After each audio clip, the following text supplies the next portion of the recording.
Yes.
The Worldwide Sports Radio Network.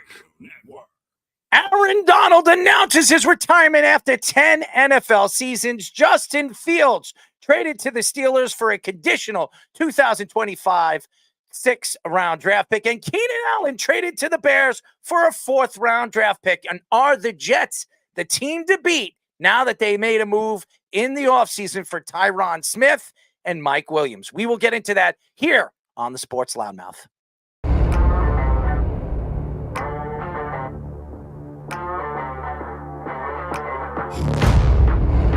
Doc Rivers is going to have Damian Lillard run very fast out of town.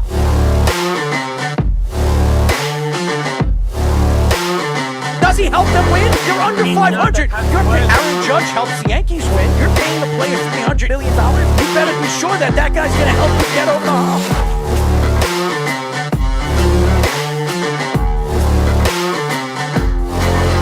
For some reason, this guy is completely lost on calling plays. Maybe he's a therapist.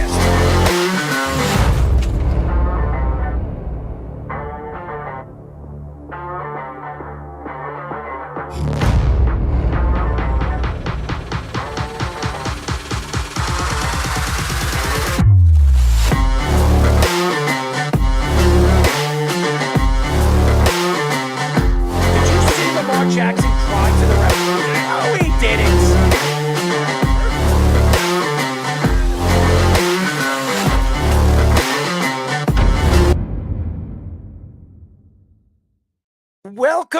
Welcome to a new show of the Sports Loudmouth. I'm your host, Errol Marks. My co-hosts, Speedy, Petey, and Sean Smith.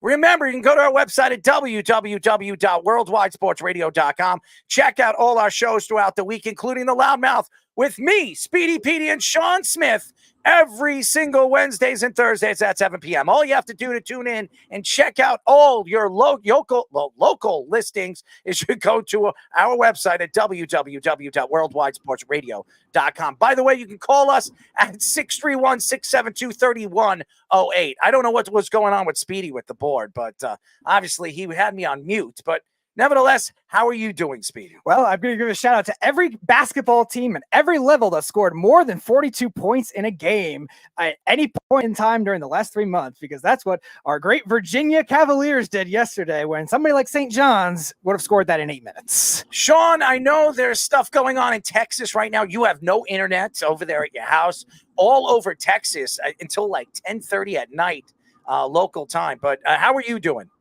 I'm doing good, man. You know, I can't wait.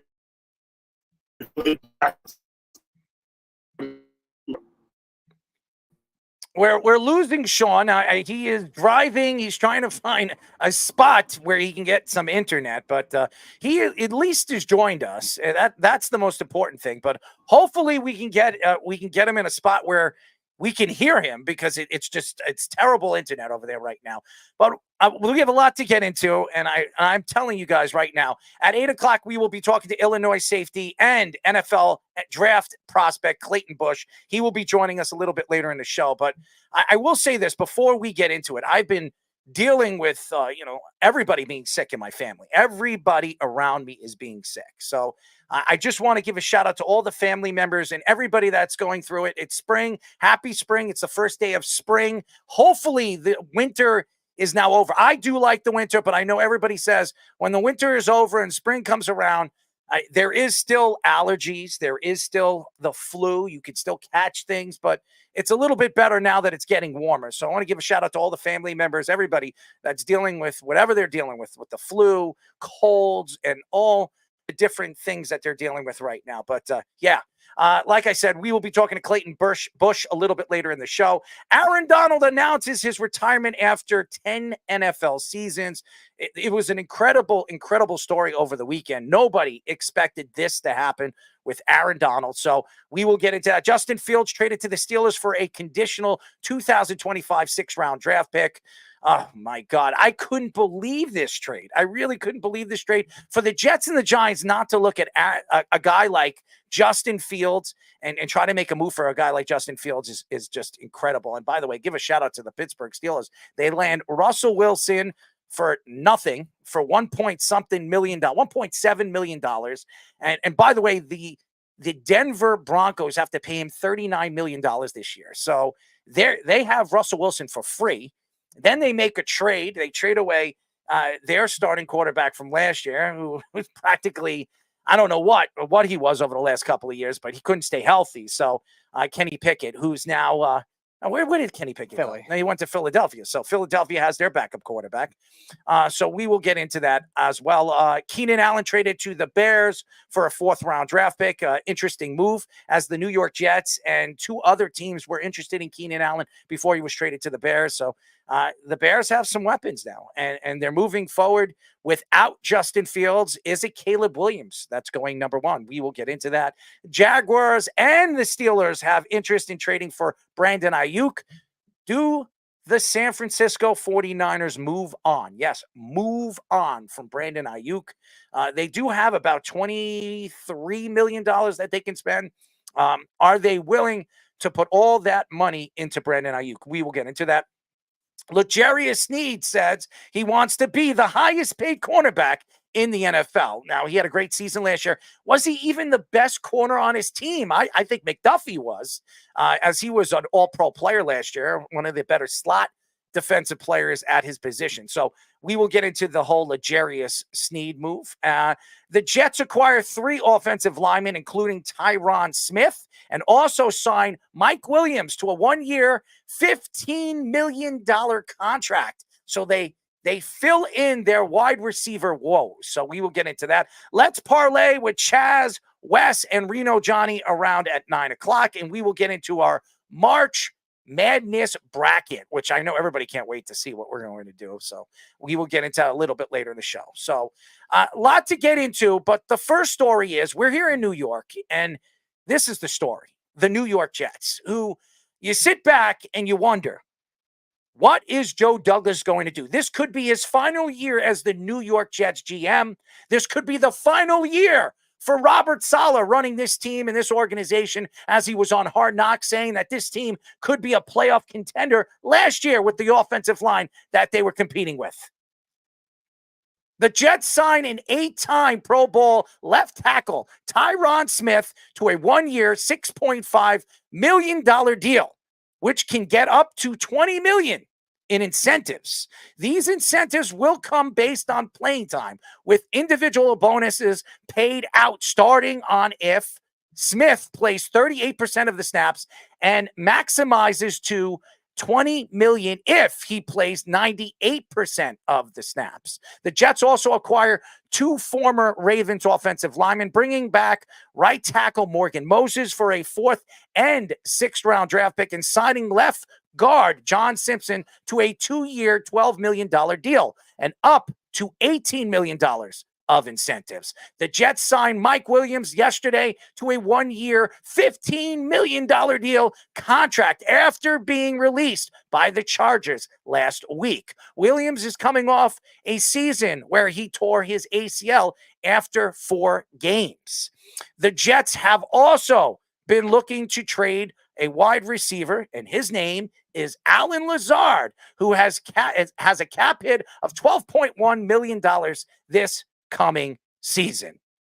So let's get into the offensive line situation, where last year the Jets had one of the worst offensive lines in football. They couldn't stay healthy. The last 2 seasons, the Jets have gone through not 1, not 2, but 14 different linemen.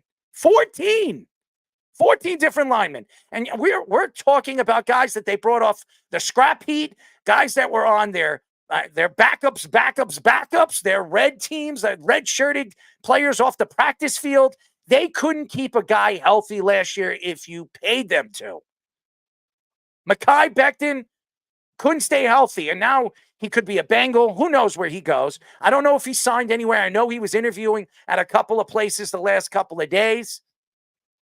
Elijah Vera Tucker hurts himself again in Denver. Tears his Achilles after last year tearing his pec. You look at this team, and they depended on center play, and they lost their center pretty easy. 2 centers early in the season, 2 veteran centers. And then they bring in their rookie, who they drafted in the second round, Wisconsin, in Tippmann, who really showed promise as he took over at the center position. He showed promise at the guard position when he was filling in for the New York Jets. They were trying to figure out what they were going to do at the right tackle position, and they had 4 different right tackles all season. The transition, they decided to move from Lincoln Tomlinson after giving him an extension and a big contract a couple of years ago, coming from the San Francisco 49ers. They needed to figure out what they were going to do in the offseason. Were they going to go after an offensive lineman, a left tackle in this year's draft, where now they could sit back and decide, hey, maybe we can go after a star tight end in Bowers. Maybe they can go after another wide receiver in a Dunze or whatever, or whoever's available at number 10. Do the Jets move up at number 5, which a lot of people are saying they could do, and go after, I don't know, somebody who is one of the better wide receivers in college football, and Marvin Harrison Jr. They added beef to this offensive line to protect Aaron Rodgers, who gained 10 pounds of muscle this offseason. Aaron Rodgers is everything to the New York Jets this year. If the Jets have any chance to survive in the AFC East, if the Jets have any chance to survive against the AFC, the powerhouse AFC teams, where you see Pittsburgh now add Russell Wilson and Justin Fields and some of the acquisitions they have made this offseason. The Baltimore Ravens, who have added, they did lose some offensive linemen, but added some good pieces to their team.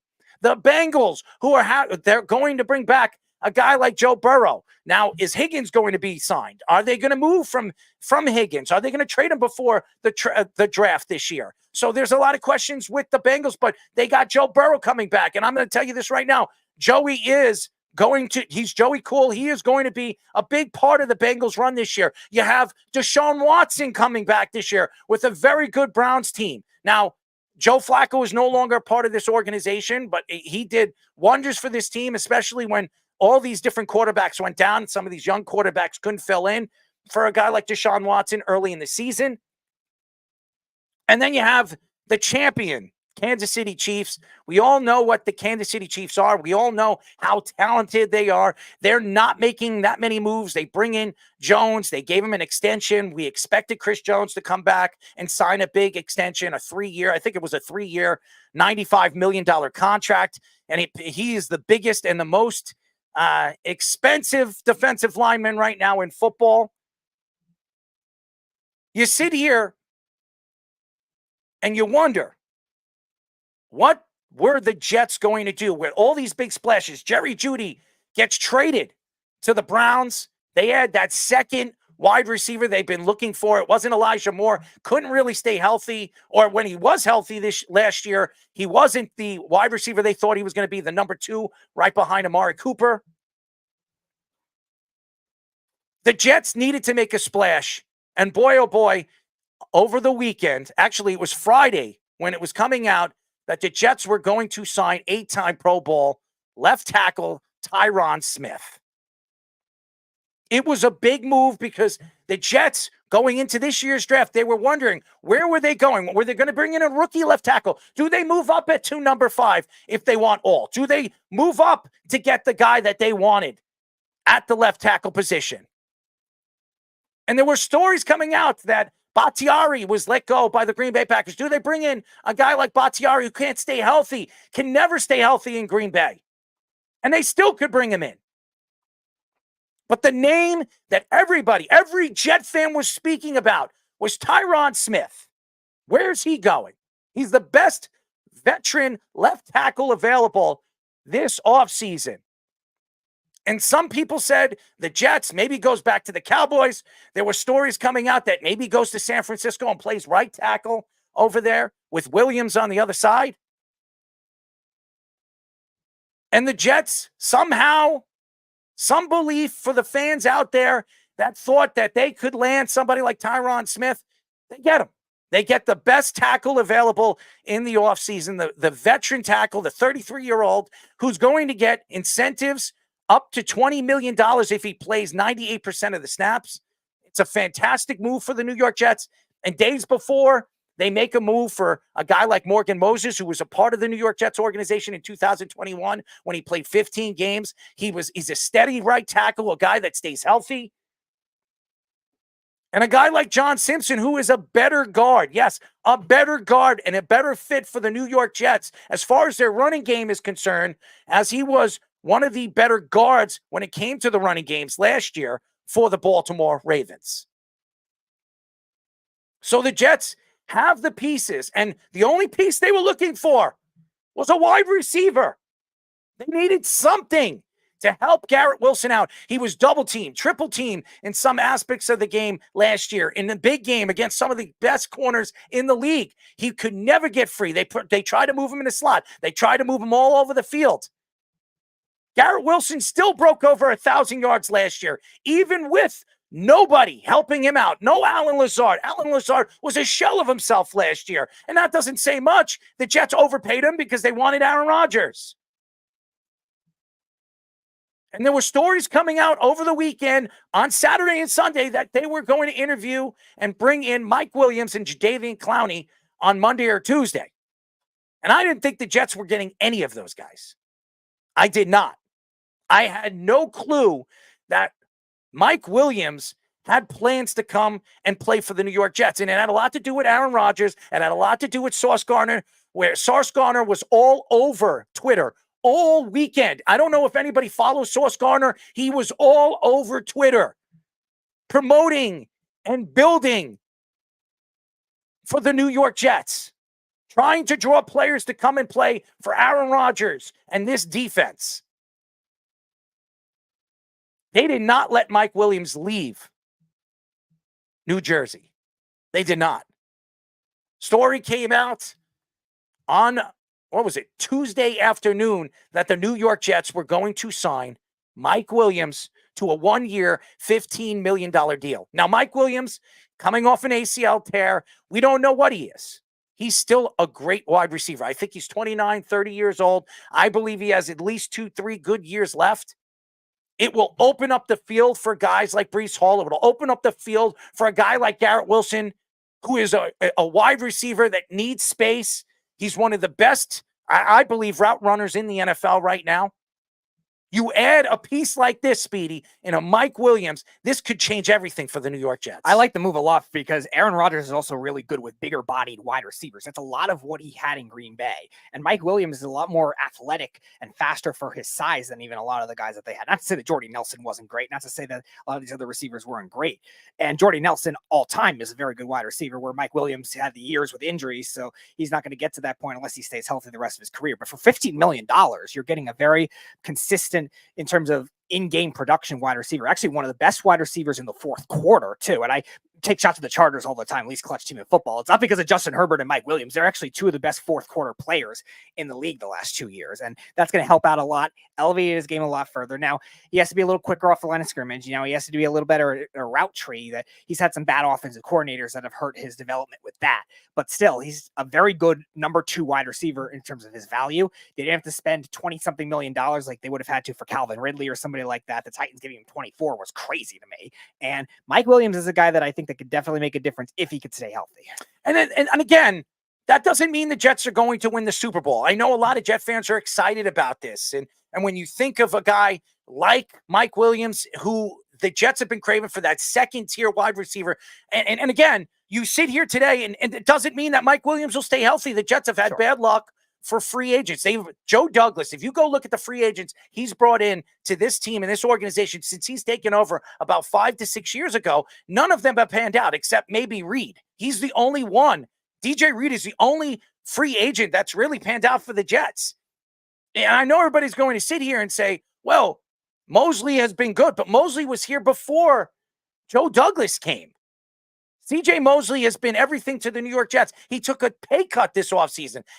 To make this move for Mike Williams, he needed to take a pay cut. He took $6 million off his $23 million that he was going to make this year. Now he's making $17.5 million. He was an all-pro player last year. He was a fantastic leader for this defense all season long. And again, the Jets are not worried about their defense. I know they lost a guy like Bryce Huff. I know you sit here, and a lot of Jet fans didn't like that. And we don't know what's going on with Michael Carter. Are the Jets going to re-sign Michael Carter? We haven't heard anything from the Jets organization if they're going to do that. And now you give a guy like Mike Williams 1 year, $15 million. Does that take away the money that they were going to pay to Michael Carter? Now, you sit here, the most important thing they needed to do this offseason was beef up that offensive line. And boy, oh boy, did they do that. Now, Tyron Smith is everything to this team. If he could stay healthy. Now, Tyron Smith last year played, I think, 13 games. Yep. If Tyron Smith could play between 13 and 15 games this year and is ready for the playoffs and stays fairly healthy, this offensive line will be able to protect Aaron Rodgers and give him time to throw the ball. Yeah, Morgan Moses, they got on a really good value considering how good of a year he had last year for the Ravens. I was thinking if the Ravens were going to get rid of him, they were going to get rid of him and try to at least get a day 2 pick out of it. And for the value that the Jets got him, you have to try it because there's not many other good free agents available when it comes to this class. Michael Owenu was the other big one, and he went to the Patriots. Trent Brown was another good one that went to the Bengals. So there weren't many other options. And Tyron Smith, when he is healthy, has been consistently great for the Cowboys. Like, yeah, there's years that he's played less than 10 games in the league later in his career, and that definitely worries some, especially with the terrible MetLife Stadium turf. But nevertheless, the MetLife Stadium turf is a different independent variable from what the free agency process should be, especially when your offensive line was that bad last year. And Aaron Rodgers, obviously, if you're going to make that kind of thing work, you need him to stay healthy. As much as it could have been, okay, Aaron Rodgers maybe should have thrown the ball earlier, the offensive line was still a recurring thing all year, and Joe Douglas did a nice job fixing it considering the circumstances. Now, what did the Jets do in the draft? That's the question. What did they do in the draft?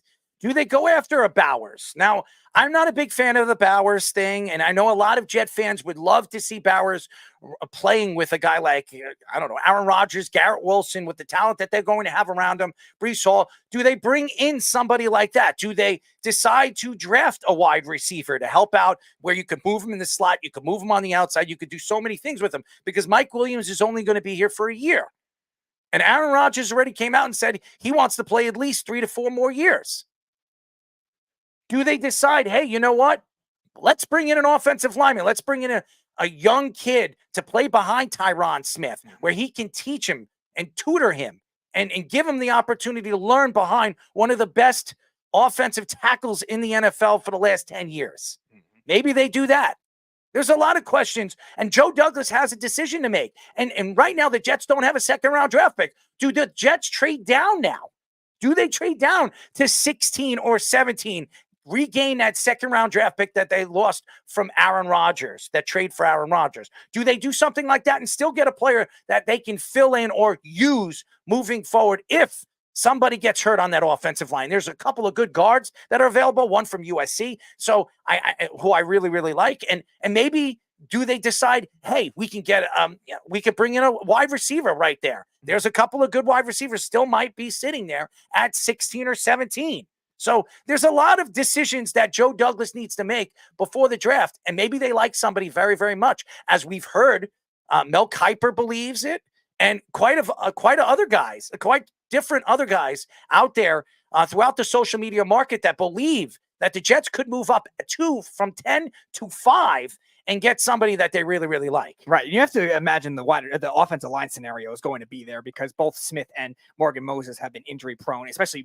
Moses 1 year with the Jets too was very injury prone. Tyron Smith, like I said, the last couple of years. So you have to believe that's going to be in the plans. I think this alleviates it more for the Jets to try to take the best player available. They can't do what they did last year. We were talking about it about a month ago with Robert Saleh and Joe Douglas disagreeing on who to draft and Aaron Rodgers having this influence in the front office. They can't do that kind of thing when you have this might be the best offensive line depth-wise class we've seen in a while. So there's going to be a good player, even if they don't trade up from 10 to 5, there's going to be a good player that falls to 10, whether it's Fuaga, they could trade back and get somebody like Latham. There's definitely a lot of options. Like you said, they could also trade up for a wide receiver as well, and then maybe trade back in with a different pick to get an offensive lineman, package Lazard, something like that. There's so many options that they could do. They have to focus on offense, and they are off to a really good start with the 3 linemen they got. It's so very important what they needed to do this offseason and beefing up that offensive line. And I told everybody, if anybody listens to the show, which a lot of Jet fans take shots at me all over social media, I said, what are the Jets going to do this offseason? They're going to get rid of everybody. The only 2 people they're going to keep is Tippmann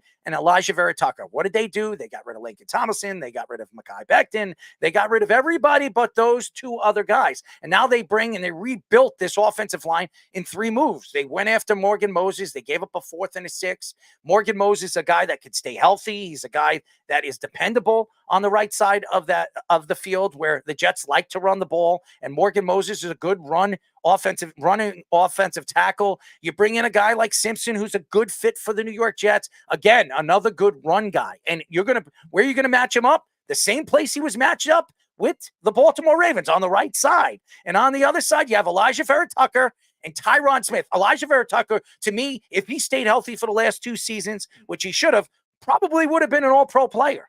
And Tyron Smith is a 2-time All-Pro player and an 8-time Pro Bowl player. So that left side could be very much as good as the right side. And with the center, the way Tippmann played last year was sensational. So this offensive line could go from one of the worst offensive lines in football to one of the best offensive lines in football. So how could you not like these moves? It's a good on paper. It's very good on paper. The question is, if you're a Jet fan, do you trust the Jets to stay healthy? I don't.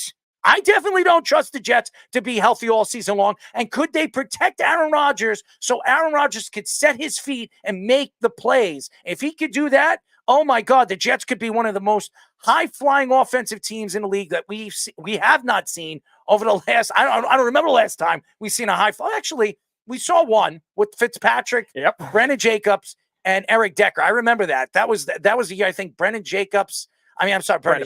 Marshall had. I think Brandon Marshall had 1,500 yards that year. Yeah, Decker had like 12. And Decker had something around 1,200. So I remember that year, and they didn't even make the playoffs that year. They did not. They missed the playoffs. And again, I don't trust the Jets to, even though on paper they look really, really good, even though on paper you got Breece Hall, even though you have Garrett Wilson and Mike Williams, are all of these guys going to stay healthy? And it's just like the Jets. Garrett Wilson hasn't been hurt yet. You bring in Mike Williams.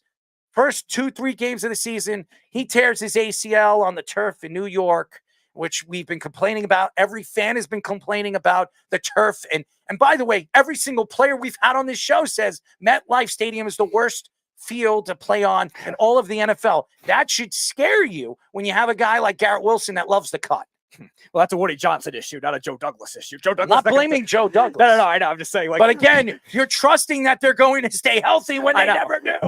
What's your other option? You got to not go after good offensive linemen? I'm not saying that. I'm not taking shots at the offensive line. It's just like the Jets. Garrett Wilson hasn't been hurt, really. He hasn't had a major injury. You bring in Mike Williams, who's coming off a major injury. You're bringing in Aaron Rodgers for another season, who's coming off a major injury. And then you have Garrett Wilson, he's been wanting the ball, wants to have that breakout season where he has 1,700 yards like CeeDee Lamb and over 13, 14 touchdowns. And he thought it was going to happen last year after watching him on Hard Knocks make all these one-handed catches, looking like he's the explosive player that everybody thought he was going to be from Ohio State. And what did they do?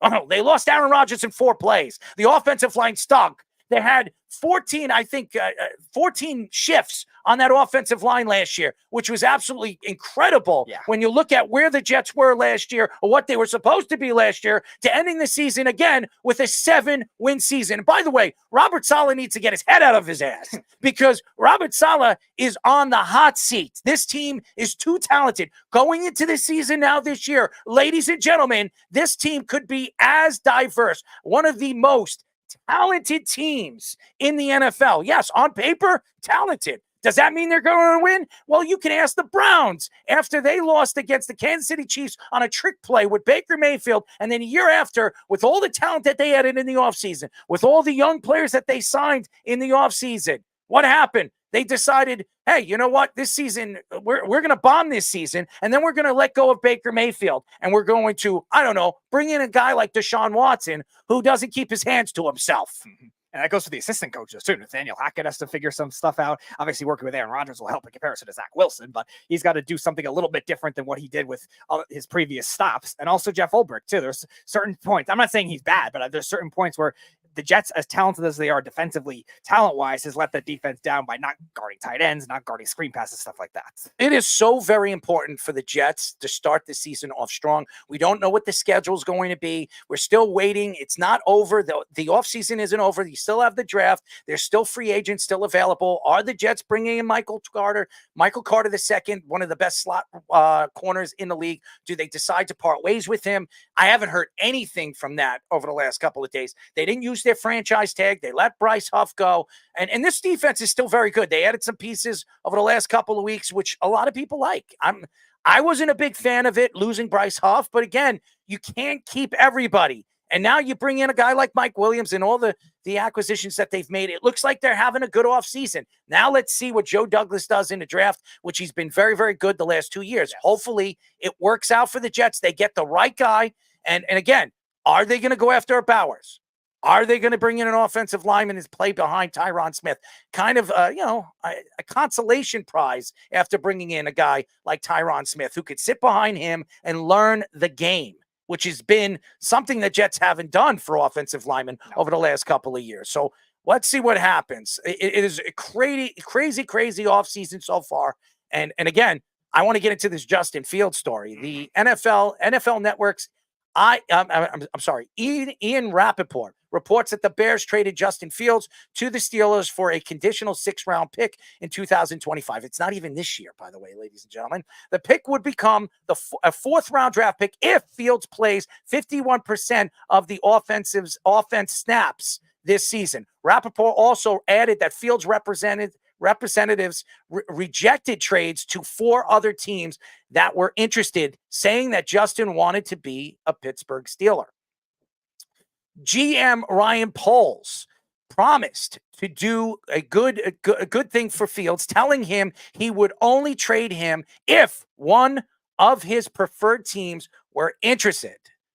Fields said he modeled his game behind Russell Wilson, saying while Cam Newton was his role model growing up, he turned into more of a Wilson-type quarterback in the last couple of years. The Steelers are unlikely to pick up Fields' fifth-year option, which would be $25.7 million.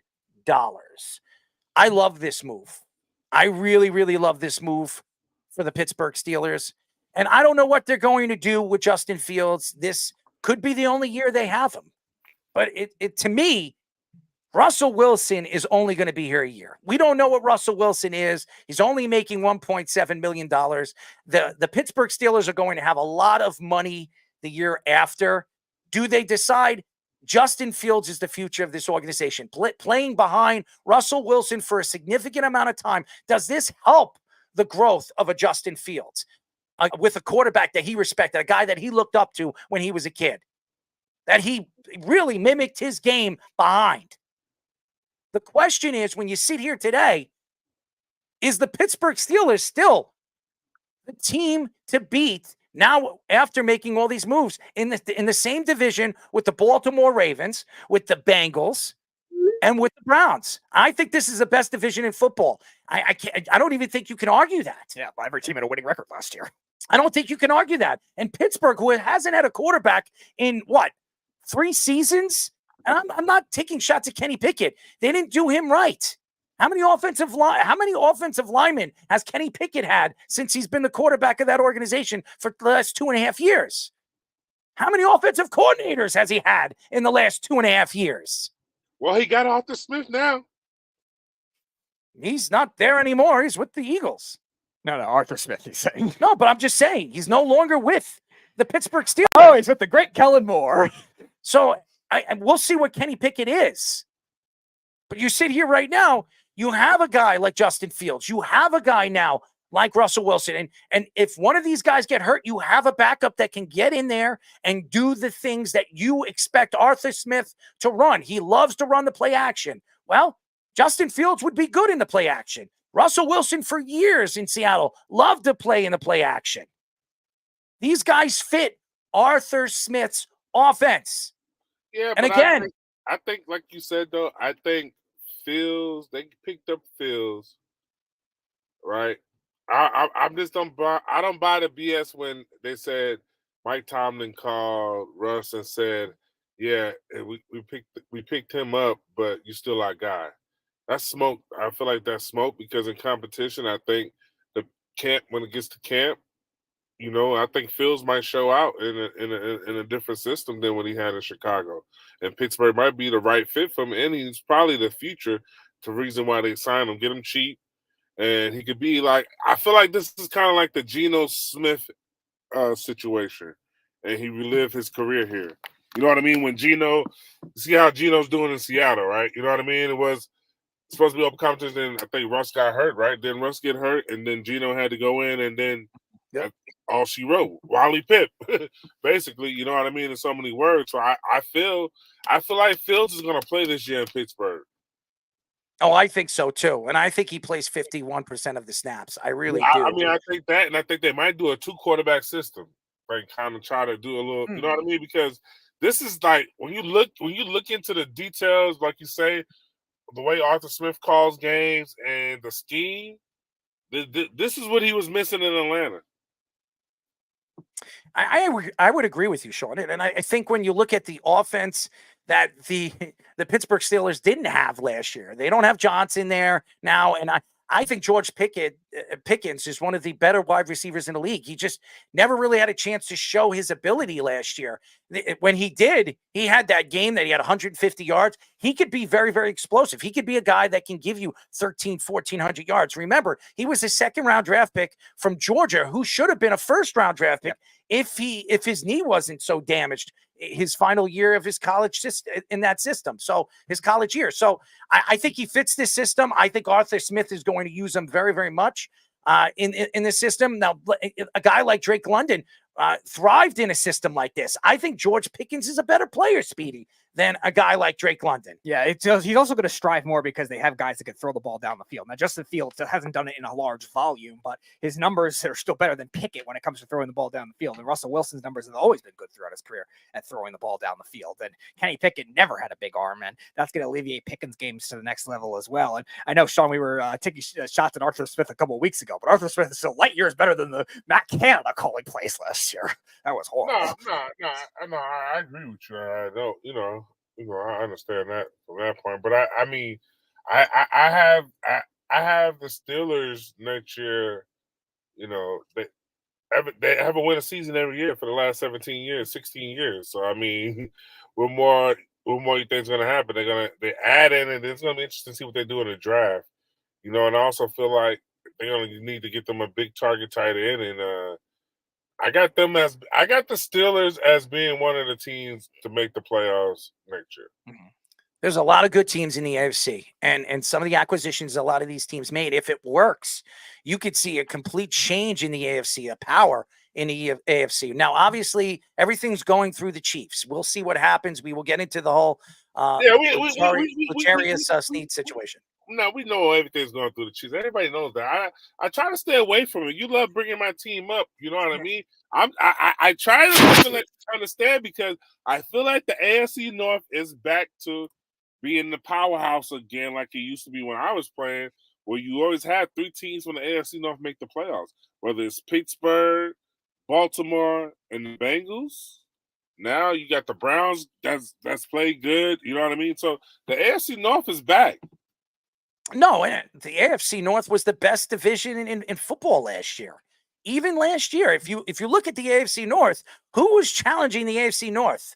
Every single team was over 500. Every single team. They didn't even have Joe Burrow. Do you know what Joe Burrow is going to do this year? He's one of the best quarterbacks in the league. This guy was in the Super Bowl. What was it? 3 years ago? 2 years ago? He lost to Mahomes, the greatest. Yeah, well, good. He lost to Mahomes, and this could be a different team this year. And again, you need a guy, you need a quarterback that you could depend on in the big game. And I think Joe Burrow is that type of quarterback. Lamar Jackson has not been the big game quarterback they thought he was going to be. In the AFC, he lost against Mahomes and the Kansas City Chiefs at home, a Baltimore Raven team that doesn't really lose at home. So again, when you look at the situation and you look at the position of this deal for Justin Fields, this really solidifies the Pittsburgh Steelers to make the playoffs, because no matter what Russell Wilson does this year, if he's 100%, if he's the starter, if he's no good, you still have a competent quarterback that you're going to trust, who you only had to give up a 6th-round draft pick for. And by the way, it's not even a 6th-round draft pick this year. It's a 6th-round draft pick next year. And again, Sean, you were also talking about it too. Like the AFC North has all these talented rosters with pretty much 3 teams playing with backup quarterbacks last year. The Bengals were doing it. The Steelers were playing with essentially like no quarterback, Pickett and Rudolph, whoever you want to throw in there. And then the Browns were playing with 5 quarterbacks last year. So imagine if they could alleviate that to the next level with Joe Burrow getting healthier wide receivers and offensive linemen. They just brought in Trent Brown, which is a good move. And T. Higgins, if he stays there, we'll see. That's going to be another question. The Browns, I can't imagine it'd be any worse than what Deshaun Watson was, unless he is really that bad. Who knows? And the Steelers definitely are going to get light years better. Even if Russell Wilson is not peak Russell Wilson again, it's still a lot better than Kenny Pickett. We were joking about it last week.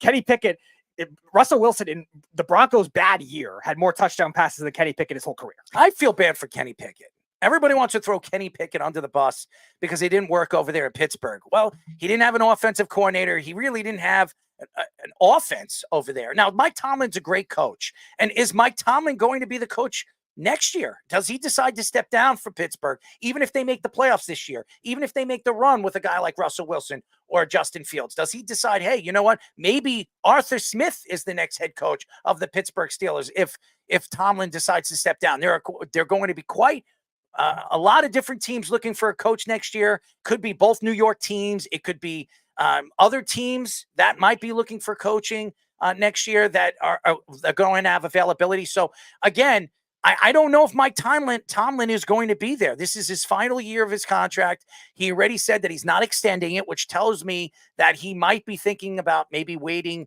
another season, stepping down and taking a season off, relaxing with his family, and then taking a job after that. Who knows what his plans are? But again, Arthur Smith could be, the guy that's going to fill in. If he could get Justin Fields to run his offense, or even Russell Wilson to run his offense and become one of the better offensive teams in the league this year with the defense that they have, they're dangerous. They're very, very dangerous. Yeah, and Sean, you were mentioning a lot of the concepts with Smith too. Like they just needed the quarterback that had more dual threat ability, and Fields definitely fits that. Got Sean, what you're saying? Yeah, that's what I was saying. That's he's a dual threat. You know what I mean? He can run and he can pass. And I think that's what Arthur's used to. That's what he knows, and he's gonna make it. My thing, what I was gonna say was about the Mike Tomlin situation. Is I think Mike T's gonna retire, and that's it. I'm be honest with you. Wow. Go out once he has, you know what I mean? Because if they really wanted to, they would have gave him a contract extension. Or you what 16 seasons winning record. You can't beat that, and you got a Super Bowl. Yep. Oh, he could go to the Hall of Fame. There's no doubt about it. I think he's a Hall of Fame coach. Yeah. Right. He's had an unbelievable career. He really has. And Mike Tomlin, even when everybody says Pittsburgh gonna suck, they find a way to, he bought the whole. What did he do last year? Buy the whole team black Air Force Ones. Yeah, our friend Foye Lewican was saying that they had to change the cleats a bunch of times when they played the Steelers, and when Jacksonville was playing the Steelers. Mm-hmm. Yeah, he's 173 and 100 and what? And I think 07 was his first year in the league, so 15 years. Never had a losing season. That's impressive. And he might retire from the Pittsburgh Steelers. I don't know if I think he takes off a year or two. I can't see Tomlin not coaching. He's too much of a football junkie. I cannot see Mike Tomlin sitting on the sidelines or being something like a Bill Cowler. I don't see him like that. I see him more of a guy, and I don't see him as a broadcaster or a play-by-play guy. No, I see him more. He's definitely not that, because you can tell by his interviews. Yeah. His interviews are so short, like one word, two words, and that's it. We got to do, you know what I mean? But he demands. I remember one day playing against him. I told him, I said, man, I would have loved to play for you. Told him that. Just I would have loved the way his demeanor, the way he approaches the game and how he is. I would have loved to play for them. Well, this is about his players. I think he's the biggest players coach. Everybody said it. Every single person. Antonio Brown. I know you've seen a little, all the different TikTok things that Juju Smith-Schuster and Antonio Brown did over there. And even Le'Veon Bell was doing things off the field. But every single one of those guys, as crazy as they were after they left Pittsburgh, they were pretty calm and collective over there with a guy like Mike Tomlin. He knows how to control the players, and that says a lot about his coaching. That says a lot about his staff when how long he's been there, and it says a lot about his character. So, whatever happens with Mike Tomlin, he's a Hall of Fame coach.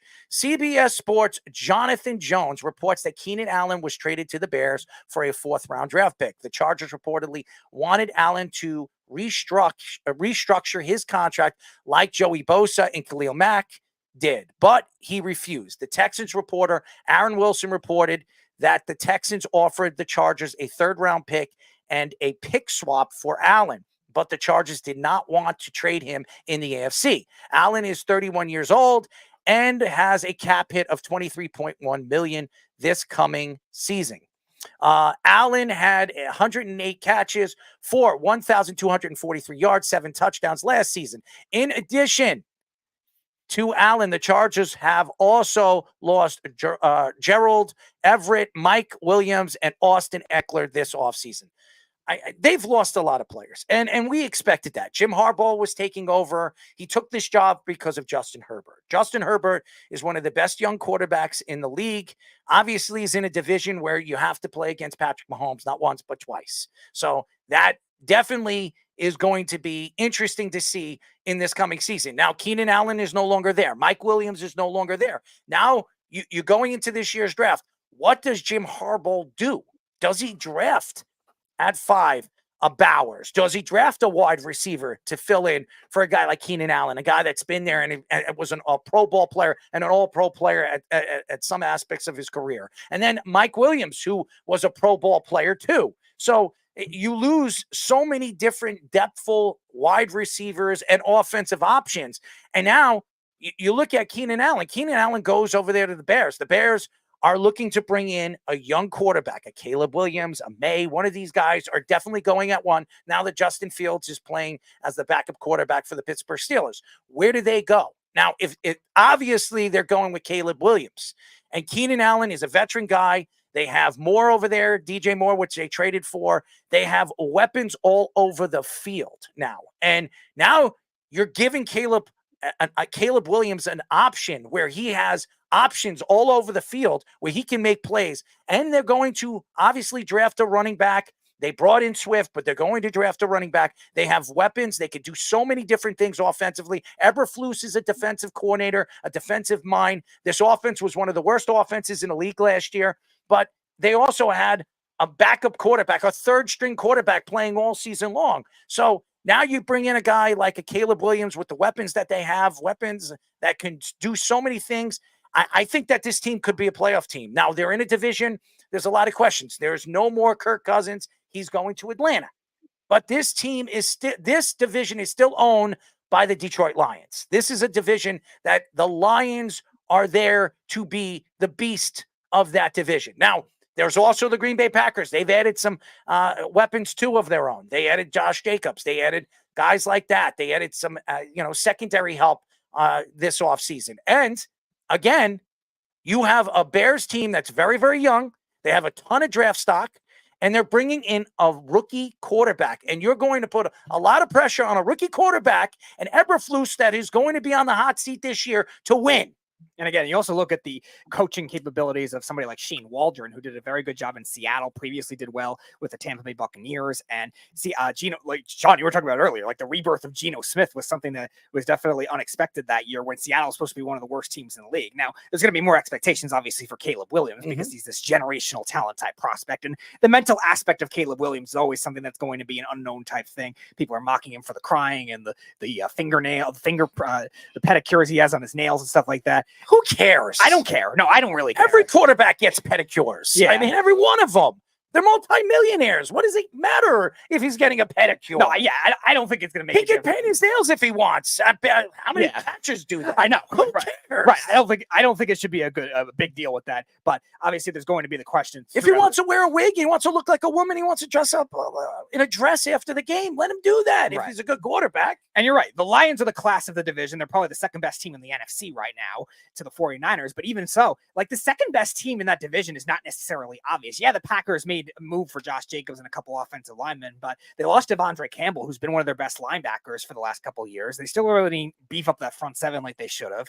The Vikings, they got a couple nice pieces on defense, but losing Danielle Hunter is going to hurt. And you have to see what they do at quarterback, and they still have to pay Jefferson. So there's still a lot of unknowns. So, even with the unknown of Caleb Williams, if he's a generational talent right there, they still may be on paper the second best team in the division. It's going to be fun. I mean, Sean, what are your thoughts? It's hard to say right now with any of these teams, with everybody, like I said, everybody's going to look good on paper and getting guys with the drive and everything. It's hard to pinpoint what guys are going to do, even these pro day guys, even like everybody's talking about Marvin Harrison's son, Jr., not running at the pro day, not running at the combine. Does he still get drafted? He's still going to get drafted. You know what I mean?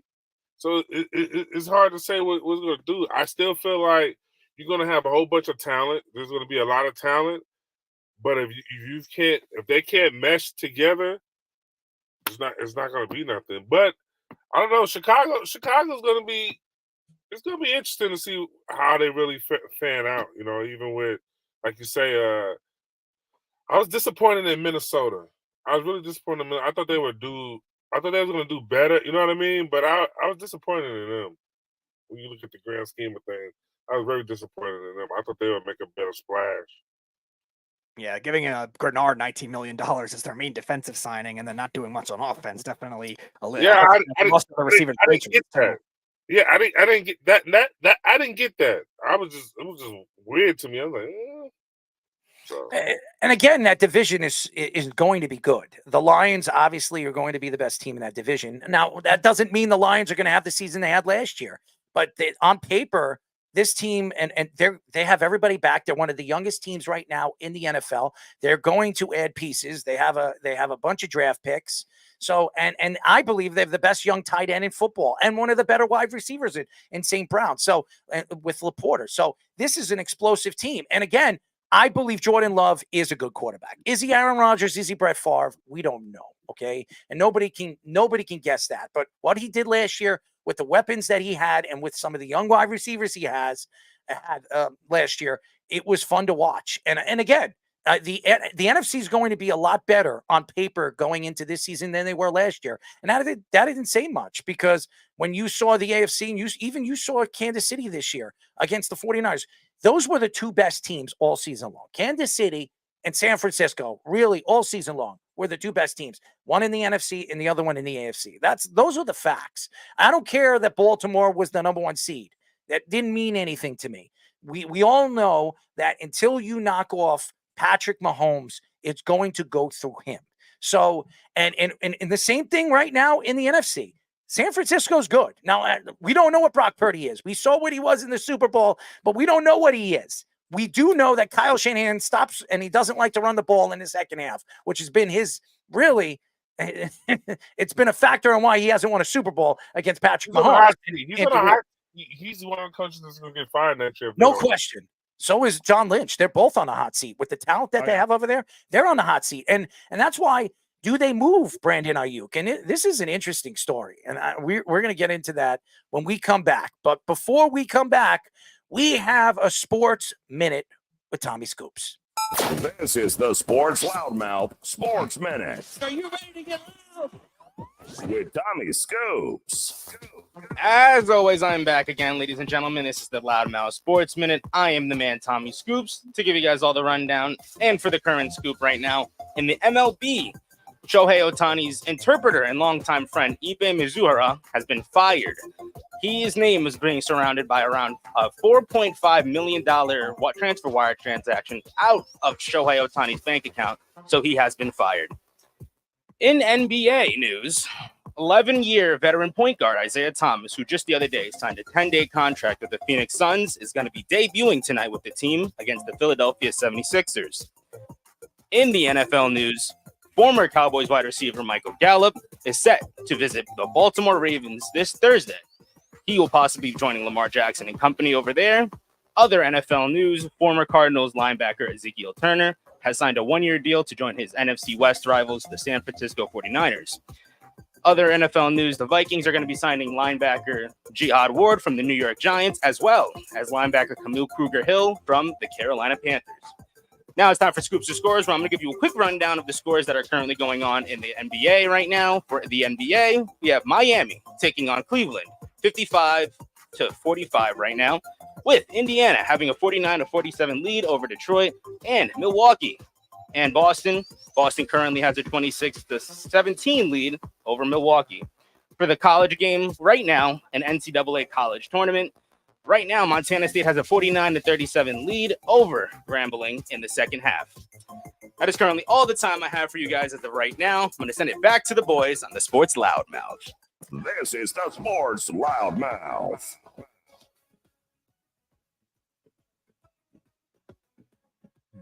Six three one 672 3108 is the number to call. You're listening to the Sports Loudmouth. I'm your host, Errol Marks. My co-hosts, Speedy Petey and ex-NFL player Sean Smith.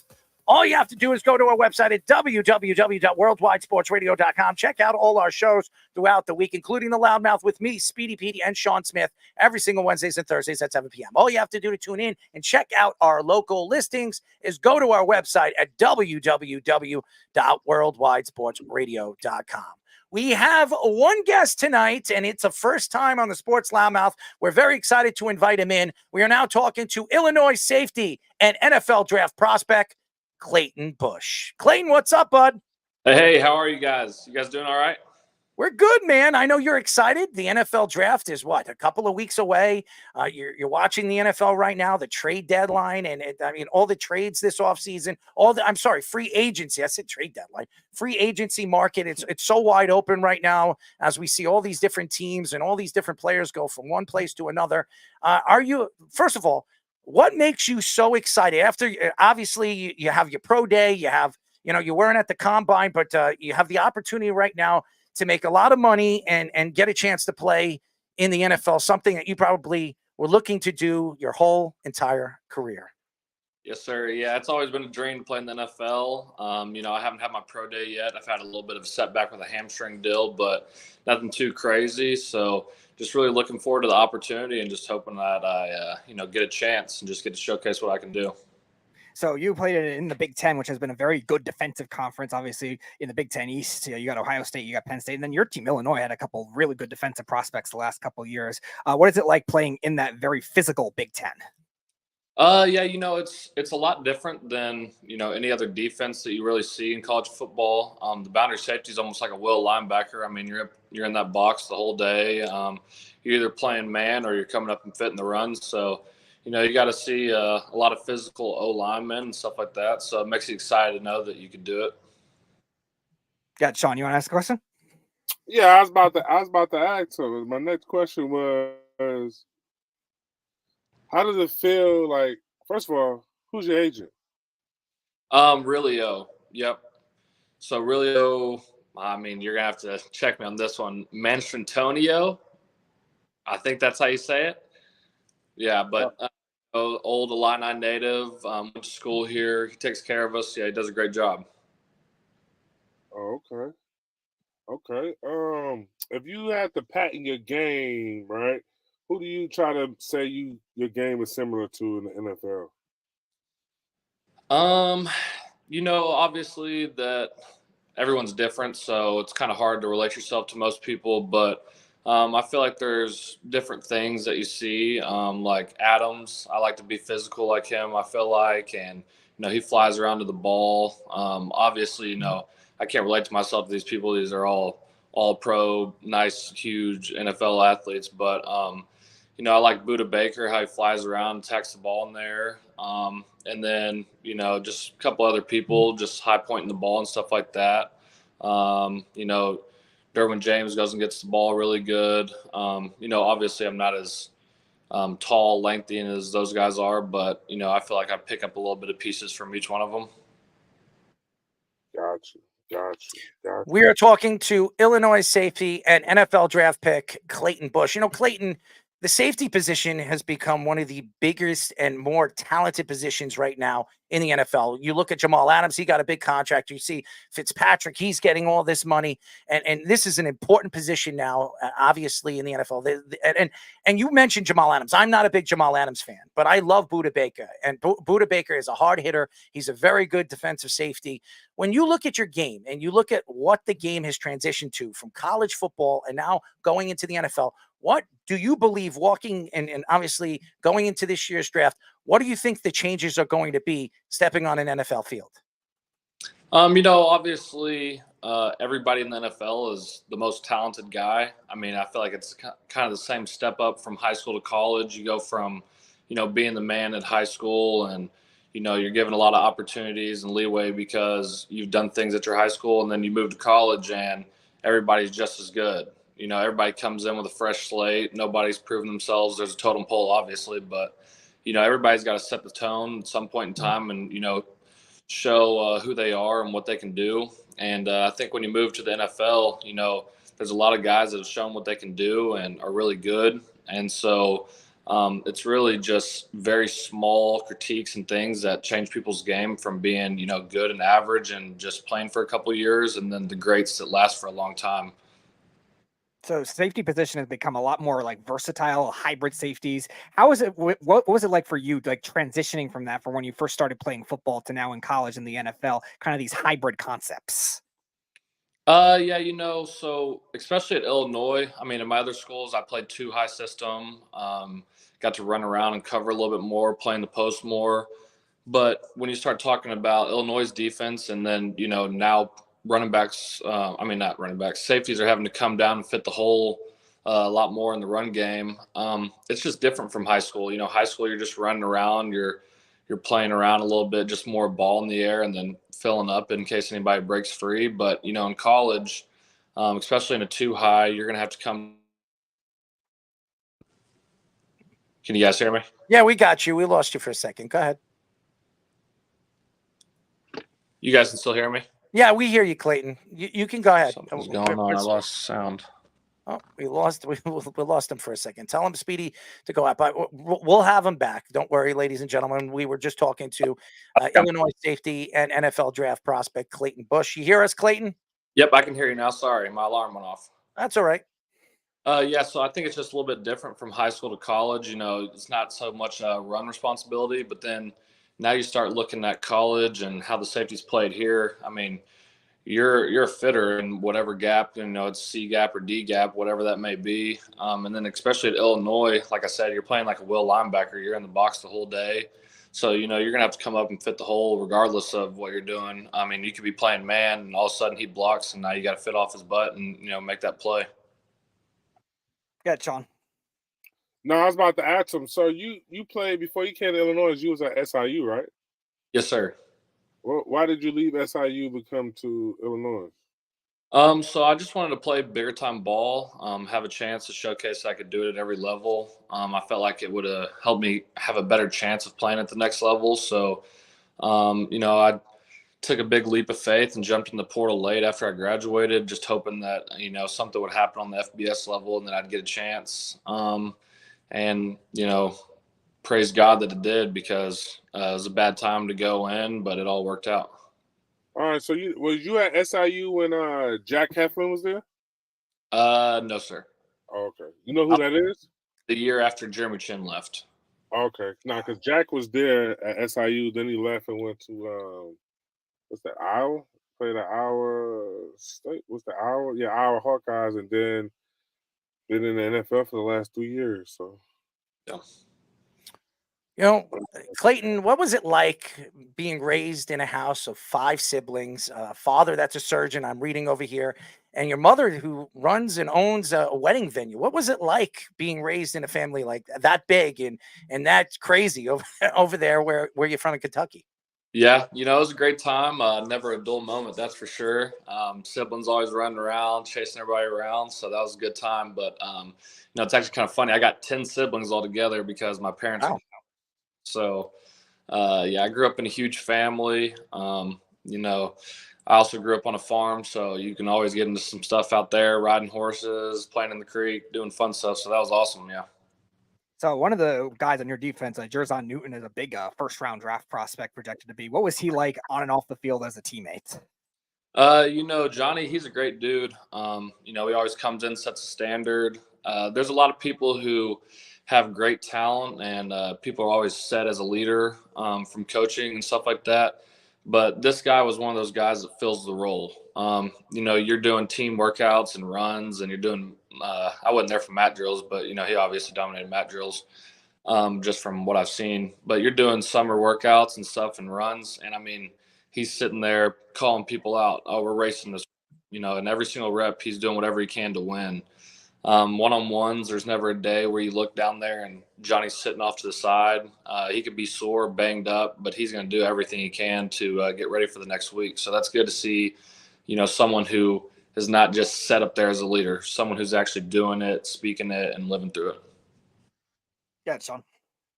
no, I wasn't gonna say that. No, I didn't have nothing to say. We are talking to Illinois safety and NFL draft prospect Clayton Bush. Clayton, there's so many teams that are looking for safeties, strong safeties, free safeties. Is there a particular team that you would like to play for where you grew up rooting for, or is there a team that you think that you fit best with? Especially with the free agent, got what until it comes down to the time.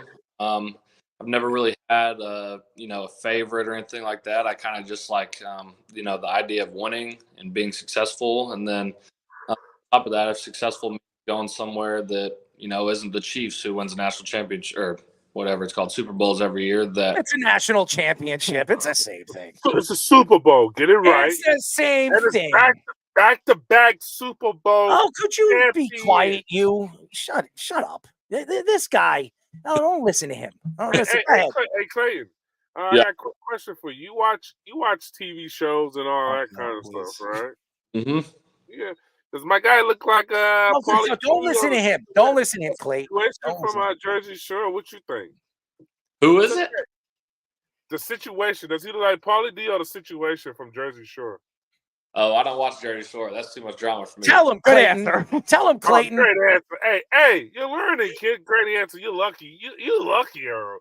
Because That's- Speedy was I'm ready. lucky. Speedy lucky. was ready. Hey, Speedy. You was ready, Speedy. I got you. I know. Clayton is not brainwashing himself with reality TV. Hey, Clayton, have you ever seen the movie Harry and the Hendersons? The Bigfoot, Harry in the movie? Doesn't Sean look like Harry from Harry and the Hendersons? I don't know.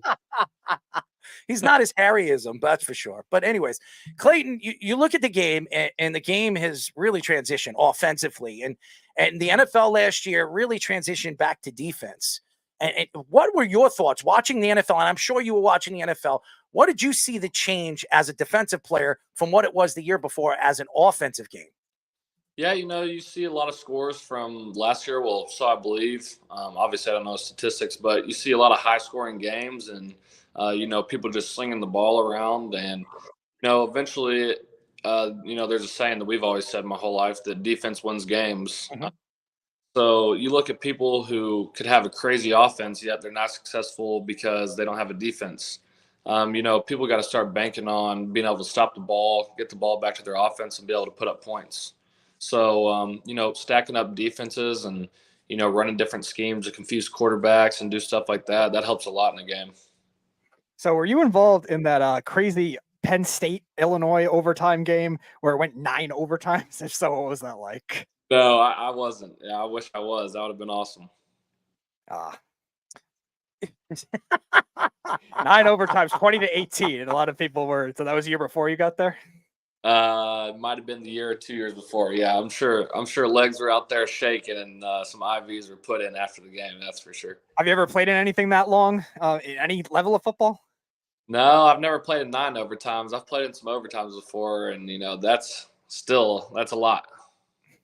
Now, Clayton, you never obviously ran at the combine. I don't know if you had a pro day.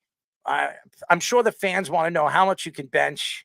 At See, this is 225. how I know Hold you on, wasn't I'm not asking you. Be quiet, No, you. hold on. You No, wasn't even I'm not listening. asking you. I'm You wasn't asking even you. listening to my guy. My Mind guy your said. business. My guy said he didn't have his pro day yet. No, he didn't. I'm asking him. No, I'm he asking said him. that. He said that in the All right, beginning. now Ask be him. quiet, you. Be quiet, you. Now, Clayton. I Clayton. day with everybody else at our pro day here, but the only thing I did was bench. I have where I'll run, do the L drill and agility. That'll be April 16th. Okay, April 16th, which is my sister's birthday. So, all right. Oh, we I- didn't ask you that. I be quiet, you. You have no questions over there. But what have you ran your 40? What do you believe you can run in the 40? I can run a 4.5. I'd like to get down Wow.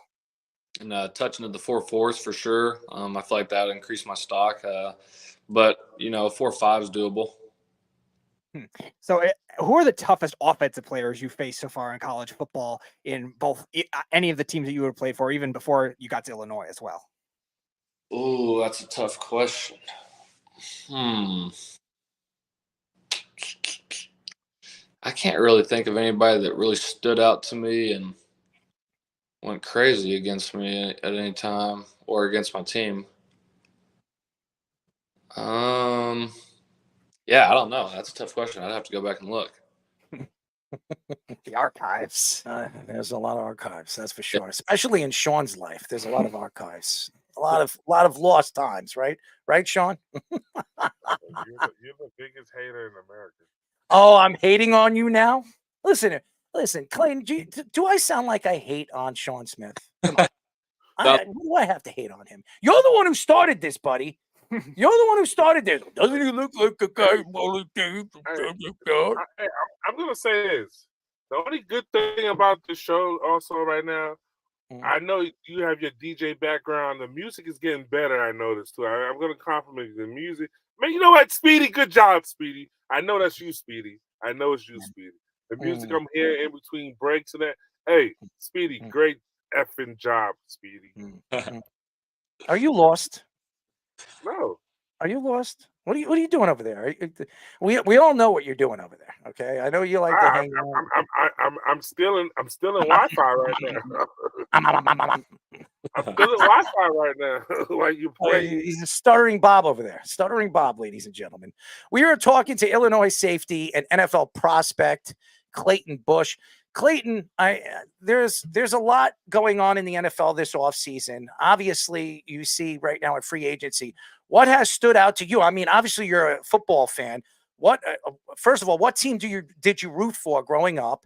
And is there any particular moves that you liked if you were a GM of an organization?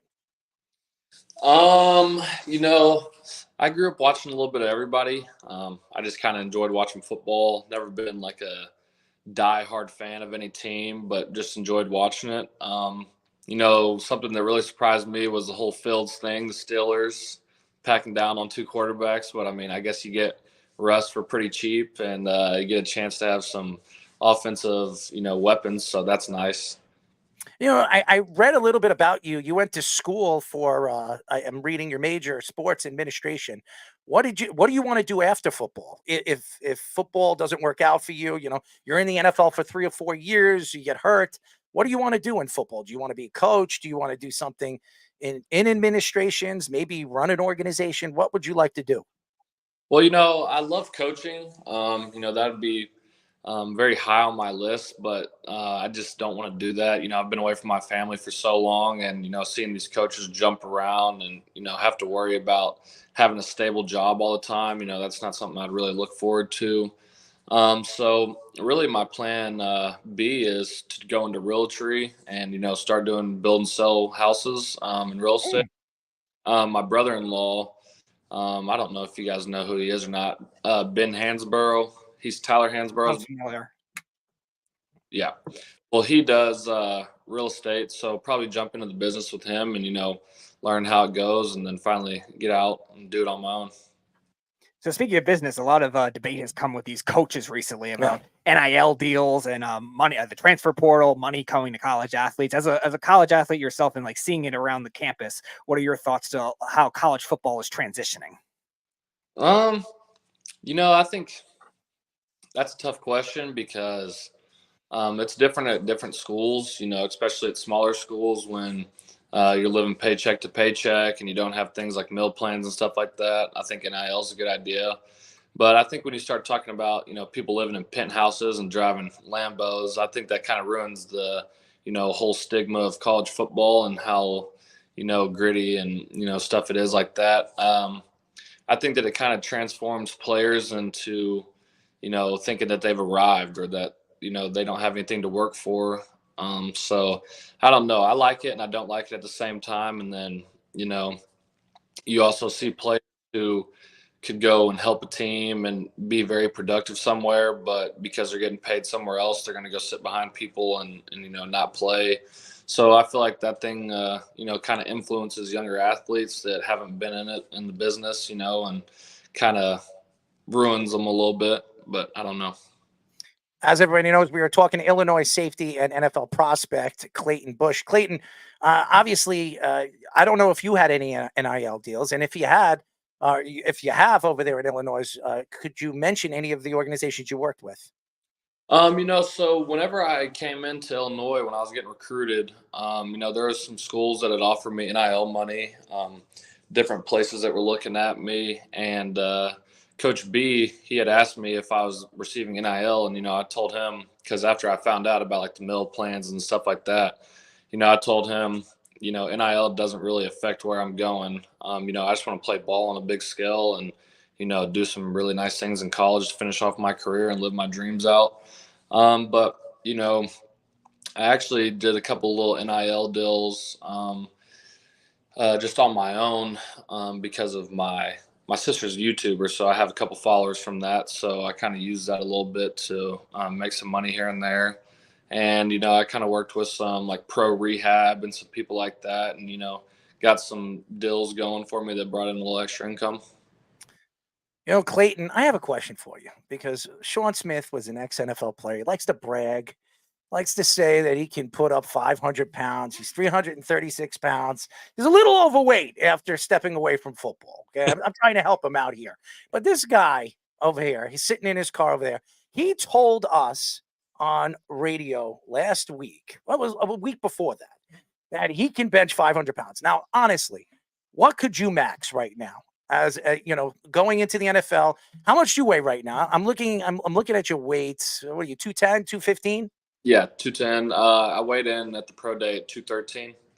213. Now, first of all, do you think that Sean Smith, at the age of 42 years old, 336 pounds, do you think he can bench 500 pounds? Honestly.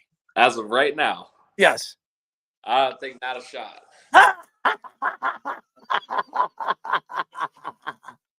How much money you willing to lose? Clayton, I'll help you out. I'll support that. I'll support that. Looks like a little 2v1 here. How much could you bench, Clayton? My max right now is 355. Oh, that's good. Yeah, not crazy, but he's benching more than you, Arrow. No, he's not. No, he's not. And by the way, Mr. Talkie, the guy that, by the way, this guy's 336 pounds. I'm 230. I'm actually in shape, okay? This guy thinks he could beat me in a 40. Now, let me ask you a question. I'm pretty athletic. You think this man could beat me in a 30? I mean, a 40? Come on, Clayton. You could be honest. Don't worry. Not a shot. Not a shot. 0 for 2 so far. There you go, Clayton's on my side, buddy. Clayton's on my side. But Clayton doesn't understand. I have the contacts in the NFL. I think you might pop a hammy like me if you took off on a 40. Fish, you got to update the graphic. You have to put Clayton on Arrow's side now. Trust me, you said you run what you say you run your 40 in? Me, 4.55. and I chase guys down like Chris Johnson. So trust me. Yeah. You chased Chris Johnson down 10, 15 years ago. Now, hey, I'm gonna is tell you something. chase or was that a chased? So, Chase him down. this is what you guys fail to realize. If you guys are internet junkies, you Google, you see, go do your research. This footage. This footage. Even the guys I train now that's getting ready for the NFL Combine right now, that went to the Combine and getting ready for their pro day. I demonstrate the drills like, wow, coach, you still can play right now. Okay. We need to Even get, my NFL guys say it right now. I'll tell you what. I'll put, I'll tie a piece of chicken on the back of Chris I'm not Cat Johnson's Williams. underpants. Yeah, I like to And talk we'll to see Cat if you can Williams. catch I'm him. like Cat Williams, okay? Cat Williams lied about running, and I was there the day Cat Williams ran that, and he didn't run a 4.3. I love you, Sean. he looked like I love getting under your skin. running. What we say, Clayton? I said Cat Williams looked like 007 out there running. Yeah, he had all the Nike gear on, he had all the shit on. He looked the par. He looked like he was about to go to a battle 7-on-7. Yeah, he looked the par. All right, wait. Now the real question: who would make the best secret agent? Agent Errol, Sean, or you? Who would what? Who would make the best agent? Errol, Sean, or Secret agent. I have to you? go. Secret agent. Most James Bond-esque. I got that in me. Ooh. Oh, he's confident. He's a confident dude, man. I don't think Sean would be able to be a secret agent. I mean, he wouldn't be able to hide. I mean, how is he going to disguise himself? He's 330 pounds. He's 6'3". He's always smoking marijuana. I mean, I don't know how secret he'll be. I mean, he'd be standing in the corner. There'll be smoke coming out of his car before he even steps into the building. Yeah. I mean, there's Sean Smith. I mean, I could see Sean Smith a mile away. Clayton, I know you. I'm sure you know who Peanut Tillman is. He's actually now an FBI agent. Is he? Yes. Wow. Yeah. Sean, did you know that? I think Sean's frozen over there. I think he's frozen. Might be caught. Maybe he's trying to train himself on how to be an agent, a secret agent. Maybe he's trying to practice his stealth mode by going off camera. And he's gone. He's practicing on how to become a secret agent with his excuse of being the AT&T internet issues that's having over there. Oh man, I love pissing him off, man. Clayton, he is so easy to get under his skin. He is one of those guys that the first thing he'll attack me. By the way, we are speaking to Illinois safety and NFL prospect Clayton Bush. The first thing he attacks me is that I look like Jersey Shore, Mike the Situation, or Bully D. By the way, I look nothing like them. I don't dress like them. I don't act like them. I'm pretty straightforward, and that's his attack to me. Now, when we go back and forth and we argue with one another, the attacks that he has when he is oblivious to where he is half the time is attacking my look because I'm always wearing jerseys, or he's talking how many times could I bench 225 pounds, which by the way, him and Anthony Wright, Anthony Wright, ex-NFL player, won a Super Bowl with the New York Giants in 2007 as the backup of Eli Manning. They bet me that I couldn't bench 225 off my chest between 30 and 35 times. And I have done it. I've done it numerous amount of times in the last 4 or 5 weeks. I've done it, and they don't believe it. And I said, okay, well, how much you want to bet? And then one of them said, Anthony Wright said 500. I said, 500? You made millions of dollars. Like, give me something else. How about $10,000? I said, I'll tell you what, give me your Super Bowl ring. I'll bet you a Super Bowl ring. And he says, not a chance in hell. So I said, then you obviously believe that I can do 30 reps off my chest, 225 pounds. So these guys, they just don't have a set of balls to bet me. I'm just saying the truth. Yeah, they don't have them. No, they don't have them. But you know what? You 30 do. to 35 times is impressive. Yeah, I've not 35 times. I'm trying to get to 35. Recently, the other day, because I have a bet with them, so I'm getting it ready because I'm going to fly down to Charlotte and I'm going to prove to Anthony Wright and Sean Smith I could do it between 30 and 35 times. The other day I did it 30 times.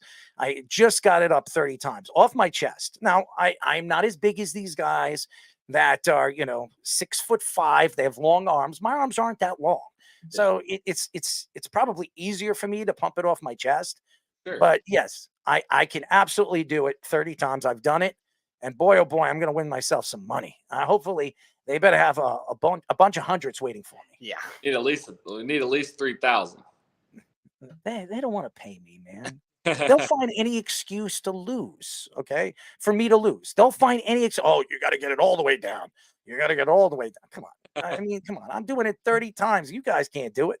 Yeah. So Sean Smith says he can bench 500 pounds.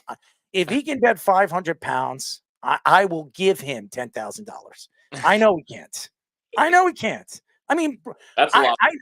That's a dude. I spoke to Brian Urlacher, who's I know the stories about Brian Urlacher. He told me he was benching 500 10 times off his chest. And I know people from the Bears organization that told me he did do that. And I asked him, could you do it now? And he says, not a chance in hell. Okay. So this guy's been away from football for about 13, 14 years. And he thinks he could put 500 pounds up at least one time. I don't buy it. I don't buy it. Yeah, that's a lot of weight to be pushing like that. 500. That's yeah. There he is. There he is. Oh, Sean Smith. Suit on. Needs to loosen up that collar a little bit. You need to put a little bit of a gut on him. Yeah.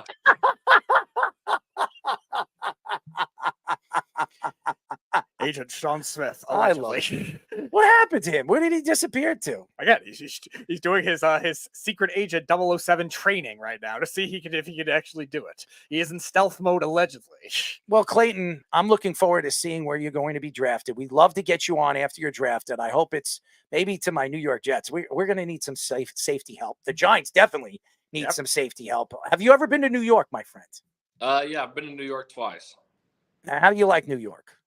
I'm a country boy. I don't like that whole city idea.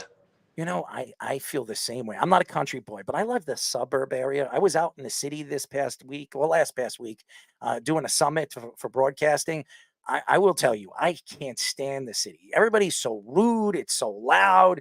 Everybody's screaming. I mean, dogs crapping all over the sidewalk. I mean, I actually stepped in a bunch of dog crap. I didn't like that either, by the way. I was very upset. So I didn't like it. So I understand you. Running around stinks. I mean, it has like this potent smell in the city. And I don't want to take shots at any New Yorkers out there, but what are you guys doing out there? No, they don't eat them off the ground like Eagles fans. Oh, that's true. Yeah. Yeah, horse crap. I mean, cow crap. I mean, I did go cow tipping. Sean's never done that before. Have you ever gone cow tipping? I know you're out there in the farm area. Nah, never done that. I've jumped on the backs though. Oh, here's the thing. We live out in the suburb area, and out in the Hamptons, there's a lot of cow farms and horse farms. And when I was about your age, I think I was like 18, 19 years old. My friends, we were kids. We did stupid things, and they said, "Let's go out to the Hamptons. Let's go to a cow farm. Let's go cow tipping." I'll never forget it. Okay, and there was this big, huge cow. It wasn't a bull; it was a cow, and it was two. She was with her babies, and they were standing up. And I said, "They don't look like they're up. They close their eyes." She was sleeping. So one of my friends told me, "You got to press put your body, narrow it down to their front legs and just push a little bit, and she'll fall, she'll tip." I'll never forget it. Okay. I'll never forget it. I tried to do the same thing. And this is like a 500-pound animal, 600-pound animal. And I was like, at the time, I was like 150, 145. And I put my shoulder to her, her middle body. He told me what to do when I was doing it. And I slipped and I fell under her. And the guy comes out of the house. You hear it. They're beeping the horn. They're flashing the light to tell me to get out. And this guy says, "I'm calling the police." I was stuck in like the mud under her, the undercarriage. I thought she was going to stomp all over me. So I advise you never to cow tip. Yeah. Right? I would advise you never. Especially not with a mama cow. They'll mess you up. Mama cow. I mean, I would love to ride a cow. Okay. Speedy likes cows, right?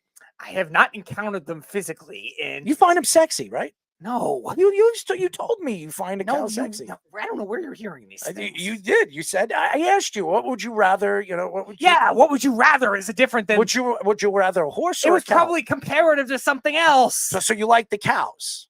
Sure. Okay. So you see that he loves the cows. I just wanted to let you know, Clayton. That doesn't mean I'm not that passionate about the cows that I would want to ride it. You've milked a cow, right? No, I haven't. You've never tried to milk a cow?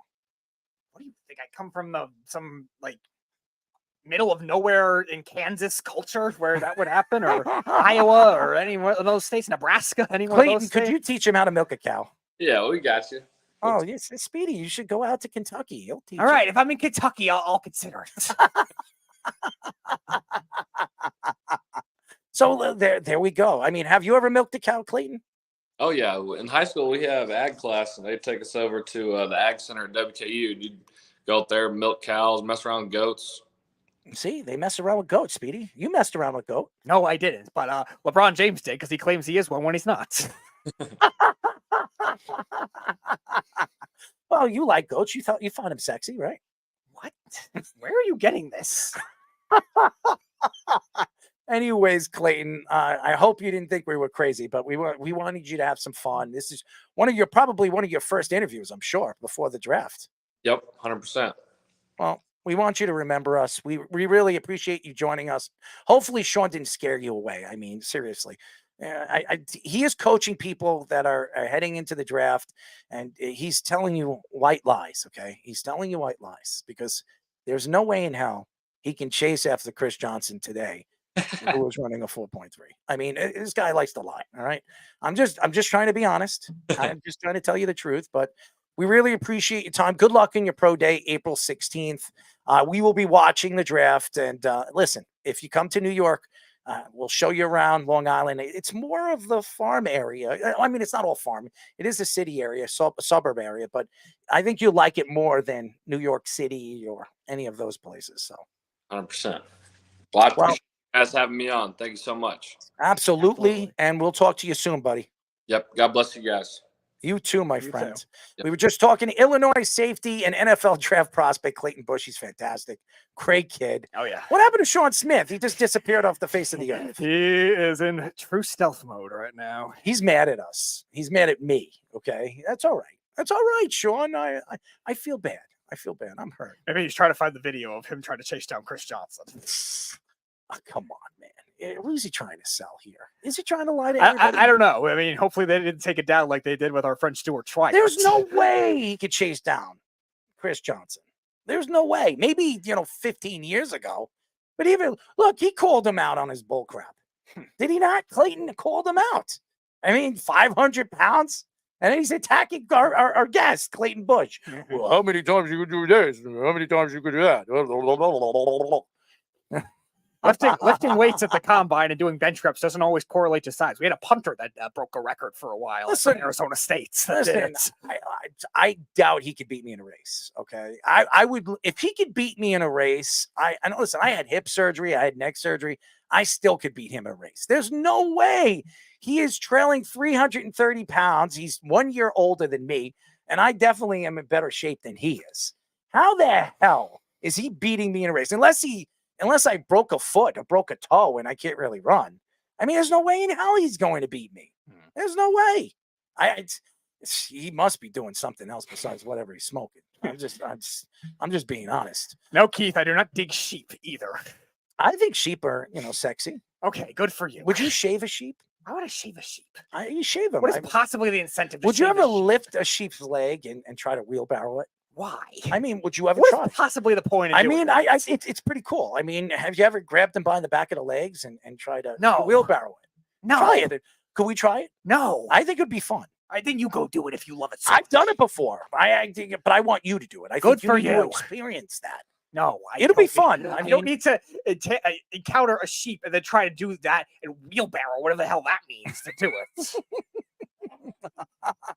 Wheelbarrow it. Good. At least Errol's agent actually shot the sheep. Wow. Or me, whichever one comes first, where I don't have to wheelbarrow it. Oh, you guys are out of your minds. Sports Illustrated reports that both the Jaguars and the Steelers are interested in trading for Brandon Ayuk. Ayuk is entering his 5th-year option this season, worth about $14 million. Spot Track projects Ayuk to get a 4-year, $96 million deal from his next team, $24 million per year. The 49ers reportedly want a first-round pick, 17th overall, and wide receiver Zay Jones from the Jaguars. The Jaguars GM, Trent Balky, right? Am I right?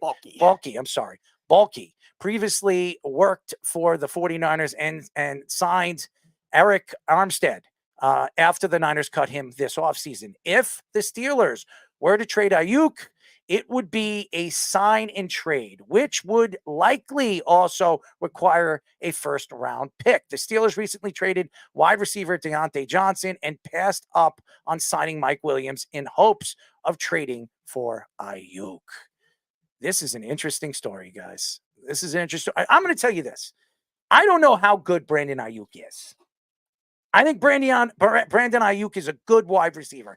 Is he an elite wide receiver? Is he a Deebo Samuel? Is he a Devontae Adams? Is he a Jamar Chase? Is he any one of those guys? We all know he's not Justin Jefferson.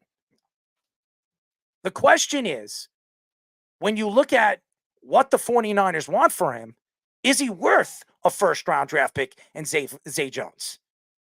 Now, you sit here and you look at what Brandon Ayuk did in the Super Bowl. He did absolutely nothing. If you look at what he did in the NFC Championship, now he made that unbelievable catch, but besides that, what did he do in the game? He has not done enough, in my eyes, to be a high-paying wide receiver in this league. Now, that doesn't mean he's not worth $20 million. It doesn't mean he's not worth $21 million, but is he going to get it? And again, the 49ers who franchised him are not going to just give him away. And again, they need a number 2. If they're willing to trade a Brandon Ayuk, even if they bring in a Zay Jones, is Zay Jones a number 2? That's the question. He's more of a number 3 on a roster right now. And first round, if they get the 17th pick, are they going to get a wide receiver at 17? All the good ones could be off the board by 17. Zay Jones is also a weird scheme fit, too. The Niners are not a team that does a lot of deep threat wide receivers either, and that's really what Zay Jones is. So I don't really get that logic at all from John Lynch. Now, John Lynch right now is on a hot seat. This team needs to win a Super Bowl. They have not won a Super Bowl since John Lynch has taken over as the GM of the organization. Kyle Shanahan's been there, 6 years, 7 years. He has not won a Super Bowl. He's been to 2 Super Bowls and lost both Super Bowls against Patrick Mahomes and Andy Reid. And now you're going into a season, you lose Eric Armstead, who, by the way, went to the Jaguars. You lose pieces. This is not the same team they were last year. They're actually defensively worse than they were last year. They still have Nick Bosa. They still have the talent of a guy like a Deebo Samuel. They still have, guys like, Kittle and all the different young players that they've brought in over the last couple of years. Are you going to trust this year that Brock Purdy is going to show up in the big game and win you the big game? He still hasn't proved that he can win the big game. And Ayuk played a big part of the development in Brock Purdy. As a matter of fact, Brandon Ayuk had a better season than Deebo Samuel did this year.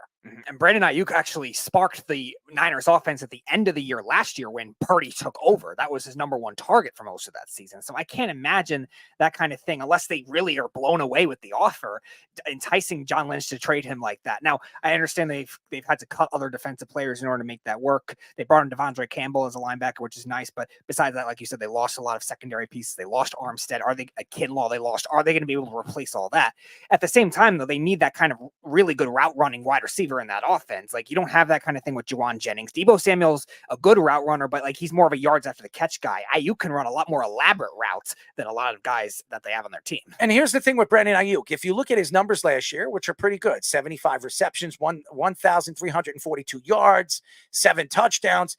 If you look at those numbers with Brock Purdy too as your quarterback, you would look at him as a top 6, top 5 wide receiver in the league. But that was 1 year. Could he do this consistently? Deebo Samuel did it consistently. Devontae Adams did it consistently. Tyreek Hill did it consistently. All these wide receivers that are getting paid a lot of money. Jamar Chase did it consistently. Justin Jefferson has done it consistently.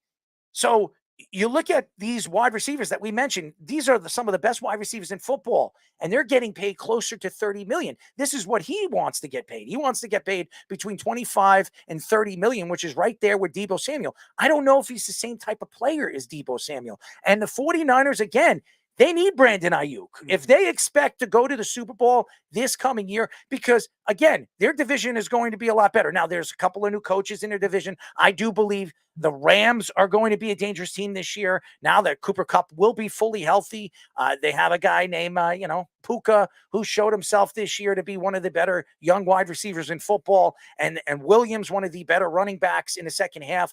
They have weapons, and obviously Matthew Stafford. Now, they don't have Aaron Donald, and they're going to be a different defense this year, but they're going to be now transferred in, their transformation has become more offense than defense as they decided to part ways with Jalen Ramsey last year. So you look at Brandon Ayuk. Brandon Ayuk plays a big part on the success of the 49ers moving forward. Yeah, now people have talked about the depth of this wide receiver class being strong, and maybe the 49ers are trying to bank on that kind of thing. But you also have to look at their mid-first round picks that are coming in. And while Brandon Ayuk was also that kind of thing too, I think he was the 25th overall pick. Are you going to trust to be able to fit that kind of thing right away? And are you going to trust that it's all going to be there? Now, last year the receivers surprisingly slid.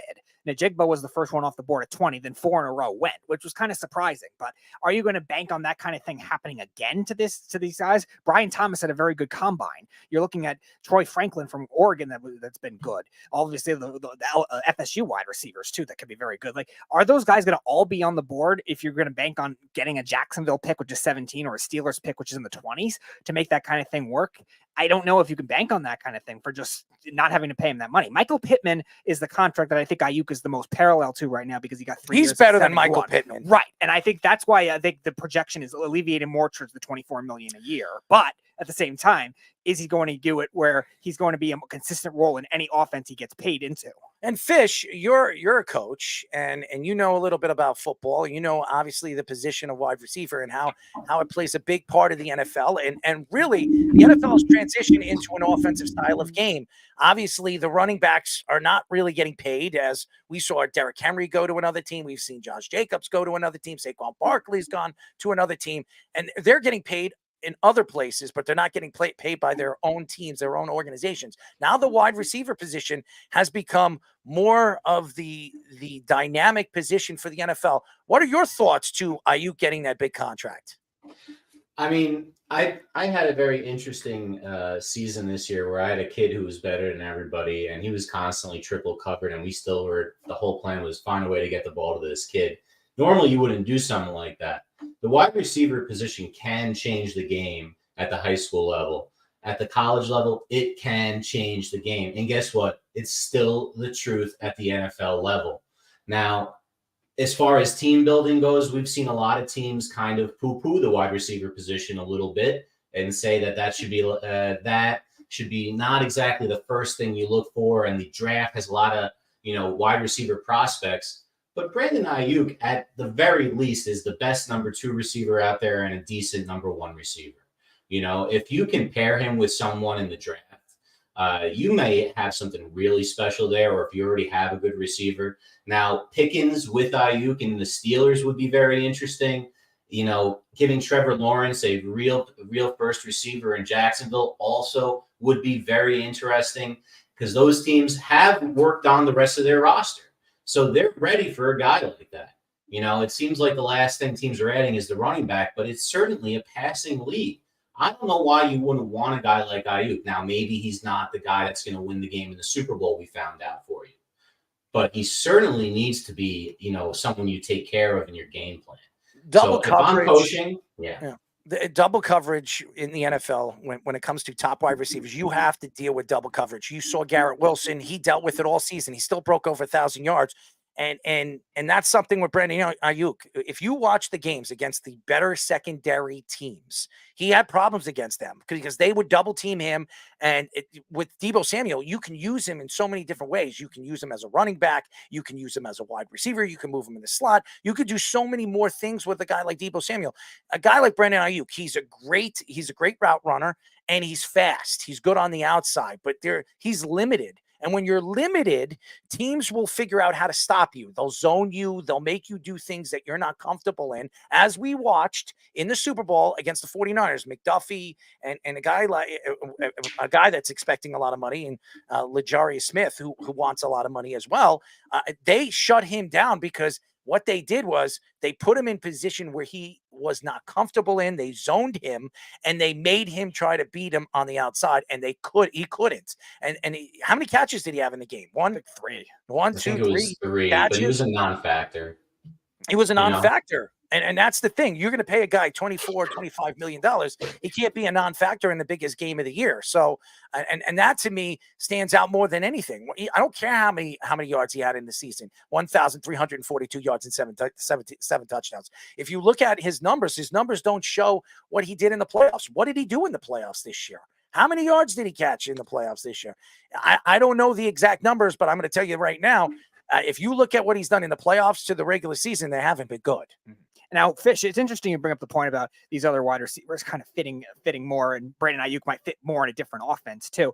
The other thing that worries me, though, if they do make this trade, though, the 49ers, is Brock Purdy, when one guy was hurt in their offense, whether it was Deebo Samuel, whether it was George Kittle, and they didn't have the production the other way, he looked like a broken quarterback. And you saw that in the first half against the Packers in that playoff game. When Deebo Samuel got hurt, he looked like a deer in the headlights, and they struggled in that first half for that reason. It really took some defensive turnovers, some sacks, some mistakes by Jordan Love to make that kind of thing happen where they could rally. And then obviously Christian McCaffrey doing his thing as well. So that's the one thing that concerns me about that. But you're right. I think Jacksonville is more of a place for him to strive in a more conventional Doug Peterson type offense, where he's been good with all veteran and rookie wide receivers in the past with Philadelphia, and the Steelers too, with now Arthur Smith there. Like Errol was saying, Drake London striving that offense. Brandon Ayuk's a better receiver than Drake London. No question. So you right now, at least. Yeah, you would think that kind of thing could elevate even further. I think Kyle Shanahan kind of misused him his first 2 years, and that's why he's only getting the production now. I think, there's something that needs to be said. Even though he wasn't productive, there's different types of wide receiver positions. And we look at Ayuk as a traditional X receiver who's supposed to take the top off the defense. He's what gives the room underneath for the crossing routes, the deep overs for Samuel, for Kittle, for the, clearing out all those guys clear out now. McCaffrey can fit underneath. The 49ers better find another X receiver that's as good or can take that with speed, can take the top off of that defense. Because I would argue the best place for him is still in San Fran, because they need that type of guy, at least, even if it's not him, to run that offense the way they're doing it with all their motions and their H-back and, with Juszczyk and all those guys. You need a top taker offer. Now, I think, the speed in Jacksonville is a little bit better, and, they're going to have to play, they can't just bring two guys over to him and play over the top the same way with the speed they have there. Now, they have to trade some of that speed in Zay Jones. Maybe they don't, but it's really going to be interesting if he gets there, because that could be explosive. Yeah, all those teams that are listed too have that kind of missing piece for the Ayuk to complement the receivers that they have. Like we were talking about before with George Pickens. He's really fast for his size, dynamic wide receiver. So underrated. Yeah, he's so underrated. I really felt bad with him all season. I felt bad for him all season long because he had third string, fourth string quarterbacks thrown into him. And Kenny Pickett is really not even a second string quarterback. As of right now, for what we've seen, he might be a little bit better than Zach Wilson, a little bit better. And that's not saying much. So a guy like George Pickens, who still had, I think, 800 yards this year. I think he had like 6 or 7 touchdowns. Right. I don't know exactly the numbers. George Pickens really should have between 12 and 1,300 yards. He'd be right there with Brandon Ayuk if he had a quarterback and an offensive coordinator that actually knows what he's doing. Right. I think the bulk of that, too, was in 3 or 4 games, though. They can't have that kind of thing either, because that's not going to win football games if four games is your entire year's production, pretty much. And that's where you have to get these other targets going. Now, they had some injuries with the tight end position and the running back position last year, but they also have, even though trading Deontay Johnson, they also have a kid in Calvin Austin, too, who's very fast as well. So I didn't even know this. George Pickens actually broke 1,000 yards this year. I didn't even I know was that. just looking at that. His last two, I guess his last two games were explosive because I know I think one of the games he had close to 200 yards in one of the games. I know because I had him the on Bengals game. yeah, I had him on one of my fantasy teams. He actually had 63 receptions, 1,140 yards, and 5 touchdowns all season long. He couldn't do anything. I remember it. It took really the last 3 or 4 games of the season, and it really didn't help me in fantasy. I did win, by the way. He was on my team. I did win, but it wasn't because of George Pickens. But George Pickens, when I look at his numbers, and he was averaging 18 yards a catch, that says a lot about the season that he had last year. And that's with third and fourth string quarterbacks throwing him the ball. And Matt Canada as offensive coordinator. Yeah, I mean, that's incredible. I think George Pickens could be one of the best wide receivers in football. He's still fairly young. I think he's 25 years old. He came off an ACL tear his first year. So, I didn't expect his first year to be that great. But this is his third year. Mm-hmm. And he's looked, this was his best year. And if he actually has a quarterback that can get him the ball, he's got size, tremendous size. He's so fast, 6'3", tremendous length, can jump. I saw him during preseason games and even some of the practices that Steelers had. He was by far the most athletic and most talented player from all the players on the field. So that says a lot about George Pickens. I just don't think we've seen enough of him this year. And by the way, Deontay Johnson didn't help it any bit because the guy can't stay healthy. If he actually stayed healthy, that would be it. Maybe the Pittsburgh Steelers offensively would have been a little bit better. Maybe Kenny Pickett would have better numbers and he didn't get hurt. Yeah, also drop problems too alleviated that even further. But slot receivers are a lot easier to find later, so I think those are a lot more replaceable. That's probably why they traded him and not to pay him the $16.2 million they had or whatever on the last year of his contract. Yeah, where did Deontay Johnson go? Carolina. Carolina. Which was actually a good trade for the Steelers because they also got a good corner and Dante Jackson back as well. That'll help their depth with Minkah Fitzpatrick. They drafted Joey Porter, who kind of struggled in the first half of the year, but did very well in the second half of the year. And now their secondary looks a lot better. I can't wait to watch the Pittsburgh Steelers this year. I really can't. Ayuk would unlock Pickens even more. We were just talking about it, that Pickens did that well with bum quarterbacks. And he's, going to be doubled at this point. Deontay Johnson couldn't stay on the field. He's more kind of a possession guy at this point in his career anyway. Maybe a little closer to like, the way Keenan Allen would impact the game than like a true, deep threat type of a receiver. Imagine what happens now if Pickens has to have the number 2 cornerback on him every play. Mm-hmm. And they're rotating coverage to Ayuk, and then that opens up the run game for those 2 big thumpers they have that, maybe they're not best at finding holes, but they're big and tough to tackle. At least Najee is. And, that could, they could go from one of the worst offenses to one of the better offenses in the NFL. Adam Schefter reports that L'Jarius Sneed wants to be the highest paid cornerback in the NFL. The Chiefs signed Sneed to a franchise tag worth about $19.8 million. The Chiefs last week made Chris Jones the highest paid defensive tackle in NFL history. The Colts and Titans expressed interest in trading for Sneed, but the Chiefs are asking price is very, very high. Jari Alexander is currently the highest paid cornerback per year, making $21 million per season. And the Chiefs currently have about $8.5 million in cap space. First of all, he's not going to make $20 million. There's no way after paying Patrick Mahomes last year and extending him. Kelsey still has, I think, another year or 2 years left on his contract. I think it's a year or 2 left on his extension. He's getting paid. He's one of the highest paid tight ends in the league. Chris Jones is making a lot of money now. I think he got a 3 or 4 year deal. No, it was a 5-year deal, $95 million. Yeah. So, and so all these guys are, you just can't pay all these guys. Now I don't even believe L'Jarius Sneed is the best corner on his team. McDuffie is. Great. And they have to decide who they want. If they extend and they give L'Jarius Sneed that extension, that big contract, there's no way they're bringing McDuffie back. McDuffie will be a free agent probably in the next 2 seasons. He's going to want a lot of money. McDuffie's been in the league for 2 years now. Yeah, right? his name is the Sauce Gardner draft. Okay, so so this is his 3rd year. So he has 2 years left. And then McDuffie will be a free agent. So there's no way they're going to be able to re-sign McDuffie if they give L'Jarius Sneed that kind of contract. McDuffie is an all-pro player. He's one of the best slot corners in all of the NFL. And you saw what McDuffie could do against the best corners in football. So I'm not saying L'Jarius Sneed isn't worth it. I'm not saying L'Jarius Sneed isn't worth a top end draft pick. I don't know if he's worth a first. I would give up a second round draft pick for L'Jarius Sneed. He's a good player. He could be your number one corner. I just think paying him $20 million, I don't think he's Sauce Gardner. I don't think he's Jari Alexander.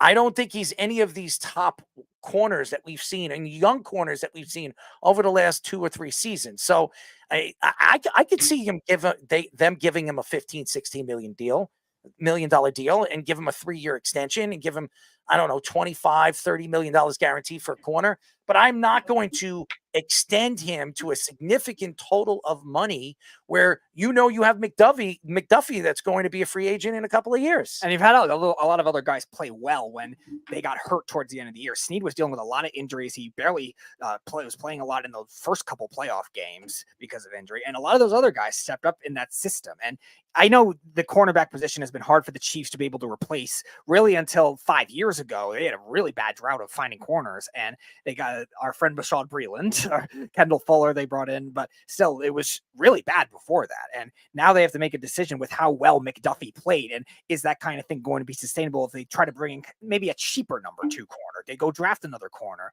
and make that work, or they trust the guys that they have. Andy Reid knows how to find those guys. Yeah. Andy Reid's very good at drafting. He finds wide receivers in the later rounds. He finds corners in the later rounds. We've seen him find running backs in the later rounds, and he's failed to draft running backs in the early rounds. So it hasn't worked out in the early rounds for Andy Reid, but he knows how to find talent. And Chris Jones, I don't think was Chris Jones a first round draft pick? He was a second round draft pick. He was supposed to be a first, and he fell out. Yeah, he fell out, and look what everything fell out in his combine too. But I mean, Chris Jones, obviously one of the more talented defensive linemen in all of football, and that's why he got paid what he got. L'Jarius, this is his first real year that he really broke out as a corner. Now, I'm not saying he wasn't good the year before that. He was a good corner the year before that, but he wasn't an elite corner that he was this year. He was fantastic this year. And again, this was his contract year. That's why. And that's the thing with Brandon Ayuk. This was his contract year. So could Brandon Ayuk do it consistently? Could L'Jarius Sneed do it consistently? Now, we remember a player called the Honey Badger that was there with that organization for a couple of years too. Won a Super Bowl with Patrick Mahomes, was one of the best safeties in the league. It was up for Defensive Player of the Year that year. And they decided to part ways with him. And he was still at the top of his game. He was still probably the best safety in football.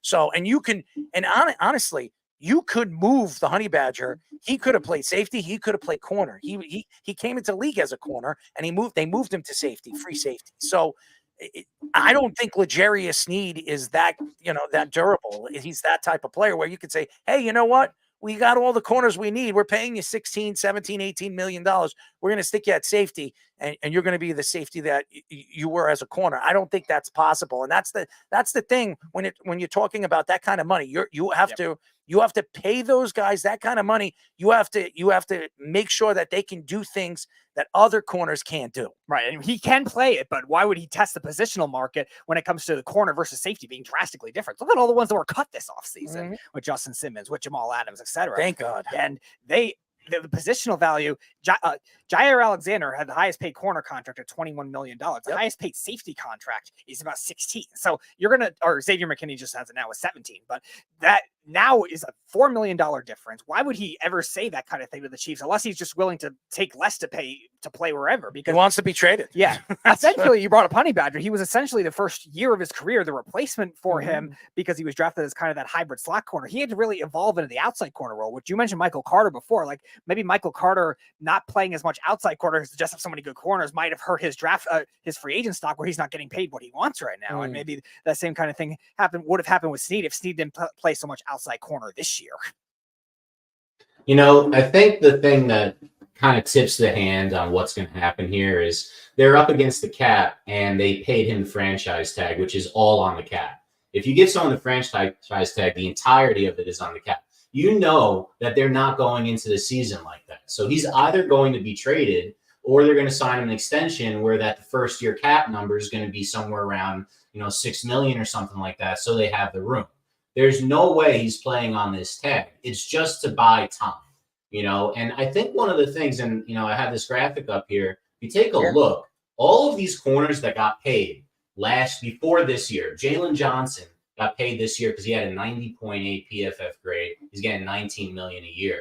Everyone else, Jair Alexander on down, no one was over 70.2, except for L'Jarius Sneed at 71.1 on their overall ratings. Now, PFF scores aren't perfect or anything like that, but it gives you an idea of what it's like when you pay these top corners. Is it really worth all that money? Are they just in, like we said, contract year mode, and that's the best they're ever going to do? And then they're going to play more at this, very good or good corner, number one, great number two level, which might be what Sneed is, as opposed to, like that's what they are, like Sauce Gardner has shown since day one. You look at Marshawn Lattimore, a guy that we've heard over the last couple of weeks that the Saints are looking to possibly move before the draft, and they're trying to stock up. Maybe they're trying to rebuild. I don't know. I think the Saints could still be a playoff contending team in their division this year. But Marshawn Lattimore, he's done it consistently. He's done it consecutively every single year. L'Jarius Sneed, this was his best year. He's still franchised. He's still making $19.8 million as a franchise tag. That's a lot of money. If I right now was this organization and this team, I am not overspending for a player like L'Jarius Sneed when I'm going to have to pay McDuffie 2 years from now. And I'm going to tell you right now, the way and what I've seen with McDuffie is an elite corner in this league. This kid could be a top 3 corner in a year or two from right now, if he's not already. I mean, he was an all-pro player this year in a slot. They have a new, slot position as an all-pro player. He was really the best slot corner in the league. And you can move him anywhere. We saw in the playoffs. Look what he did against Diggs. He shut down Diggs. He shut down everybody. He shut down Baltimore. Every single team that McDuffie. It wasn't L'Jarius Sneed that was doing it. McDuffie is the number one guy. He's been the number one guy for the last 2 seasons, and you see him starting to develop into the player that he is. Yeah, and the dilemma is the same kind of thing with Brett and I. Do you want to give 2 players of the same position that kind of top money? Now the Chiefs don't have to do it this year, but they're going to have to do it in the future, where McDuffie corner contracts are going to be very inflated by then. And so if he keeps up this pace, he might be the 2nd or 3rd highest paid corner, depending on Sauce and some other guys in the league. So that kind of thing is going to be a question mark of how much do you trust that Spagnuolo scheme and the other free agent signings. So we've seen Brett Veach do a good job bringing veterans for this defense, but we've never seen them try to drastically pay, besides Chris Jones and Honey Badger initially, drastically pay a lot of these guys because they had a big cap issues with the first defensive team before they got Mahomes. Aaron Donald announces his retirement from the NFL on Friday after 10 NFL seasons. Such a surprise. I couldn't believe it. Donald was a 10-time Pro Bowl player, 8-time first-team All-Pro, Defensive Rookie of the Year, 3-time Defensive Player of the Year.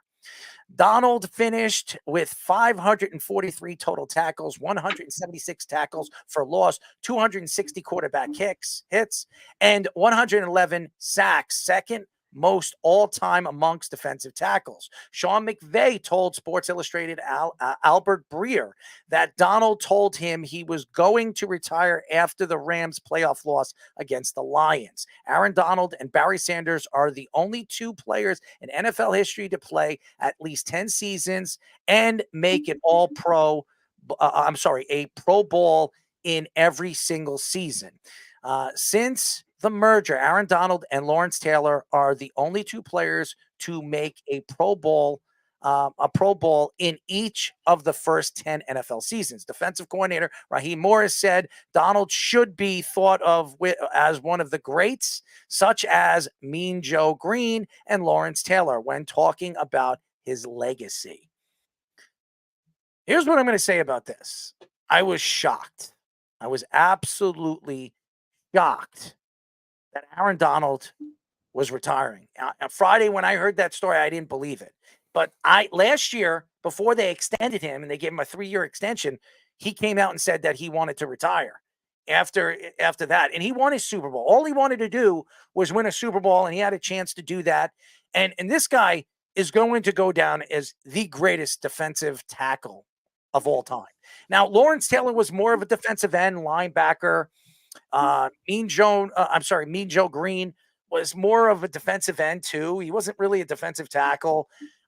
What he did as a defensive tackle and what he did as a defensive lineman in 10 seasons was remarkable. Absolutely remarkable. He was the best defensive player 8 seasons in a row, and it wasn't even close. Wasn't even close. He caused havoc against some of the best offensive lines in football, dominating. I seen him against some of the best offensive lines in football. I remember, if I'm not mistaken, I don't think it was against the Eagles, but it was against one of the top 5 offensive lines in football where he had 3 sacks in a game. I think it was the Cowboys. 3 sacks in a game. Completely tortured that offensive line. And that's what makes a guy like Aaron Donald so special. He is one player. Everybody knew he was the best defensive player on the field, and they couldn't stop him. Same thing with Lawrence Taylor, Reggie White, some of the greatest defensive linemen that ever played. No matter what team he was playing against, what defense he was playing against, or offensive coordinator he was playing against. I'm sorry. He was that dominant. And what makes this so crazy and so weird is when you look at guys like Barry Sanders. Barry Sanders stepped away from football in 10 seasons. And you look at Calvin Johnson. Calvin Johnson stepped away from football 10 seasons. Aaron Donald now, 10 seasons, retires. These are some of the best players at their positions of all time. Calvin Johnson, Megatron, the best wide receiver in this era. Retired in 10 seasons. And he came out and said he wants to spend time with his family, the CTE situation. He doesn't want to be paralyzed. Aaron Donald has nothing to prove. Calvin Johnson never won a Super Bowl. Barry Sanders never won a Super Bowl. Aaron Donald did. That was his goal. Just win me a ring. That's all he wanted to do. And by the way, he was the best player on the field in the second half of that game. Oh, yeah. The best player. And that says a lot about who he is.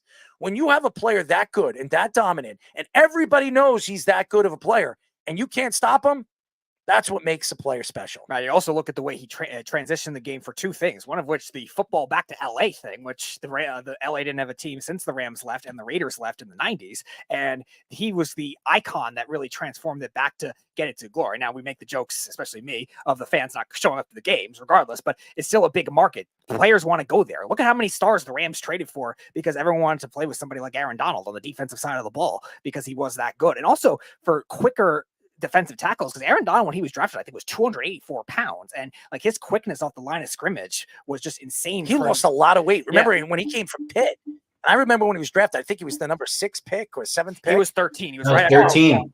13, right after Odell. Or whatever, wherever he was drafted. I remember he was overweight, and that's why he fell in the draft, because they thought his body structure, the way he was built going into the draft, he was going to fall because they didn't think that he was going to survive in the NFL. They thought he was a 3-4 year player. Well, he was a 10-year player, and he was the best defensive player in the league his rookie season. Right. And that has paved the way for a lot of these defensive tackles that are drafted now that are getting big contracts this offseason, these quicker type pass rushing type defensive tackles to mold their game around him. Now, none of them are going to catch up to him because what he did for also 4 different defensive schemes in a 3-4 as a 3-4 and a 4-3 defensive tackle, so many different positions. Patrick Mahomes had the MVP season in 2018. I honestly thought he was the second best, deserving of MVP. He had 20.5 sacks playing mostly as a 3-4 defensive end. Like, that's insane. That's unheard of. And he has 111 sacks, which is second most all time, only to John Randall, who has 137. It's just insane in today's game where the game's gotten so much faster. We talk about all the times these rules that are hurting these defensive players, and he's putting up those kinds of numbers year in and year out. Raheem Morris is right. Absolute legend that should be thought of that way. And Fish, you actually played the position, or you know about the position because you coach. What are your thoughts to Aaron Donald's career? So this is the position I coach. I love talking about the line, and there's nobody better to talk about than Aaron Donald. Now, you can compare stats all you want. I think Randall played a bunch of D-end as well, so he was like in a 4-3. So he actually was able to get more of a traditional, sack number. Take a look at what Donald was doing up against. They were triple teaming him. You don't triple team players on the field because it's 11 on 11. You're literally playing 11 on 9 with the rest of the team if you're triple teaming someone. But that's what teams had to do to Aaron Donald. I was listening to the Kelsey Brothers New Heights podcast today, and Jason Kelsey was talking about how there was no one else in the league, all the other great players on D-line or linebacker, 0 players besides Aaron Donald, that they would game plan strictly, we just have to stop this guy. I don't care about anybody else. That's Lawrence Taylor stuff. That's what they used to do for Lawrence Taylor, and they really couldn't because there were so many other great players on that Giants defense, which is why they were so successful. The Rams, I don't think, they had Von Miller that year. They won. But, he was able to do it all the time. And this past year, not as good. He was triple teamed all the time, only had 8 sacks. But guess what? Still first team All Pro, because the guys that know. There is nobody else that commands a triple team on the D-line, on the inside of the line. I don't know how you protect the rest of the pocket with not being able to help anyone else. It was amazing. The best. He was the best. And he'll go down. If you're talking about an all NFL team, he'll probably be my starter on my defensive tackle. He was that good. He was that great of a player. And the guy was built like an ox. I mean, he transformationed his body in like 5 years from what he was. And he knew when he came into the NFL how many people were speaking about his size and how overweight he was and how fat he was. And he still was drafted in the first round. He's still drafted in top 15. But the guy should have been the number 1 pick in that draft. I mean, if you look at all the guys that were drafted, and it was a great draft, by the way, but Aaron Donald was by far the best player in that draft and that draft class. And for him to fall all the way to 13, I thought it was 6, but you guys said it was 13. That just says a lot about who he is as a player, how hungry he was, how he wanted to prove himself as a player when he came and he went to St. Louis and really he transformed that position. He is what you want to be as a defensive lineman in the league. Now you look at guys like Quinn Williams, you look at guys like Dexter Lawrence. These guys are big guys, but this guy is built like he's inhuman. He's like He-Man, on the football field. It was just so special to watch him, and it's sad to see a player this good walk away from the game, even at the top of his game. He didn't have the season that he had the last 8-9 years, and even last year was kind of like it started to tail off, but he still was one of the best defensive linemen in the league. Even when you look at his numbers, he might not have Chris Jones numbers or Dexter Lawrence numbers this year, or any one of those guys, but he had some great numbers, and he will go down as one of the best and one of the greatest defensive players to ever play the game. When we come back, ladies and gentlemen, we are going to have a Let's Parlay with Chaz, Wes, and Reno Johnny on a Wednesday, not on a Thursday, because we have our bracket to come up, and I'm sure they have a lot of picks going into the NCAA tournament. But first, Tommy Scoops with our Sports Minute. This is the Sports Loudmouth Sports Minute Are you ready to get loud? with Tommy Scoops. That is right, ladies and gentlemen. As promised, I am back to deliver yet another Loudmouth Sports Minute. I am the man, Tommy Scoops, to give you the rundown. And currently in the NBA, the Pistons just announced that first round, 5th overall pick, guard Azur Thompson is going to miss the rest of the season to receive blood clot treatment. The team also announced that center Isaiah Stewart is also expected to miss the rest of the season with a hamstring injury. In other news for the NFL also said that they are going to be considering on the kickoff and hip drop tackle ban proposals. The kickoff proposal will see multiple changes to the kickoff rules and a hip drop tackle, which will ban the hip dropping for player safety. In other news, Saints re-sign safety Jonathan Abrams to beef up their safety position along with Tyrann Mathieu. Other NFL news, the Rams are going to be signing linebacker Christian Rozeboom.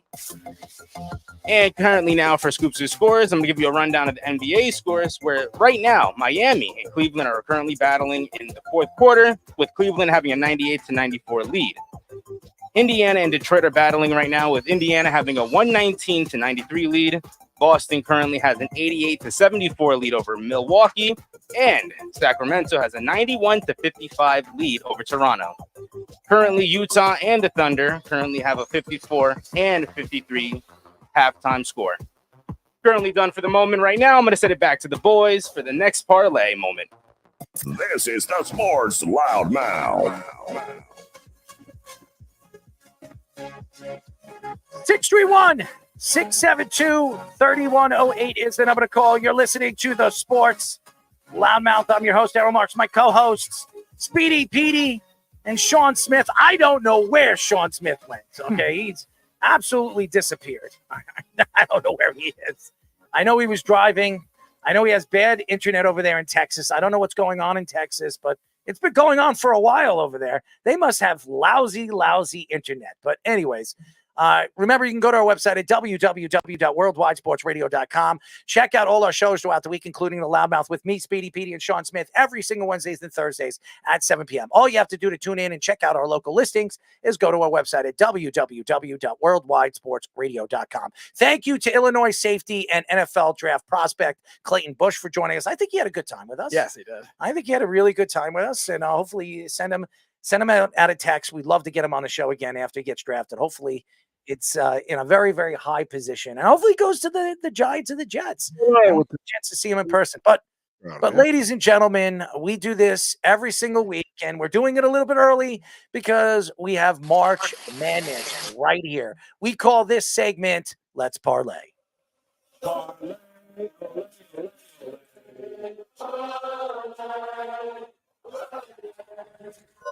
It's time for Let's Parlay. All right, ladies and gentlemen, I know everybody loves Derek Mountaineer Mountain, but we've been waiting for this guy to show up. He's been in his own little world, as he always is. And Chaz, he was in Brazil. He's, horse betting.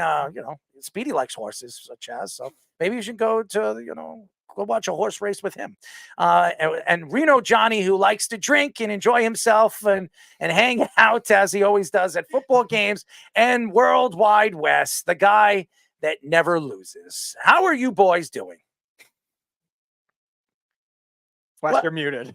Wes, you're muted. And Reno, I'm you're not muted. I just don't have my background, so I just have green screen today. It's okay. It's okay. You don't have to. No, I'm over it. I'm doing great. I was just thinking about Wichita State when you said There you horse. go. The look on Petey's face. There you go. Speedy, do it.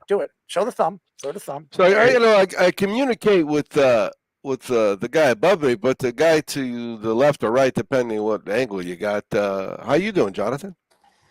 Doing good. It's been a hectic day. I had, I'm in the appraisal business, and sometimes my schedule has to meet up with other people's, and they don't work around my schedule. So I just got back. It's 8:20. I just got back to my house from Pleasanton, a little country town about an hour and a half away. So I would imagine Wes could tell you some appraisal stories, right? It's part of the process, man. Sure is. I'm excited for March Madness. I will say a little tidbit. I think the Mountain West was grossly underseeded. All right, but that might be a little bit because I love that conference. But I do think they were grossly underseeded. So I got plenty of good opportunities to make some money. It's so interesting. And before we get into March Madness, and I know you guys are going to have picks, would you guys like to do your bracket with us? That would be cool. We're about to do our bracket right after you guys were going to do our bracket, but you guys are here. And by the way, just so everybody knows, Reno Johnny is in his bathroom. For some reason, tribute to Sean Smith. some reason, we have so many different people that love to do interviews or work with us in their bathrooms, in their showers. So thank you, Reno, for what? Here's the deal: is I was working all day, and bath time on Wednesday. Me and my wife have a schedule worked out. And are you watching the baby my again? bath time, but I don't like missing bath time with my son when it's my days, because he's getting bigger, and that's what I'm doing. I'm doing bath time and trying to do an interview at the same time. All right, so you guys have your bracket. Chaz, you have your bracket. Is that it? I don't know. These both have small boys. I think this is an advantage for them. I get sleep. All I get is sleep. Yeah, rub it in. I already did mine. All right, that's right. I have it in front of me, but I did. I went. Did you guys join the group? The PD's I got to send you the password. I forgot to send you the password. Okay, I sent it to Wes wrong. I'll do that. You never sent me the bracket. It just opened because I was on ESPN. It just opened. All right, so I will do it after. Yeah, I will one that Petey sent over. I'm gonna hop on after I do this. I was gonna do my bracket with y'all. All right, so Wes, you want to do your bracket with us? I'm in, and mine's done. All right. So we could do the 4 plays. I'd be interested in seeing how these guys handle. This is the biggest day, right? I mean, people wait all year for Thursday in the sports book. They wait all year for this trip. Like I go for the AFC NFC. They're the same passion with this, and they get from the minute they wake up, right? Thursday morning, man. Yeah. I mean, Yeah, well, it's There's so many big dogs. I'd like to talk to these guys and listen where their brains at on specifics. That if they can give me 4 winners each, I would like that. Well, that's what we'll do. What we'll do is we'll do our bracket first, and then you give us your 4 winners. That's what bracket first. I thought bracket we were going first. to do Yeah, we'll winners do the bracket first because it makes it quick, and we'll go through it. We'll all go through it each. Each spot. What do you want to do, Speedy, with the bracket? Did you want to go through each pick individually? You want to go through just some upsets that you have in the final 4 picks? So how do you want to do it? No, let's go through the whole bracket. All Because right. it'll be quick. It's not. It's not rocket science. All right. I'm not me. All right. How about All right. Fish? Fish, you have a bracket? You have your bracket? No, you don't have it. Okay, so so all of you guys have it. I have mine. Speedy has his. So why don't we go through it? Speedy, where do you want to go first? All right, we'll start with the region the Fish has up right now, the East region. Does anyone have a 16 seed upset over the defending champion UConn? I wouldn't imagine so. Nah, it's UConn all the way. All right, At FAU. least in that game. Actually, spoiler alert, because mine's already posted. I got UConn all the way to back-to-back. Oh, all right. All right, so Chaz has UConn. Wes has UConn. How about Reno Johnny? You have UConn? I'm not going to go against UConn. Real tip, I do think that March Madness brings out a lot of. It's exciting. I will say, I think Worldwide West, I would agree. We kind of have a little bit of an advantage because I believe I've watched Duquesne as much as I've watched UConn this year. I've watched Dayton play as much as I've watched North Carolina. So now it's a good opportunity for us to be on some of these smaller teams, but Stetson's not going to be one of those for me. Yeah, I got UConn too. All right, so FAU and Northwestern. This will be a close game, kind of lower scoring. I'm going to go with Florida Atlantic, though. All right, Russ, who do you have? I've seen Florida Atlantic play live, and they made a really close game of a team they should have just destroyed. So I like Northwestern. They've played against tougher competition in a harder conference most of the season.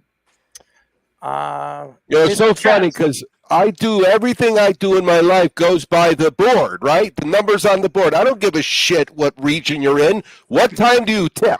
So I got this. So I'm trying to find these games because everything I got is in order by Thursday morning to Thursday night and Friday morning to Friday night. So I couldn't even find the game. So who do you have? I don't know which game. This is Florida FAU Atlantic and Northwestern. FAU and Northwestern. I thought you Oh, did. you know what? I got Northwestern. Okay. Yeah. Who do you have, Reno? I'm going to take an FAU, and partly is I'm not that big on the Big Ten. I think the Big Ten's kind of overrated. So I'm not really thinking that it's that much tougher competition over there in the Big Ten. I think FAU. I think they're going to be a popular pick to maybe upset UConn. Spoiler alert, I do not have them upsetting UConn, but I do think they get past the first round. I think they're going to be a popular pick just because they were Final Four last year. I'm not that way, but I do think they get past Northwestern. I have FAU too. All right, San Diego State 5 against UAB, who's the 12. Chaz, I'm not going to pick against your Aztecs like I did every round last year. I'm going to go with them here. I still get grief for picking Alabama when they played. Yes, I know.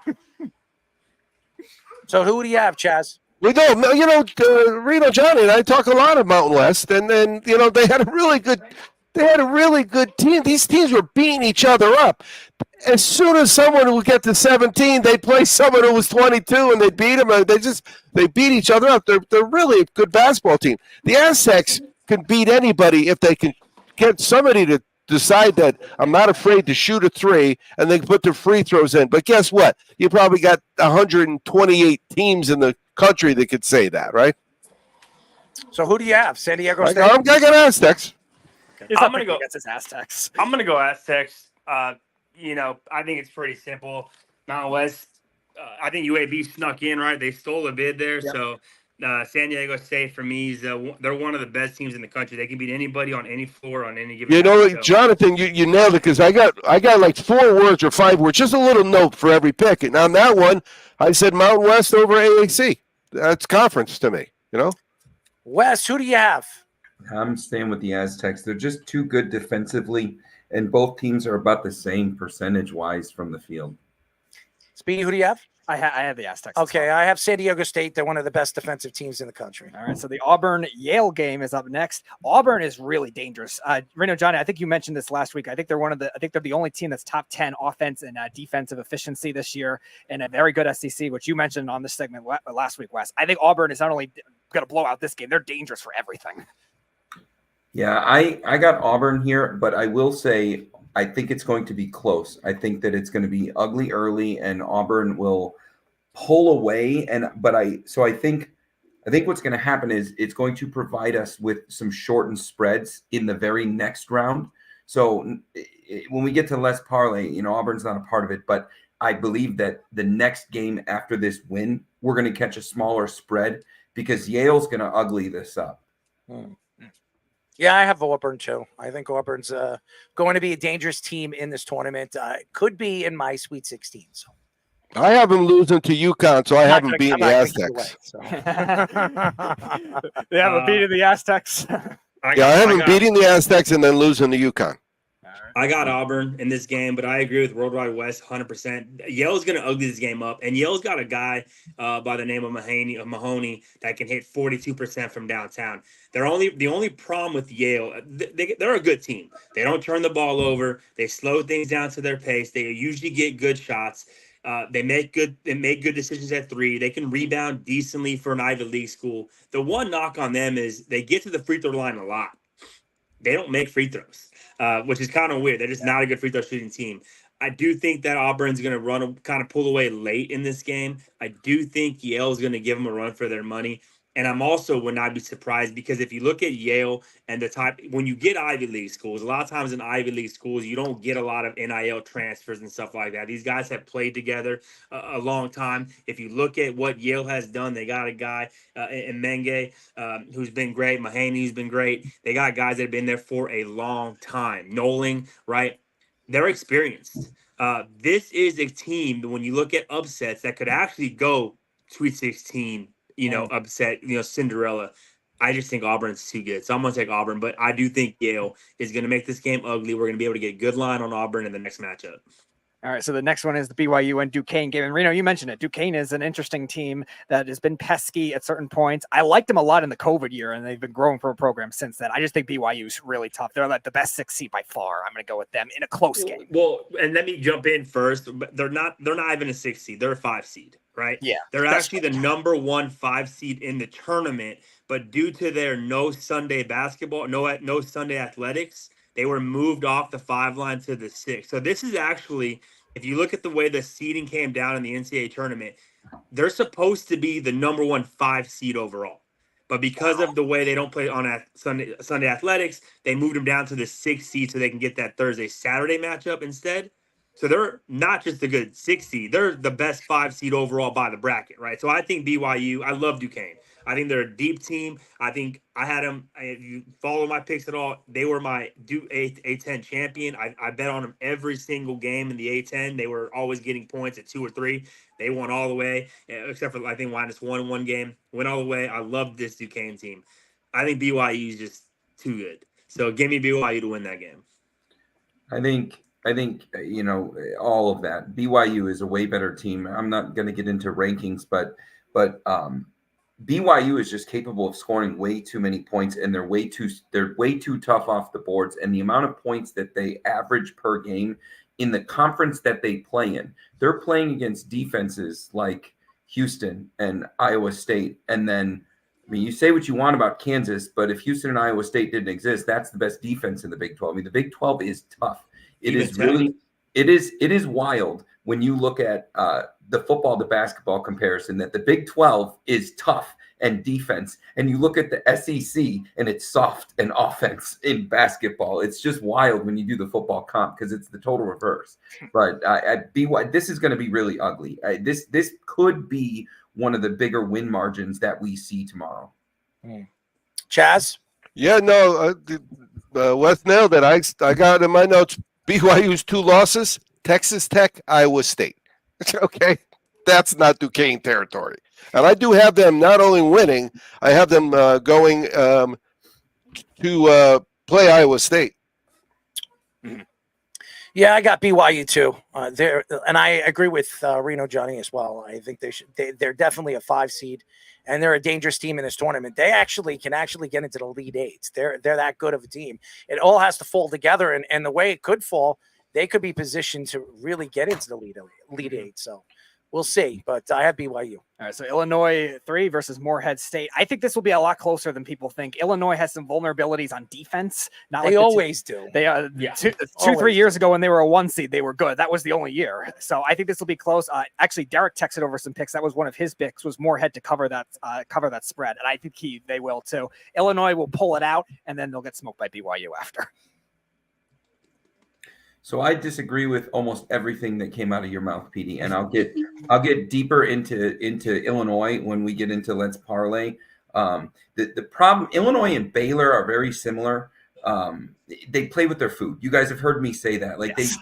they just don't want to put teams away early. And Illinois, if you see what they just did as they won the Big Ten, in that final game it just shouldn't have been as close as it was.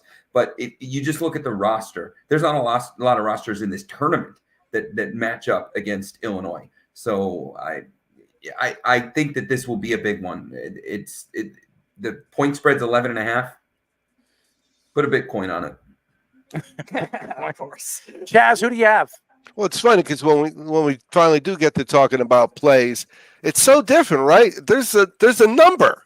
With all these picks we're making, there's no number. There's a number on the left, not a number on the right. I'm used to the number on the right, and some of those are big numbers, and that's what we're going to talk about. But I've got this is what game are we on? Illinois Morehead State. Yeah, I've got Illinois winning by getting beat by BYU, who I have playing Iowa State. All right, Morehead. Morehead. Sorry, Illinois. My point was Morehead. They've had opportunities to kind of get on the road and play some good teams. Purdue, 30-point loss. Alabama, 32-point loss. Penn State, 23-point loss. Like, they just haven't showed up against big competition. Now, don't get me wrong. They've probably gotten better, and most teams do throughout the season. They just haven't been able to put it together against any type of team that you would consider higher class, higher tier. Beating up on Lindenwood and Southeast Missouri State just doesn't do it for me. I think I've seen Morehead as kind of a popular play to beat Illinois. Now, don't get me wrong. I do not like this Illinois team to go that far. I think I disagree with Wes in that aspect, but I don't think they're going to beat Morehead. They're going to lose to Morehead State. I don't think they're going to have any trouble with Morehead. All right. Speedy, you have it? I had Illinois closer than expected. I have Illinois too. All right, so we got the Washington State, a 7 seed versus Drake, a 10 seed. And Reno, Johnny, we were discussing this last week as well on Moneyline Mania. Drake is a team that's been dangerous for a while, kind of one of those rising smaller school programs, and I definitely think can make it very far in this tournament as a sleeper. And I'm going to pick them here. Washington State's a good team, but again, they strive with a bad Pac-12. You're looking at my madness, the bracket you didn't make yet. No, I have my bracket. It's right here. Oh, you did? Okay. I was doing it during the show. There you go. All right. I have Drake in this one. What do you think? As I go back and forth, I'm writing. I have the bracket right in front of my face. So yeah, I got the. I'm on Drake. You look at this team. I think they're a very well-coached team. They're balanced. They can shoot the three very well. They're actually one of the better 2-point percentage teams in the country. They shoot free throws very well. They don't do a whole lot bad. Defensively, one of the better teams guarding the 3-point. They're the number one team limiting offensive rebounds. They create turnovers. They don't turn the ball over. I think they're a really, really good team. And I've said it before. I think the Pac-12 is God freaking awful. Good riddance. I've honestly never liked the Pac-12 in a lot of the years that they've been kind of, the only great thing about the Pac-12 for me is they had later games. So I had something to bet on late. That's pretty much the only thing that the Pac-12 has ever offered. Terrible conference, good riddance, conference of champions, my ass. Get out of here. Give me Drake. Or as Chaz like to say, the formerly known as the Pac-12. That's it, baby. That's who is the new Power 5. So I'm not going to go too deep in my reasoning, but statistically, Drake is better than Washington State in almost every single category. But the most important one that I'm looking at, both with my bracket and my wallet, when it comes to calling winners, is I'm looking at 93% of the action is saying what you guys are on Drake. I'm going the other way. I'm on Washington State. 93% of the public is calling for Washington State. I'm going to steal some points with a bracket win here, and I'm going to steal some money too. There is no statistic that makes sense other than where the public is laying their action. And when it's that heavy, they lose. Washington State. Yeah, I have Drake. Going. All right, and Iowa State and 15 South Dakota. Is anyone of the 15-2 upset? No, I don't. No. Yeah. We don't even need to talk about this game. On to the next bracket. Well, yeah. Unfortunately, this is when Drake does their one and done too. Oh, is that it? Is that the case? All right, there you go, Fish. You pulled up the next region. I am assuming nobody has the 16-1 upset here. I know, Wes, you think Houston's the best team in the country. I do think they're the best team in the country, and they're coming off of a game where they just got smoked and they lost their best big man in that game. I was seconds away from being at that game. It was an odd deal, but either way, this is the best team in the country. Nobody can touch them. They're winning the whole thing. Done. All right, I'm assuming everyone else has Houston as well. Yeah. All right, the Nebraska Texas A&M. This one I think is an ugly game. I'm going to take Nebraska close just because I think Frank Hoiberg's an experienced coach that has some tournament experience. That's really it. Who do you have, Reno? A&M. Big Ten's not good. I've seen Nebraska play. They got that one kid that they call him the Japanese Steph Curry. I get it. Exciting. He can kind of hit some good shots. I'm going to go with the team I think is just the tougher team, the team that, when it gets down, who's going to go and fight for every ball and kind of grit their way to a win. I'm going to go with A&M. I think they're in a far tougher conference this year. They played some far tougher competition. Give me A&M. It might be close for sure, but when it comes down to it, if I need a bucket or I need a rebound, I'm going to bank my money on A&M. Wes, who do you have?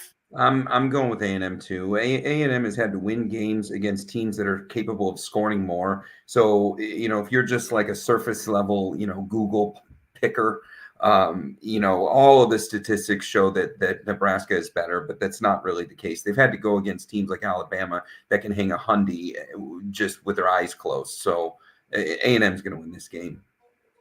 Chaz, who do you have? Yeah, I have A&M, but again, getting whacked by Houston next time.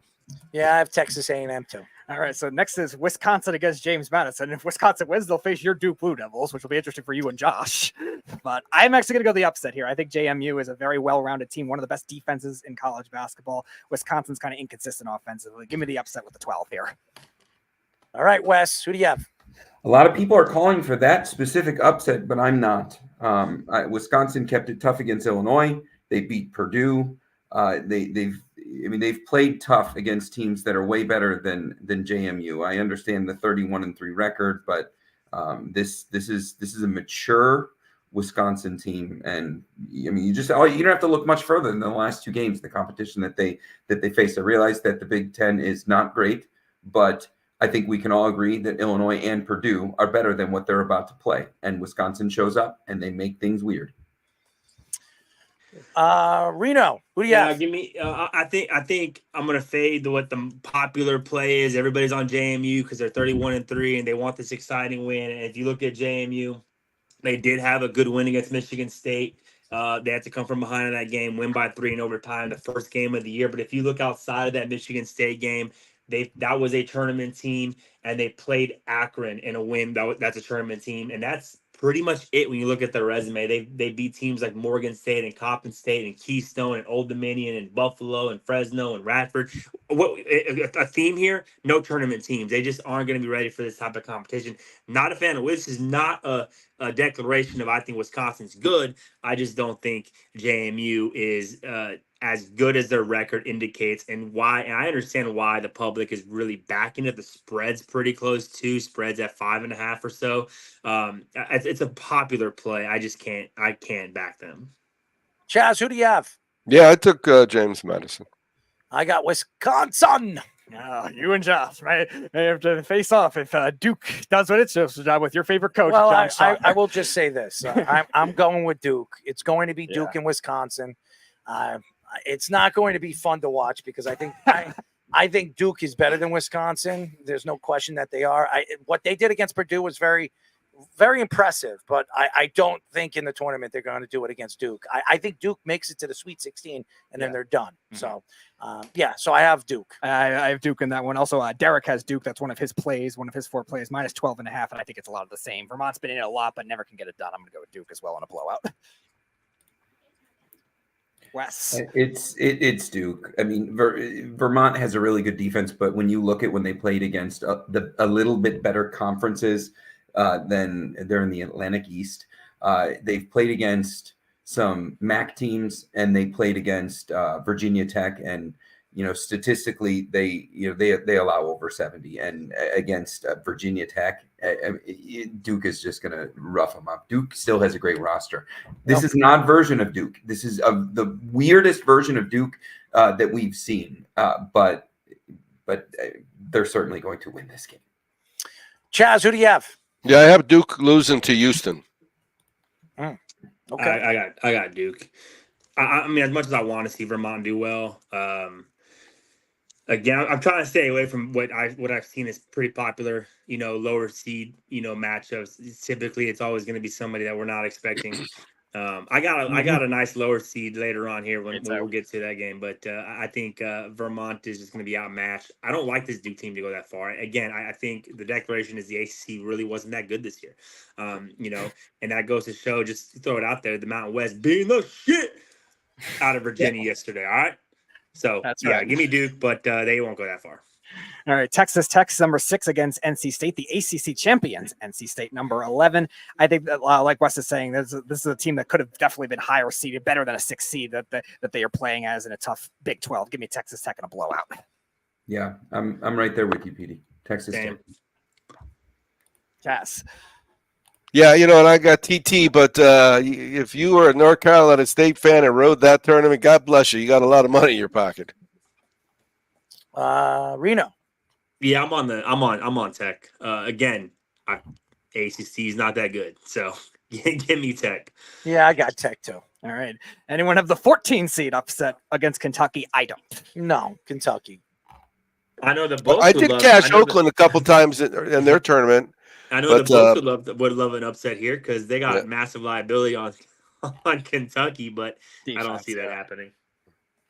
All right, and I guess you could do both scenarios for this 10 seed, Boise State or Colorado, where they're playing right now, and I'm going to do that here. I think Florida beats Colorado, but I think Boise State beats Florida. So I actually have Florida going to, what is it? I'm trying to read this. I got Florida winning 3 games. I got Florida losing to Kentucky. Elite 8. So yeah, I'm going to the Elite 8.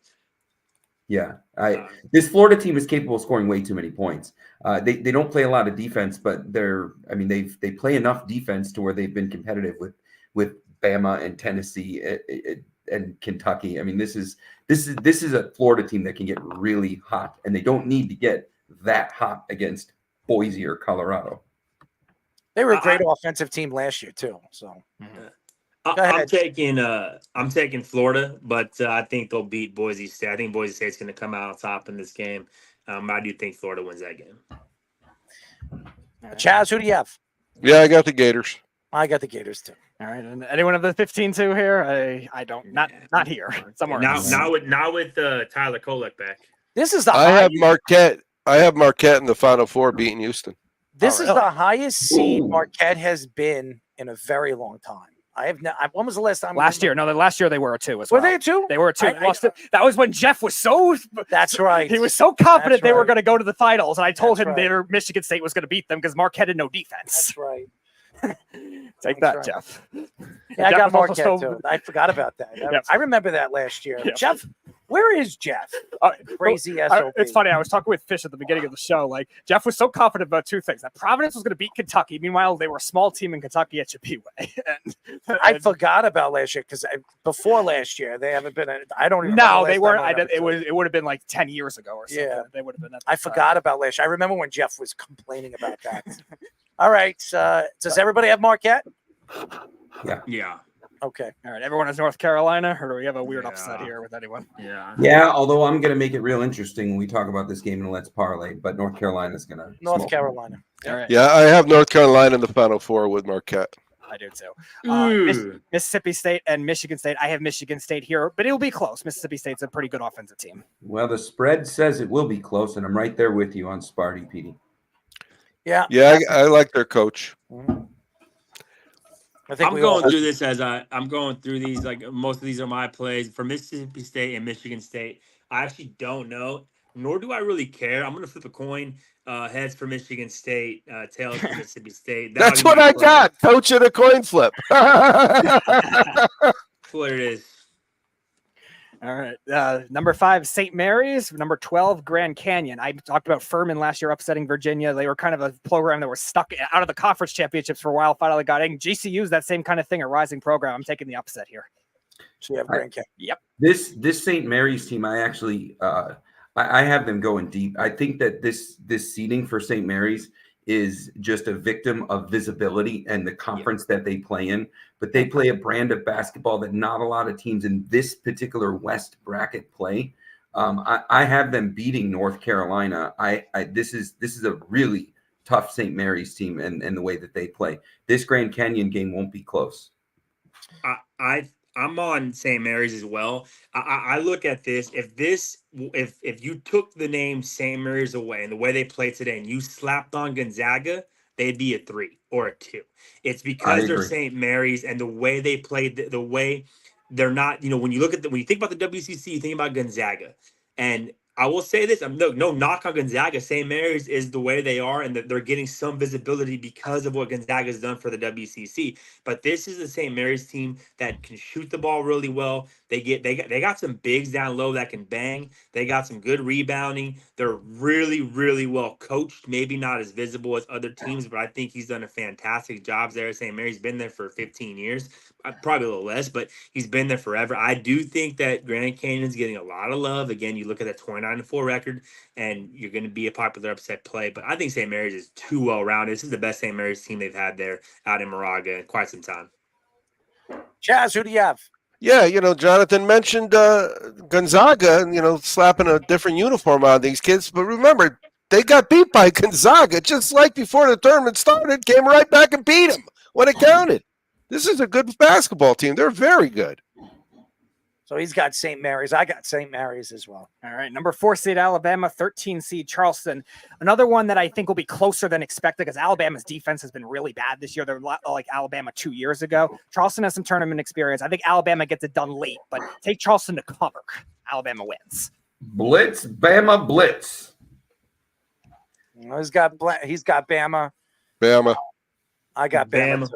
Yeah. Go ahead, Speedy. All right, Clemson, number 6 against New Mexico, number 11. Another Mountain West team underseeded, right? And I know you'll get to that, Reno, Johnny. I like Underseeded. Yeah, I like New Mexico here. Hot at the beginning of the season, then had a slump, and now they're getting hot again. Won the conference. I'm going to take them here. I'm right there with you. I like New Mexico in this matchup. I like them outright. I love New Mexico in this matchup, and if you look at the way they ended the year, outside of winning, they're the first Mountain West team, by the way, to win 4 games in the tournament. No other Mountain West team has had to play on the first day of the tournament to win the tournament. So they were able, it almost helped them out in a way. They had to get their footing with Air Force, and they kind of went on a run there. But they lost. If you look at the last 10 games of the year, they went 1, 2, 3, 4, and 7. Right in the conference, but the Mountain West is that good. And they went on to beat Boise, Colorado State, and San Diego State, which has owned the conference. If you look at the way they were seeded and who's the favorite in the game, that's telling you all you need to know. As the 11th seed, they're actually the small favorite. Again, the ACC I think got too many teams in the tournament. I thought they left out some other teams that could have got in. Clemson's coming in losing 3 of 4. New Mexico can't remember the last time they lost. Yeah. So, and I think New Mexico, they're a team that I have going pretty good ways for me. All right. Chaz probably has New Mexico. Yeah. I have New Mexico too. All right. Baylor 3 and Colgate 14. Again, Colgate's another one of those teams like Vermont. They've been pesky. They just can't get over the hump. I think Baylor's too tough. Even though they're down defensively this year, I still think they're too tough and well coached. I'm going to take Baylor. It'll be close for a while. They'll run away in the second half. Yeah, this is one where I agree with you. I think that Baylor is going to win this game, but this is going to be similar to Auburn, where I think that this is going to be a close game, which is going to give us opportunity next round where Baylor has a completely different style matchup and they just whack. I mean, they're just, at this point, we're calling for New Mexico. I think it's going to be a shorter single-digit spread when Baylor plays New Mexico, and they're just going to whack them. Yeah, nothing to add. Baylor. I got Baylor too. All right. They're gonna blow Colgate out, by the way. All right, your Nevada Wolfpack, Reno Johnny, We're back, against the baby. 7-seeded Dayton. I have your Wolfpack winning. I was looking at some of the advanced metrics too. They're actually very good in a lot of the net and the KenPom advanced metrics. So I think they could definitely be dangerous in this tournament. I'll start. I'm going to take Nevada, and there's a couple things. The biggest weakness for Nevada in this year's style of play that they do, their biggest weakness is offensive rebounding. They don't get a lot of offensive rebounds, and they give up a lot of offensive rebounds. Right? They're going to benefit a bit because Dayton doesn't offensive rebound the ball at all. They're actually a little bit worse in the offensive rebounding department than Nevada is. This is a Dayton team that can shoot the ball really well. They're third in the nation in three-point percentage, but they're facing a Nevada team that, if you look at some of their big-time wins, were really guided and aided by their defense and their ability to knock down some threes. And they have some really, really good wins here to close the season out. The crazy part is about why I think the Mountain West underseeded. If you look at the way the Mountain West was, they had 6 teams in. Only 2 of those teams are firmly in. 2 of those teams played in the first 4. One of those teams in Nevada was actually going to be in the first 4. They bait Boise to not be in that situation, but if they lose to Boise, second to last game of the year, they probably find themselves out of the tournament early and out of the March Madness tournament. And New Mexico, I found out, would have been out if they didn't win the Mountain West tournament. I thought that was kind of ridiculous. Yeah. This is actually more than a Nevada win. It's actually for the conference. Like, winning this game kind of shows that, hey, if Colorado State won, if San Diego State takes care of business, if New Mexico can win a game, Nevada can win a game, it kind of justifies them being in. I just think that they're also a team where, when you look at March Madness, one of the biggest metrics I look at? Experience. They're the 7th oldest team in terms of D1 experience in college basketball because they got a lot of 6-year seniors, right? That COVID rule stuff. They got Kenan Blackshear and Jared Lucas. This is their 6th year after transferring a couple of times. They got Nick Davidson, which is going to be a redshirt freshman, and he actually got playing time last year because of the way the rules worked. This is technically his redshirt freshman year. They got a lot of experience, and they're going to win this game against Dayton, who comes in kind of 73rd in terms of D1 experience and off a loss to Duquesne in the first round of their tournament. Yeah, I think they're the 4th most experienced team among the tournament teams. I think it goes TCU, Texas, then Creighton, and then Nevada. All right, who did?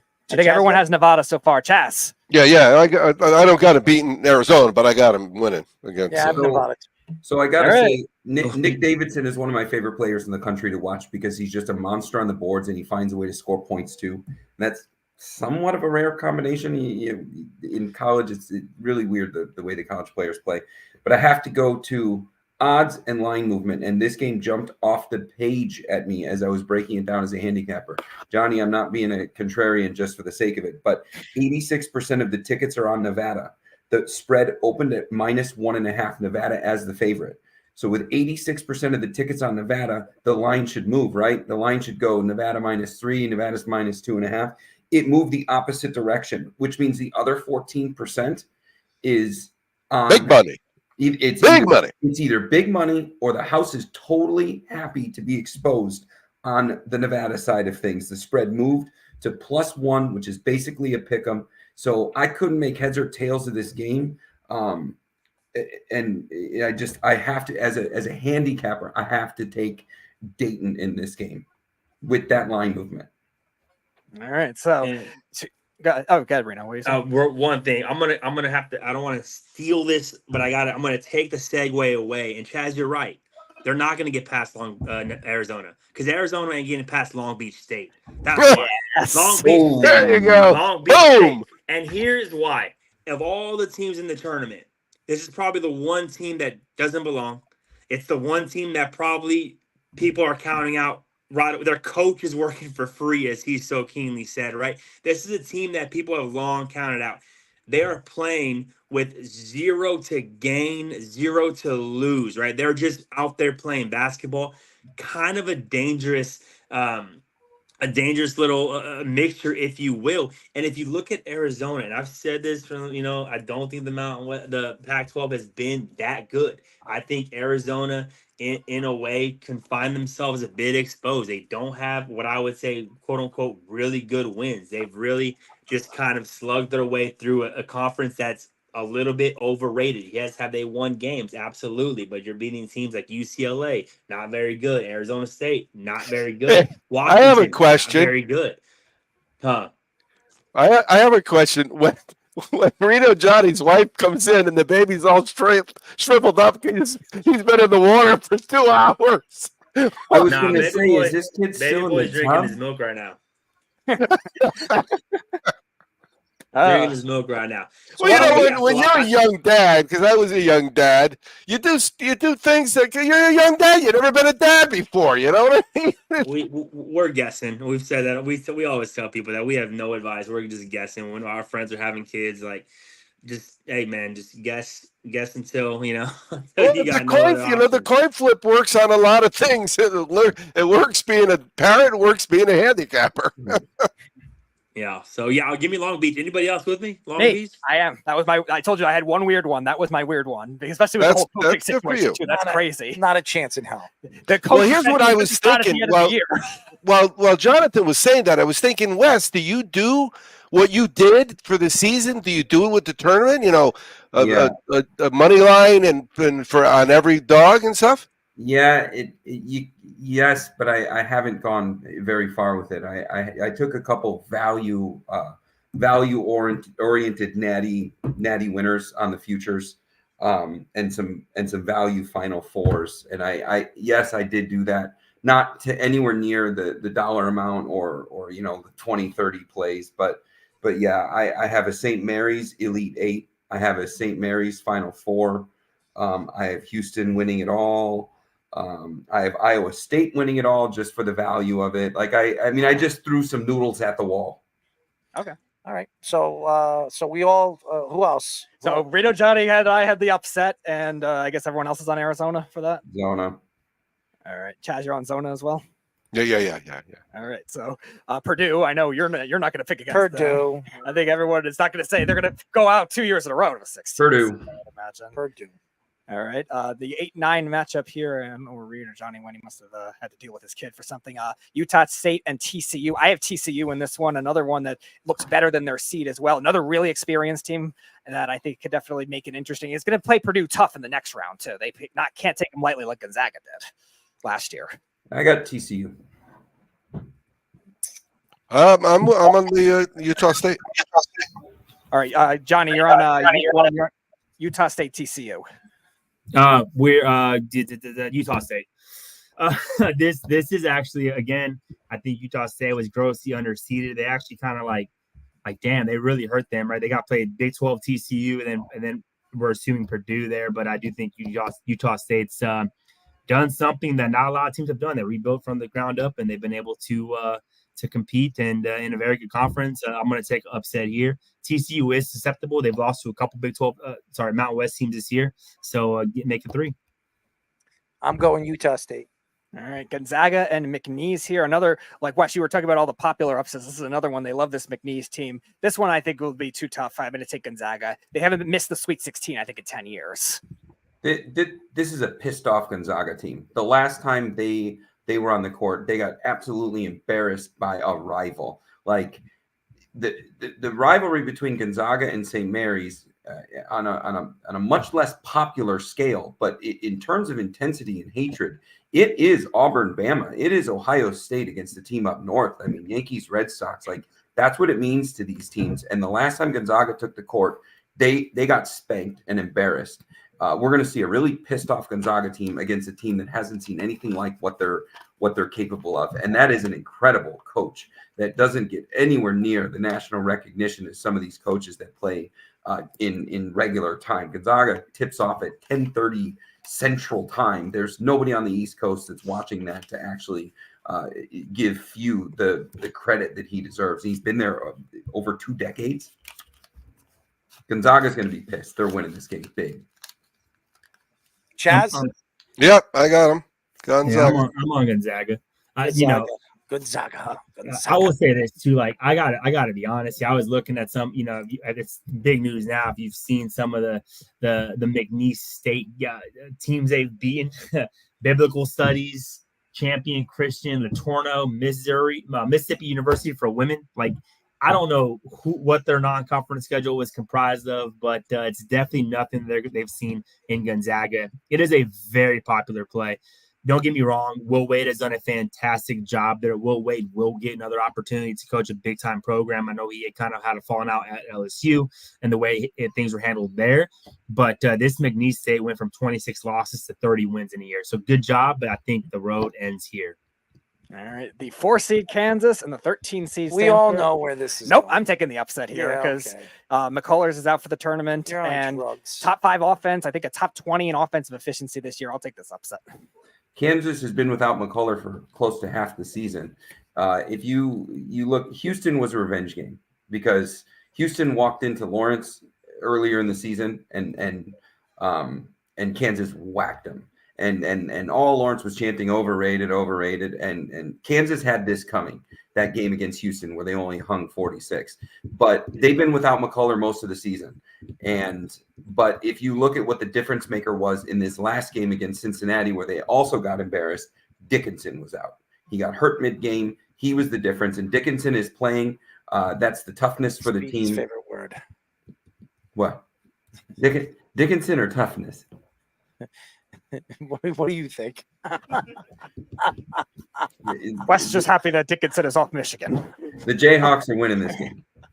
I'm on Samford, and part of that is I do think Hunter Dickinson being back is big. I think McCullers is bigger in this setting. You got to think McCullers is a guy that's been to a Final Four, been to a championship game with Texas Tech, transfers over. Now this is all that experience bundled up. You're not going to have him in this matchup. And Samford, again, I've said this, I'm on Samford. However, I was on 8.5 when there was news that they both might play. I put that in now at 7.5 when McCullough is out. But this is a team where Samford is either going to win this game close or they're going to lose. And the way they lose is if their threes don't fall. They shoot a really good percentage from three. They're 7th or 8th in the nation. They're 55th in effective field goal percentage, and they have a fast pace about them. They're top 66% percentile in terms of pace of play. I do think I'm so sorry. They're 14th fastest in terms of pace of play, 8th best in 3-point percentage, 7th best in effective field goal percentage. This is a team that can shoot the ball really well. Now, if they don't make their shots, they're in big trouble, right? But they have to be able to play at a fast pace, get those shots up, get any long rebounds that come their way. Hunter Dickinson is also going to be a lot more injured than people want to say. It's a dislocated shoulder, right? He has a torn ligament in his shoulder. That's not an injury coming back from, and you're going to be as dominant as you're expected to be. I just think that the injuries have mounted for Kansas, and they're not a very deep team. Give me Samford to knock down some threes, make this game really interesting, and they pull away within the last minute to take this upset over number 4 Kansas. Chaz, you joining the upset bandwagon? No, somebody says to you, I'll give you a choice of a money line play. I'm going to put the money down. Money line play. You want Kansas or Samford? I'm taking Kansas every single time that guy takes his money out of his wallet. Every single time. Kansas is winning this game. It's not even going to be close. All right. Sean Smith, South Carolina Gamecocks, the number 6 seed against the 11 seed Pac-12 champion. Please, where is he? Oregon. Where did he disappear to? Again, he's trying to Off the face of this earth. He's trying to prove he could be a secret agent. Did I scare him away? I don't know. Maybe you did. Who knows? But sorry, Sean, I'm not taking your Gamecocks here. I'm taking Oregon, experienced coach Dana Altman, a team that was banged up for much of the year. And that, like Chaz, you were saying with some other teams, getting hot at the right time. South Carolina's metrics aren't that good either. Give me Oregon.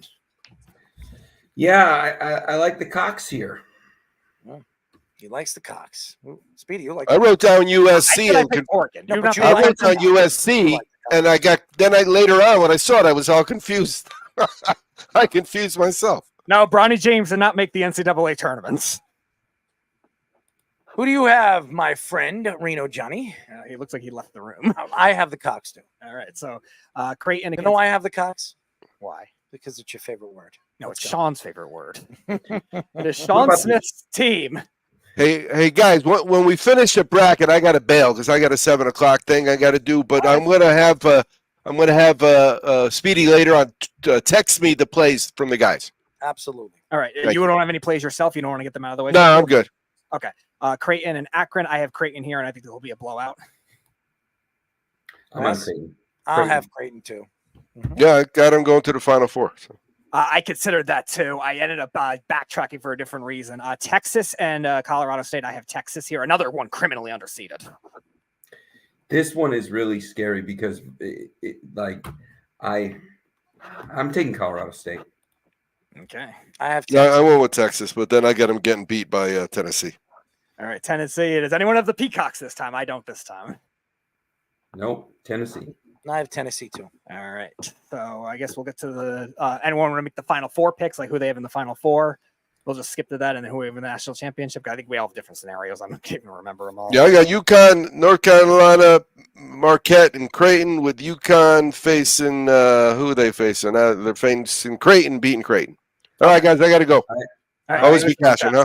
Hey, in advance, Wes, I appreciate the picks. Yeah, of course. My Final Four is Auburn beating St. Mary's and Houston beating Purdue. Okay, interesting. All right, so I have.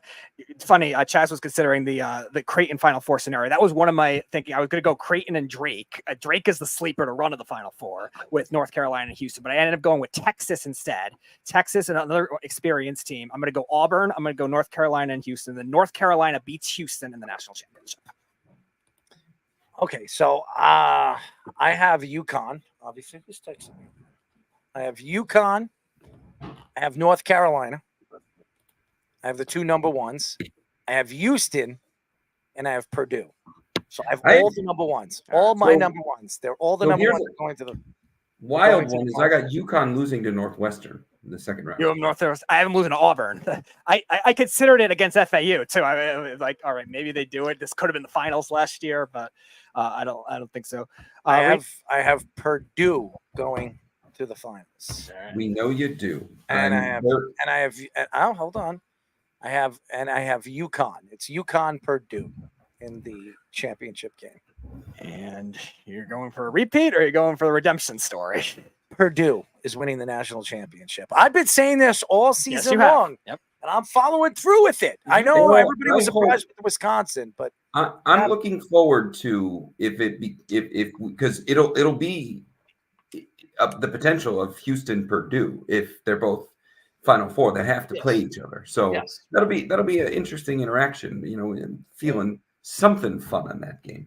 All right, so Reno Johnny, I know you left the room. We were just going through our Final Four picks and a couple of ones from the remainder of the bracket. I don't have my Final Four yet. I literally, I have my first round. I like to take my time. I'll be up. I have to do some work here, get some handicapping done. I'll be up till about 4 or 5 in the morning Central Time, plugging away at these lines. Sometimes I'm watching the game. It's kind of hard to get my bracket set. I will tell you this. I don't know what it's going to be, but I do know there's one team I have not winning it, and that's going to be UConn. There's another team I have not making the Final Four. It's Purdue. There's another team I know not making Final Four is UNC. As far as like what else happens in not all four of them, baby. Not. I just don't. I think that UNC and it kind of shows UNC is only plus 180 to make it to the Sweet 16. Like to make it out of the first weekend, they're plus 180. You look at every other team make the top 4 teams, like they're minus 800 to make it to the Sweet 16, right? So I don't think that UNC is as good. I think the ACC has been overvalued. I think Purdue, for me, I might be the only man in America, not a Zach Edey fan. I don't really like that brand of Purdue basketball, so I'm not really high on them. And then UConn, nothing is bad to say about them except for the fact that it hasn't happened since 06-07 where back-to-back champion occurs. Yeah. So the smart money is just not going to have me on them.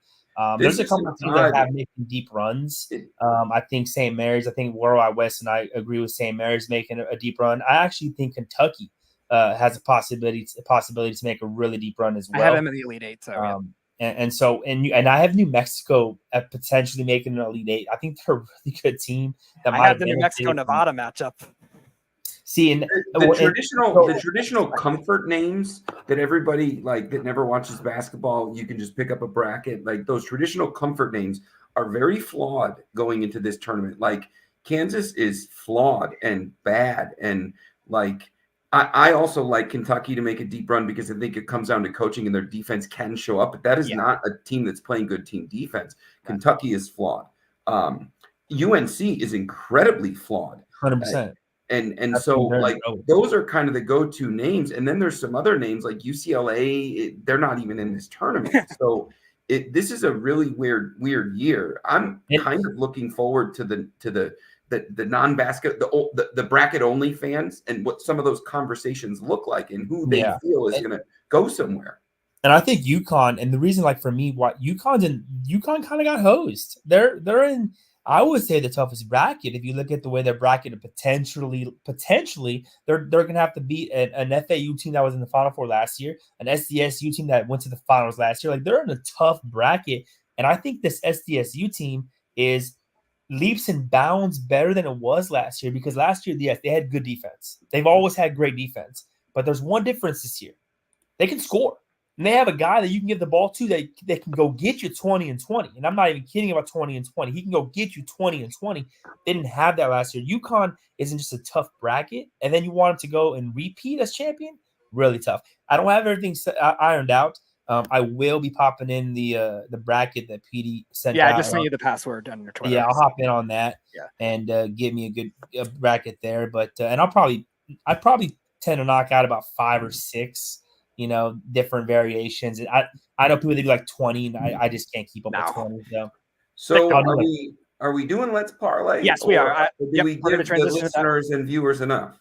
Yes, we're going to transition to that right now. So I'm just going to read Derek's other 2 picks before we get to your 2. I mentioned he had Morehead State covering the 12.5 against Illinois, and he has Duke covering the 12.5 as a favorite in their first round against Vermont. He has Akron versus Creighton in the first round. Akron, Creighton under 142.5, and then he's got the Texas Tech game covering 4.5 as well. All right, let's do it. Let's parlay. We have Reno Johnny and we have Wes. Wes, you go first. I'm going to start with Illinois. I touched on it earlier, and when I look at Illinois, yes, they're playing against is it Morehead? Really, really good defensive team when you look at the statistics. But then I look at when they've played, we can't say Power 5 anymore. It's now Power 4, right? But when they played some of the bigger name schools, and when they played Bama, they hung 105 on Morehead State. Purdue hung 87. Penn State hung 74, and Indiana hung 69. So my play here is that Illinois is going to go over 79.5. This is going to be a huge, this is an Illinois statement. We're here, and it's probably going to be a 20-point win. But they're going over 79.5 for sure. All right, Reno, give us your first play. My first play, and it's one of my strongest plays of the weekend here, is Gonzaga. I think McNeese is getting so much love, and I understand it. 30-3 record, right? They won the Southland Conference that I think got to be net rated probably about 12 or 13, near the bottom of the power rankings, right? Just not a very good conference. Did they do well? Absolutely. I just think this level of competition, and you're catching Gonzaga pissed off. They own the WCC. They've lost 2 of 3 to their rival. They're a team that also struggled at the beginning of the year. There was a point in time where we were talking about Gonzaga not making the tournament as an at-large bid. If they did not win the WCC, Gonzaga was not going to be in the tournament. They turned it on late. They had a good road win at St. Mary's, go into the tournament hot, and they lose that game. In a game that really they would close the gap and give it back to St. Mary's, close the gap and give it back to St. Mary's. So they're a pissed-off bunch. -5.5 is what I got. I think they can blow the doors open here, win by double digits, and kind of, get back to a Sweet 16. This is, perennial taxes, death, and Gonzaga on the Sweet 16 is almost as guaranteed as any bet. All right, Wes, give us your second play. I'm going to take Wagner, and I'm taking 25.5 points against North Carolina. Wagner's not going to win this game. I don't think it's going to be close, but Wagner, we just watched them. They're playing with house money. They just went up 13 points on a game that they weren't supposed to win against Howard. All I'm saying here is it's a number. I don't think UNC is going to win, but in the games where UNC wins by 20 plus points, they normally they normally are hanging over 80, over 85. I don't see this as an 80-point performance by North Carolina. I don't think that Wagner is going to allow enough time or enough possessions for them to win by 25.5 points. And quite frankly, if UNC gets up by 20 at the right time in the game, they need to get starters on the bench and be smart because they're ready to make a run. If you go back to the Virginia game, Virginia plays defense. They can't do anything else. We learned that last night, 14-point first half. But Virginia plays defense, and they held UNC to 54 points. So this is a Wagner team that's probably going to hold them to a pace that prevents that 25.5. I'm taking the points. All right. Reno Johnny, give us your second play.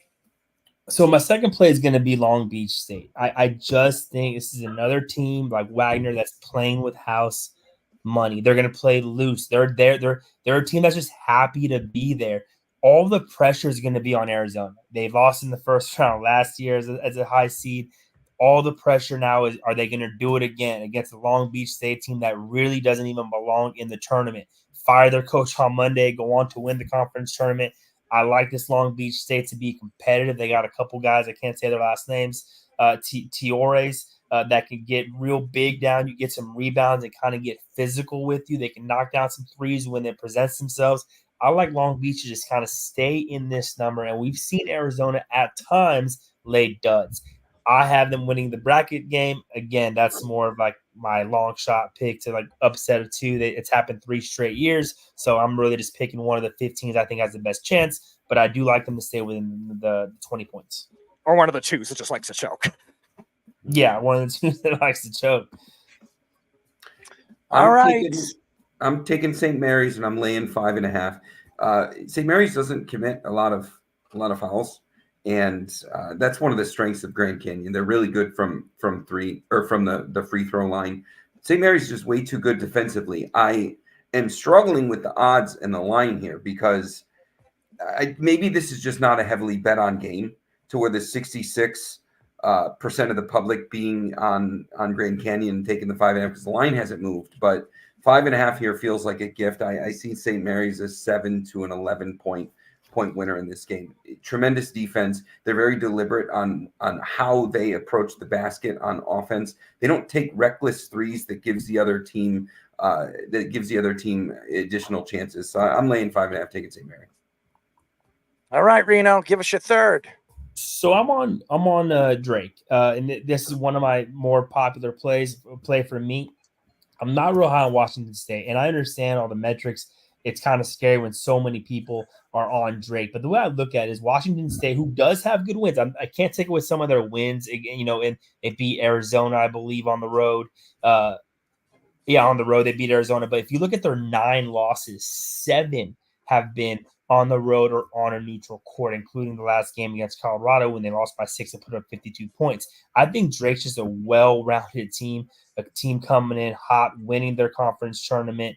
And able to kind of score against anybody, and they limit offensive rebounds, the best in the country, meaning you're not going to get a lot of second chance opportunities if you're Washington State. You're going to be a lot of one and done trips, which I think will benefit the pace that Drake wants to play with, and give me Drake to win on the money line.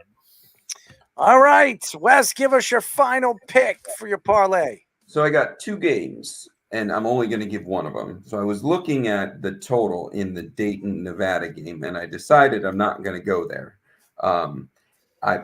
No reason to. And for the record, I am not a homer. I'm not a Jayhawk fan. I live in Kansas, but I am not a Jayhawk fan. But I am going to lay 6.5 here. And I'm doing it because the Kansas Jayhawks have a tremendous coach. They've kind of built depth. I'm not calling for them to make a deep run. I think they're going to get whacked in the second round or the third round if they make it that far. But I think Dickinson, yes, he's injured, but he is more important than McCullough at this point because you just look at his impact in the last game. That's what the difference was. They've been playing without McCullough all year, but you now have the Kansas Jayhawks and a Bill Self-coached team that just got smoked and embarrassed 2 games in a row, and they've had a week off to get coached. That's a very unique scenario for that team. So great coach, better coach in this matchup, and a week off for him to work his magic. I'm going to lay the 6.5. All right, Reno, give us your final pick So- of the night. So I'm on my play's already in, and I'm on Sanford at the 8.5. I put this play in when there was a consensus. The line kind of got steamed up to 8.5. It opened at 7.5, and it kind of got steamed to 8.5 kind of right away because there was kind of a general consensus that both Dickinson and McCullers were going to play. I kind of put the play in at plus 8.5, in my opinion, because even if they both played, I was real unsure with health. I put the play in about 7 hours later. The news broke that McCullers was not going to play. He was going to be out for the tournament. The line quickly went back down. I actually haven't even checked it. I didn't know it went back to 6.5. I have 8.5. And I think that, again, this goes back to me. Even if Dickinson does play, he's going to have limited motion in his shooting shoulder. Not sure how effective he's going to be. I'm really taking this play on the shot that Sanford shoots a lot of threes. They play at a torrid pace, 14th best in the nation. Even if they get down, even if they do get down to Kansas, their style of play is the exact style of play to get back in any game. And that's shoot threes and play fast. And so I think even if they get down by 15, that plus 7 or plus 8.5 is always going to be there. If you can get 7.5, I would take that. I don't know if I would take plus 6.5. I think the value might have got lost in that way, but I still think it's always going to be live. And this is a perfect example of a team that could be down 9 and hit a last second 3 to get in that number. So, these Jayhawks have no business being ranked or being seated where they are. And I think if I'm a Florida State Seminole fan right now, like Florida State lost their opportunity as a conference champion to be in the playoff partially because of their roster. And yet somehow the Jayhawks are getting a benefit of the doubt. They should be a 7 based on how they finished the season and the injuries to their roster. They should be a 7, possibly even an 8. How they are a 4, it blows me away. It's their name. Could you ever imagine a world where Kansas makes a tournament and they're on the 8-9 line? A 10, No. 7-10? It's their name. I absolutely cannot imagine a world like that. And I don't know what agenda the committee has that put them there, but they're bad moments, because every one of these teams, I mean, there's about 8 teams that could have been a 1 seed at some point this season. And I think we've seen a lot of different rotation in and out of the 1. I mean, kind of UConn, Tennessee, Purdue, Houston, they've kind of always been there, but I think Kansas was up there at one point too. It's just been an odd rotation of that, but Kansas just, how they have caught this kind of love with two of the best player is in the country, 2 NBA talents injured and getting smoked this late in the season. Wild to me. It's their name, because I thought they should have been about a 7 seed as well, but I also go back to Mountain West. I think Utah State should have been a 6 or 7 seed. I thought you had 3 of the 6 Mountain West teams basically in that play-in or last. Nevada was the last seeded team in the tournament that did not have to play in the play-in. So, I thought the Mountain West got disrespected, but when you have a name like Kansas, really hard to put a team like Utah State over Kansas just by name recognition and what Bill Self has done, and you understand the ability of what Kansas can do. I think my biggest issue with Kansas with these injuries is their lack of depth. I don't think they're a very deep team, which is something that, sometimes on these bigger schools that you always have a guy coming off the bench that can light up. I don't think Kansas has that guy this year. No. I think they'll struggle. But again, I would recommend 8.5. If you get 6.5, I think for me, if you're going to play the plus, it's a layoff. If you like Kansas, for sure take 6.5, but I wouldn't lay 8.5.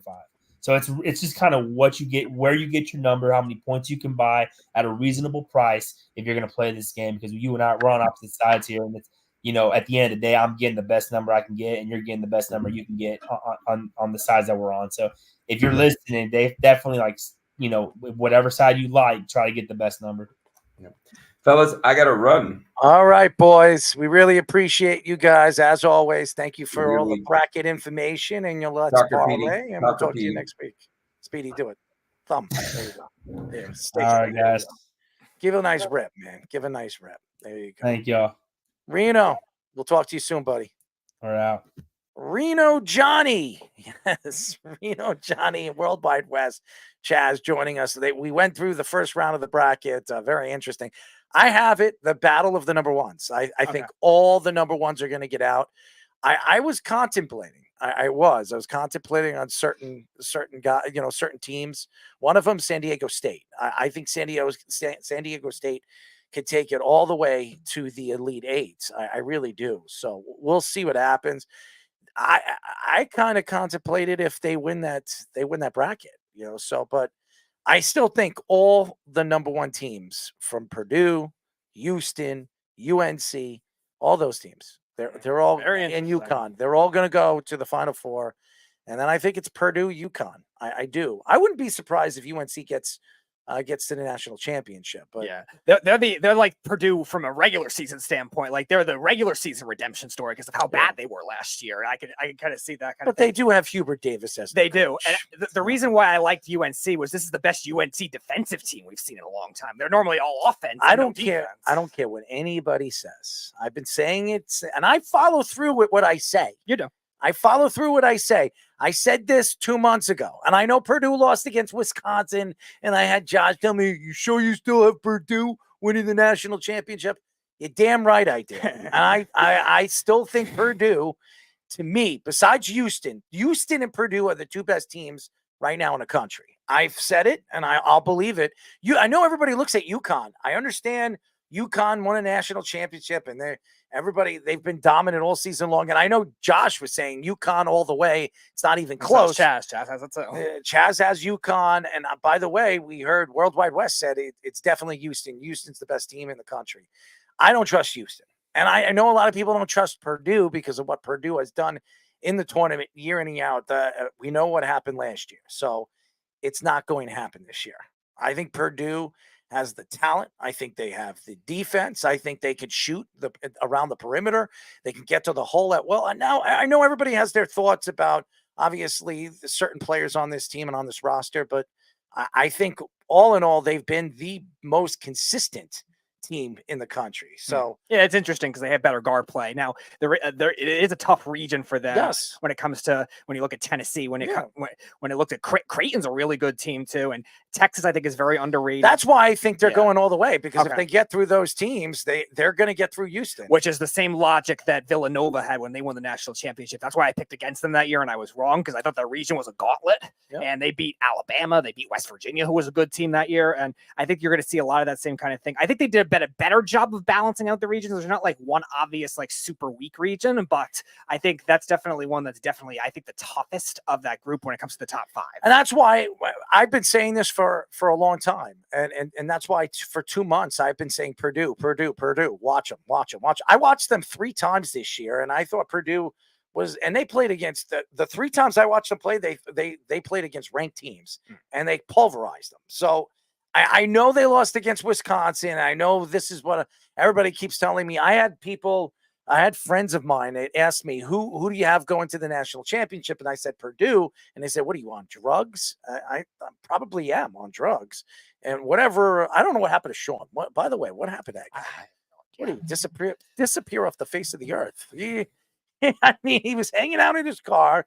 He was smoking a little reefer and, I think our guest, he thought the guest was going to be on his side. That's what I think. I think. So now it's the great battle of Clayton Bush and Errol Marks versus Anthony Wright and Sean Smith. Listen, first of all, Anthony Wright was on my side on that one.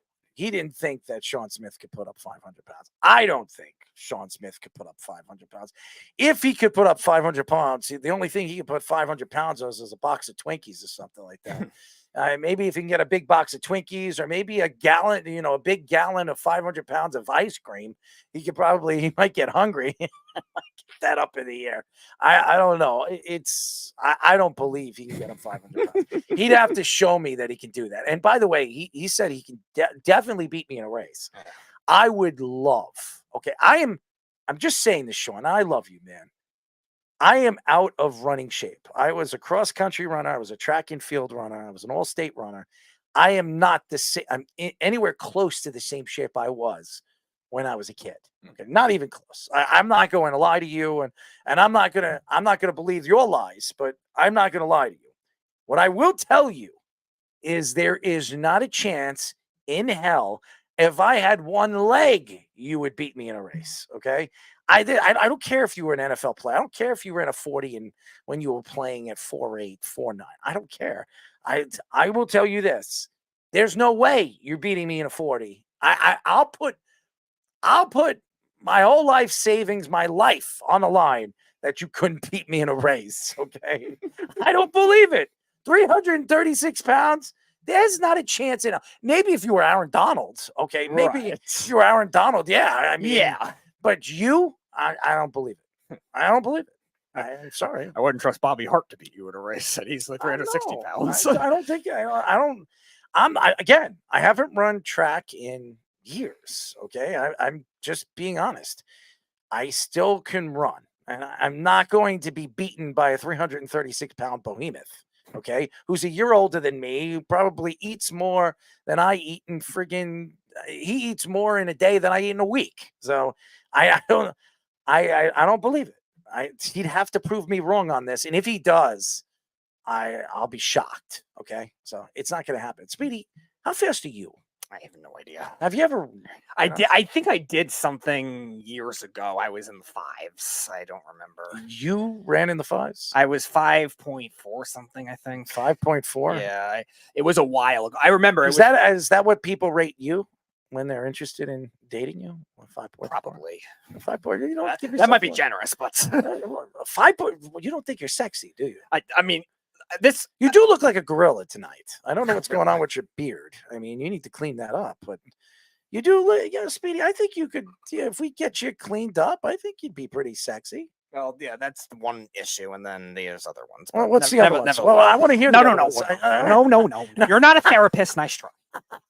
I'm not doing this now. Come on, man. No. I want to hear it. Come on. No. Give me one. Give me one. Just give me one. All right, I'm generally awkward. You know that. That doesn't generally awkward. Women love that. Women love awkward guys. Yeah, So that's a plus for you. I give you a plus. That's my entire history. Yeah, okay. All right. So let's stay away from the awkward. Give me another one. I'm not doing this. Listen. I'm not I'm gonna doing be your this. therapist I'm today. not doing that. Listen. No. I want to don't dance around this. Don't dance around this. I'm open for this. No, you're not. We are open. I am not. I am your therapist. No, you're tonight, not. Okay. No, you're not. We're here. No, you're not. Ladies and gentlemen, it's the Petey. He rates himself a 5.4, but for real, the women rate him a 9.1. Speedy, what Out of 100? No, out of 10. 9.1 out of 10. You don't give yourself a 9.1?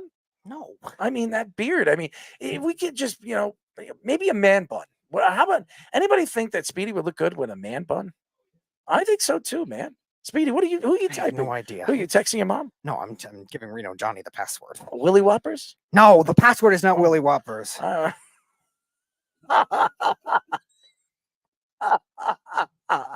You don't like Willy Whoppers? What to do with that? But what do you like that name? Do you enjoy that name? Is it good for you? Oh my God. I mean, I'm being serious. No. Why? What's wrong with Willy Whoppers? The context, and I'm not revealing. You know what's so funny? I was driving the other day, and I was telling the guy that he's training me, he was showing me around all over Rockville Center. So I told him, I said, some lady was walking her dog, okay, and I was like, what happens if we pull to the side of this lady, and I scream outside the window, and I tell her, "Yo, sexy, you look damn good." Okay, so he didn't think I was going to do it. Okay, so we pull up to the side. Dude, we look like a bunch of perverts. Okay, could you imagine Speedy with his head out the window trying to reach out to a girl? Speedy, what would you say to a girl? Give me your first line. Give me your first line. If you saw, you saw a beautiful. What am I, a lady- stalker now? I'm some creep that has to put their head out of a window. I want you to stick it. No, I'm serious. If you saw a beautiful woman outside, she's walking her dog. What would you be? I could just look. I don't have to talk. I'm gonna shit myself. No. I want you. What would you say? Well, like really? I would probably communicate with the dog first, then ease into it. I don't know. I probably ease into something with the dog. With the dog. What would you say? I mean, if the dog is a nice dog, I might. If it walks up towards me, it might be. Your head's out the window of a car. Well, how's the dog walking up to you? You see a woman. I wouldn't stick my head in front of the window. First of all, That's where you're already mistaken. There's zero benefits of that. No, here's the thing. There's zero benefits. So of I'm going that. to tell you. Zero. So he dared he dared me. So I pulled to the side and I said, "Hey." And she looked over there. She was looking at me. She was walking her dog, running, whatever the hell she was doing. And she's like, "Wow." It's like, "You look real good." And she looked at me and she said, "Thank you." And I said, "I wasn't talking to you. I was talking to your dog."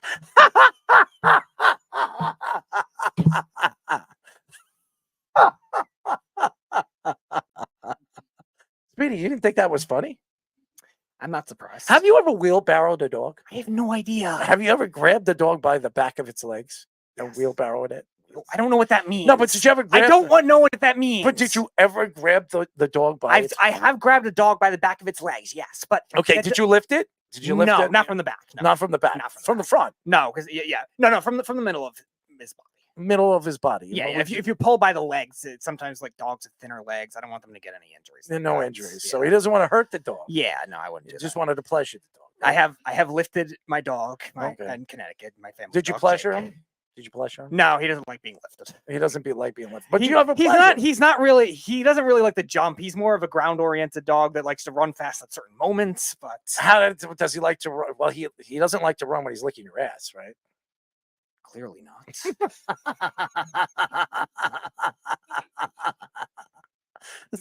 So did you ever race your dog? Have you ever? A while ago, Yeah. Who won? he did the first time. I did a couple other times. Okay. All right. So what is your favorite part of your dog? Like what is when you think of your dog and just like the tender feeling of that love and compassion of that dog, what is your favorite part of it? I would say the face that he has, the faces that he has, the smiles, the positivity on his He face. smiles? Your dog smiles? Yeah, sometimes. How does he smile? How am I supposed to interpret that? How do you know what a dog is smiling at you? I mean, what is he like? What is he stick his teeth out? Yeah. So you're telling me your dog smiles at you? Sometimes. How does a dog smile? It doesn't make sense. It's impossible. How does your dog smile at you? By showing a little grin with his teeth. There's a difference between him and him playing. That's two different things. How does your dog smile? Does your dog smile at you when he licks your ass? I didn't know because I was blindsided. But did he smile at you when he? I don't blindsided. But you're the one who said he smiles, so you would Not have that moment. I don't. I'm just guessing here. I don't understand it. You smile. I mean, why do you feel that yourself? Why do you feel that you're awkward? I think you're an interesting fellow, and I think that you're a very charming man. You know that, right? Sometimes. Well, I mean, you're charming. Yeah, I've been that in certain points, but I've also done. What is your line? I don't have a line. You never used a line? to a No, woman? because I'm not a weirdo. What am I? One of these like random romancers is gonna walk up to? I mean, Oh, this is my pickup line. No, there's no pickup line. You have to use a line. You gotta. Yeah, that's one of those ease your people. way You're one of in. those people. You got to ease your Not way you in. specifically. But No, like it's okay. It's okay. You can make fun of me. I want you. no, I'm not trying. That's not the point. I know it's not the point. But I'm- here's the point for me. I'm going for like more like making fun of people that are like trying to be the over romantic. Yeah, I'm not doing. Yeah, that. you know, I didn't think you were. No, I want to see how you ease in a conversation. Like what I are you don't doing? know. Or, You're- like, give me something. I like, have no idea. Like, give me a line. Just give me something. How would I know? You just walk up to a girl that you find. Woke up. You know, walk So now up. she's. No, not walk up. Walk up. You walk up to a lady and you're just like, oh, what would you say to her? I don't know. You grab her hand. What do? You Why would I slap grab her hand? ass. Oh my god. I mean, have it. What is wrong? I mean, seriously, you just That's walk up. creepy. What's wrong with slapping the ass? Without even knowing her? Yeah, Well, what? you're dancing, but So you slapped somebody's ass while you were dancing? inadvertently. I think everyone has that has dancing. No, but I'm serious. Like you. Just, Unless you're Sean, maybe he slaps it with another part of his body first. well, I don't think he'd slap her ass with his hand. He'd do something else. Yeah, I think another part of his body would contact it first. I think so too. But I'm serious. Like girls leaning on a bar, you're looking to get something to drink, maybe a beer or something, right? Favorite beer. Okay, I'm leaning to get something to drink. What's the point? All right, and the lady's leaning over there, and you're like, wow, that girl is sexy. She's beautiful. You know, I got to walk up to her and see if she's a Ranger fan. How do you approach a woman? What are the odds she's a Ranger fan? I don't know. I'm just saying she's watching the Ranger game. Without any context, what are the How would odds you she's a say, Ranger fan? How big do you like your hockey sticks? Could you ever think about that? You know, using that line. Why not? You can use Because that. what if she's not? Then it's weird. But maybe she's there watching the Ranger game. Okay. What if she's not? Okay, maybe. What if she she is. just happened to be in the general vicinity? All right. She's a basketball fan. Right? Okay, all right. Then what if what if she's not? Okay, but the game's on. She's hanging out. Okay, what if she's just in the general vicinity? You don't know. I'm watching the game. It's right in front of her. She's watching. She's hanging out. She's watching the hockey game. And you walk up to her. What if she's staring, trying to look for a drink too? What do you like? Do you like the curve to the right or the left? Have you ever thought about that line? No. Why? It sounds weird. What's weird about it? She likes hockey. You like hockey. I mean, Zibanejad. You could say, How do you have any context? Do I look like Mika Zibanejad? You could ask that, and she says no. And said, "Well, I like those big hockey sticks. Do you? You could use that line. Do I like the big hockey? What if she's not a hockey fan? All right, give me something else. I don't know. Give me a line. Just give me a I straight have up no line. idea. How about this? I have a pen here. How long do you like it? What? You have a pen and you just show her. Like, I got a pen in my All right. What hand. if she gives you a measurement and then All right. What's the and I'm measurement? forced to make a pen longer? All right. So What do you think? I have a factory?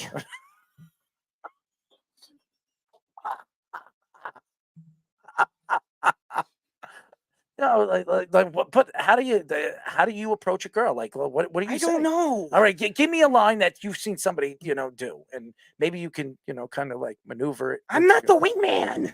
You're not the wingman. No. Are you the front guy? You're the front guy. No, I'm just in a group. You're in a group. Okay, so you're the back guy. You're the back peddler. Sure. You're in the back end. Sure. Okay. I don't. Yeah, I'm not the one to give these kind of advice. I'm just asking you. I mean, I'm not. I've never. Have you ever barked in front of a girl? barked? Yeah, you just you start barking. No. You've never barked or panted, Panted? Panted. You never heard of a panted? I know what it means, but I know. No, you've never panted? No? No. How about breathe on a girl? Have you ever breathed on a girl? Probably. Yeah. Did you ever stand right behind her and just started kind of like Darth Vader? Maybe? No, not like that. You've never done that before? No. No. Why? You think it would scare her? Yeah. I think a lot of people would be. So if a girl came right behind you and started panning on you, what would you say to her? I don't know. I mean, seriously, if you thought You're acting to predict the reaction. I'd listen. My reaction is, could you please lay off on me? I'd be like that. But if she was sexy, I'd be like, if you want, you could turn around and pan on me. What do you think? Maybe. Would you let a girl just jump into your arms if she was sexy? What? If a girl wanted to jump into your arms, I love you, Speedy. Oh, jump into your arms. I would hope I could catch her, but I don't know. You've never catched a girl? No. Have you ever given a girl a piggyback ride? I don't think so. How about your dog? You ever give your dog a piggyback ride? No, because then the dog will start humping me. That experiment went horribly wrong.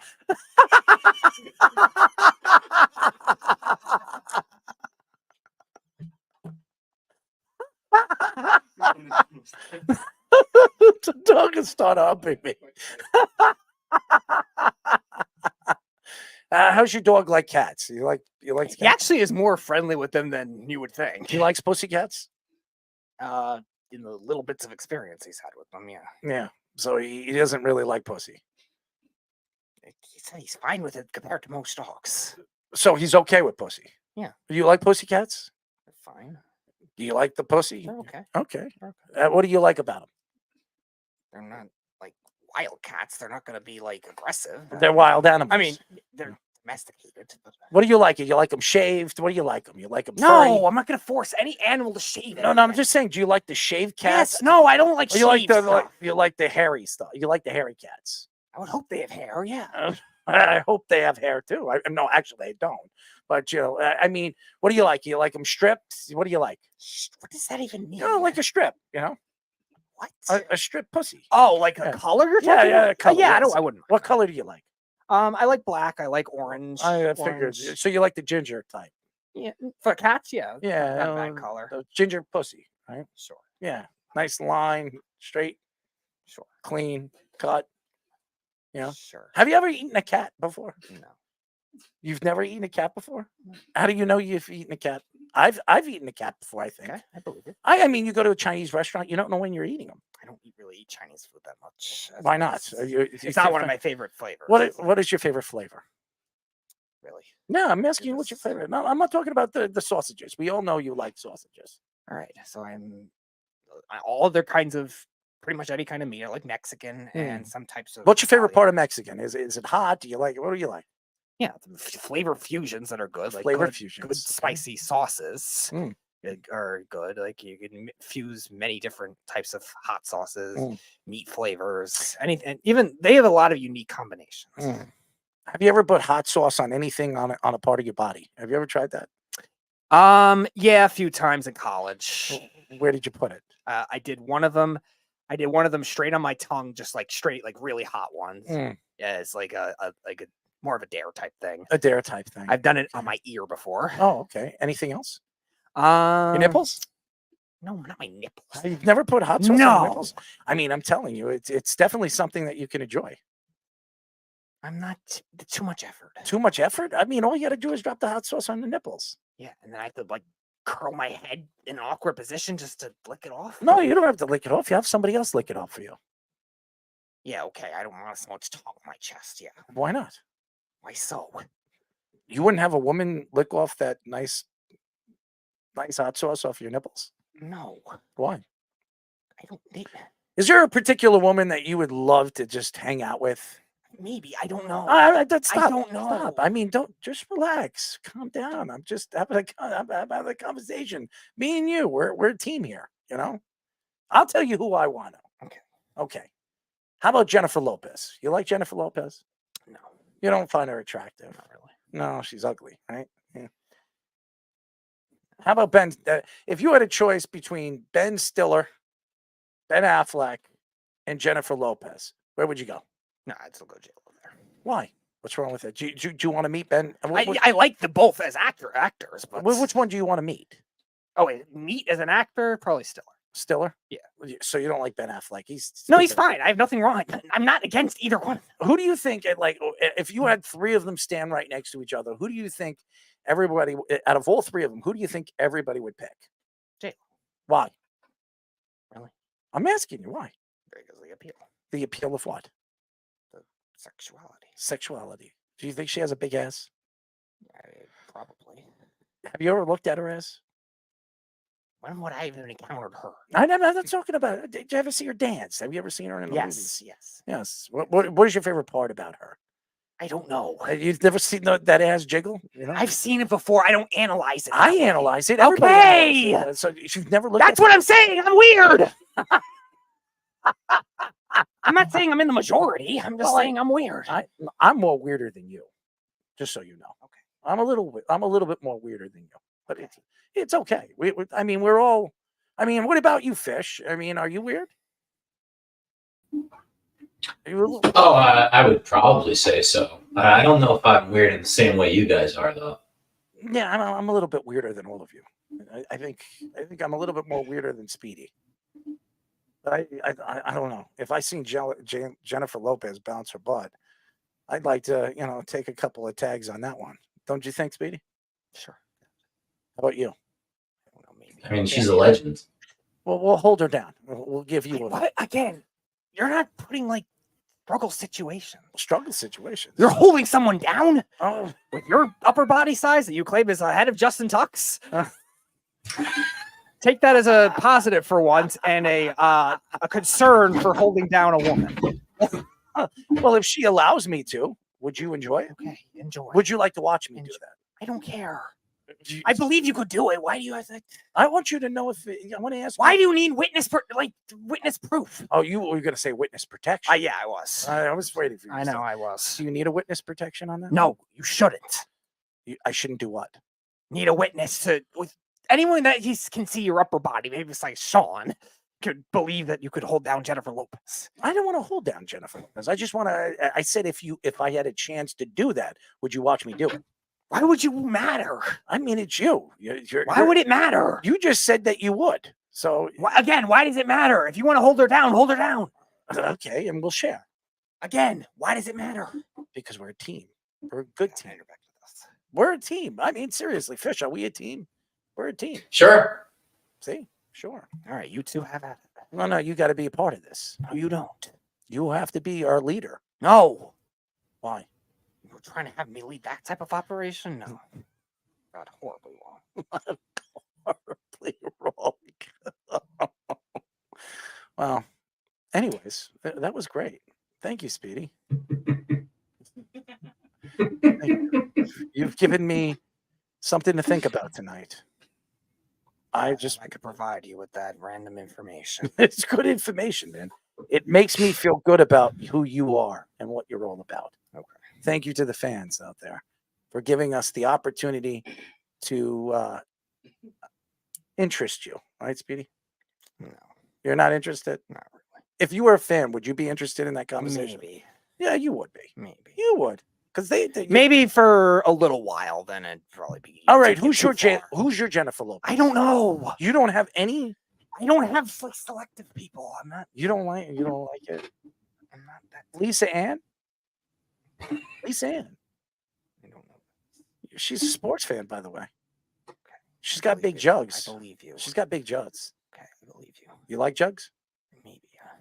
What's your favorite part? I don't know. I'm going to say jugs. He's whatever. the Willy Whoppers. He really likes them. It's very filling. You know? Am I a cannibal now? No, what are you talking about? It's milk. Yeah, out of someone else's body. Again, we have had at it, haven't we? Maybe. Yeah. You did for 3 years. Yeah. You did. You Sure. Whatever. All right. See, I'm just letting everybody know that we all enjoyed the vitamins of the milk. Josh Hart said he's a fan of it. You see that? Oh yes, He was Josh Hart he was loves it. asking everybody if anyone's tried it, asking for a friend, and then he said that it's a little sweeter than other milk. I Likes it better than oat milk. I gotta hang out with him. Where is he getting this breast milk? Because I definitely need some of that, Speedy. I mean, All right, you can go to Josh Hart's black market supplier. no, I actually know somebody, and so do you. We know her together. What do you mean no? No, Let's reach. I out am not involved in this. Well, let's reach out. You could do it to Josh Hart if you want. I'm going to reach out to Josh Hart. Go ahead. All right. When he comes on the show, we're going to talk about it, and then we're going to hang out with him, and you're going to introduce her. Who's her? Who do you think we're? No, I'm not doing that. Why? Because everything you claim about her is not the thing. Well, Josh Hart doesn't know that. And neither does anyone else, and neither will anyone else. All right. So I don't need you putting on this narrative. narrative of what? You know. You know. I don't want to get into it. You know. Where does he get breast milk? I got it. That's interesting. His wife. Could you go to the store and pick some up? I mean, seriously. Somebody told me the other day, and she actually just had a child, and she says that she pumps her breast milk in these bottles. She's got like a whole load of these bottles, and I'm like to myself, do you know how much breast milk costs? And I was like, no. She's like, I can sell a bottle for like $150. I was like, $150 for a bottle of breast milk? I was like, give me some of that. I got to share some with Speedy. Speedy, you wouldn't drink some of that breast milk? You would. It's vitamins, man. You act like I'm like that. Like, I also heard breast milk is good for like, burns. So if you ever got burnt, would you pour breast milk on your body? I don't know. It wouldn't be my first instinct, but What would you do? What would be your? if I got burned, I would probably do something in like ice or something. I don't know. You would jump into ice, Like an ice bath. an ice bath with. If I got burned, What the fuck? I'm not going to say it. I was about to say it, but what the hell? see, Fish, this is what I'm talking about. Second grade science. One's cold, one's hot. It's called aloe. That's what you would Aloe. use. Yeah. You've never heard of aloe? I have. Isn't that some kind of like substance? It is a substance. Have you ever When put you it get on your balls sunburned. before? No. You should try that. Of course you think. I'm being serious. Have you ever put aloe on your balls? No. You should try it. It's a good feeling. It's a great feeling. I'm Don't just put saying- icy hot there though. No, That's don't. a Don't- problem. Don't you dare put icy hot on those balls. You ever like do that like by your legs, then you sweat and it got there? It's the worst feeling of all time. Oh my That's God! happened Could a you couple imagine times. putting icy hot on your balls? Oh shoot! Speedy, you want to see me do it right now? No, I'm on. I don't want to see it. I have Icy Hot here. I don't want to see it Who anyway. wants to see me put Icy Hot on my balls? I think I could do it. It's going to be painful. I might have to jump in the shower. Speedy, you want to see me do it? No. Why? I have no interest in watching you be. I'm not going to show you when I put the Icy Hot on my balls. I'm going to take some. I'm going to put it on my hands, and I'm going to rub my balls. You don't want to see it? No, I don't want to see it. Why? I have no interest in watching people rub. How their long do you think balls. I could keep Icy Hot? I on my believe balls? you can. But how long? I don't know. I Take have no this. context. I never used the thing.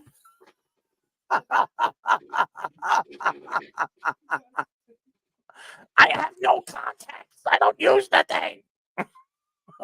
You never saw the Shaq commercials back in the day? I've seen them. Yes, I've never used the thing. Do you want to try it? I don't know. I have no context. Would you put it on your balls? I'm just asking you. No, Why? I have zero interest in doing it in something sensitive unless I have to. All right. So if I do it, would you? Well, I don't care if you do it. So you rather see me in pain? But we're I a didn't team. say I was encouraging it. I'm saying if you. I'm feel- just asking you if I had a If you feel like it's fine for you, but go you got to ahead. watch. No, I don't. Why? So you don't want to see me? I don't want to see you do things with your body like that. Why? Does it hurt your feelings? I don't need to see it. It's not like something I don't. You know wouldn't what- laugh if I jump out of my seat. No. No. No. How about you guys? You guys want to see me put Icy Hot on my balls? It's very different than the Shaq commercials. It's very different. I mean, I have Icy Hot, Speedy. This is. Okay. Do you want Good me for you. You know what I'm going to do? Good for you. For all the fans tomorrow. For all the fans tomorrow, before the show ends, I am going to have Icy Hot on this wonderful table. I am going to promote it, and I am going to make sure that everybody gets a chance to see me put Icy Hot on my balls before the show is over. Speedy, what do you think? Well, it was a nice run for our YouTube channel.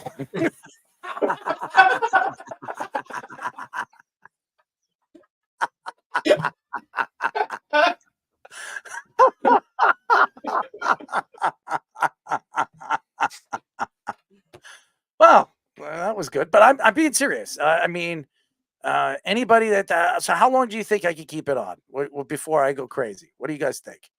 What do you have? A minute. All right. So Scoops has a minute. Fish, what do you got? I'll give you 5. It's gonna 5 be minutes? icy first. It'll be icy first, and it won't be so bad. Then it'll be hot. Okay, so I've you read got the 5 comments. minutes. So you got a minute. You got 5 minutes. Speed, what do you got? 3 minutes and 18 seconds. 3 minutes. Very precise. 3 minutes and 18 seconds. I'm going to say, all right. So I think with all the pain and all the agony before I have to jump in the shower before the show ends, I am going to be able to keep it on for at least 15 minutes. What do you guys think? 15 minutes. What do you guys think? It's gonna be a tough 10 minutes. at the I second mean, half, this is a dare, Speedy. I mean, Good luck. I said good luck. So tomorrow on our show, I am going to put Icy Hot on my balls. The last 15 minutes of the show, the last 20 minutes of the show, I am going to try to last. I am going to be sitting in this seat 15 minutes while this Icy Hot is like really burning my ball sack. What do you think, Speedy? You think this will be fun? You think people will enjoy it? I doubt it. Why? Well, what's wrong with that? I mean, they'll enjoy it. I don't know how much you'll enjoy it. Like Fish was I saying, think- it'll probably get painful. Oh, it's going to be painful. There's no question that I'm going to be pain. But in the end, if I can last for 15 minutes, I'm champion, right? I'm the champion. game. Right. All right. Go submit that to the competition of who can put Icy Hot on their balls the longest. There we go. Maybe you'll get money from Guinness World Records. Oh, that's good. Can we look that up on Guinness Book of World Record? How long you can keep Icy Hot on your balls? I mean, that I would be breaking records. I could do it on national radio here. What's the number here? I think this would be great. I think this is something that we could break a record, Speedy. No, really not put we. us- You. Well, You. we're, we're a team. You. So You. if I do it, You. we all. You. What are you saying? You listen. If you want to see that TV show, it's on Netflix. All right, you can go watch You. All right, I don't care.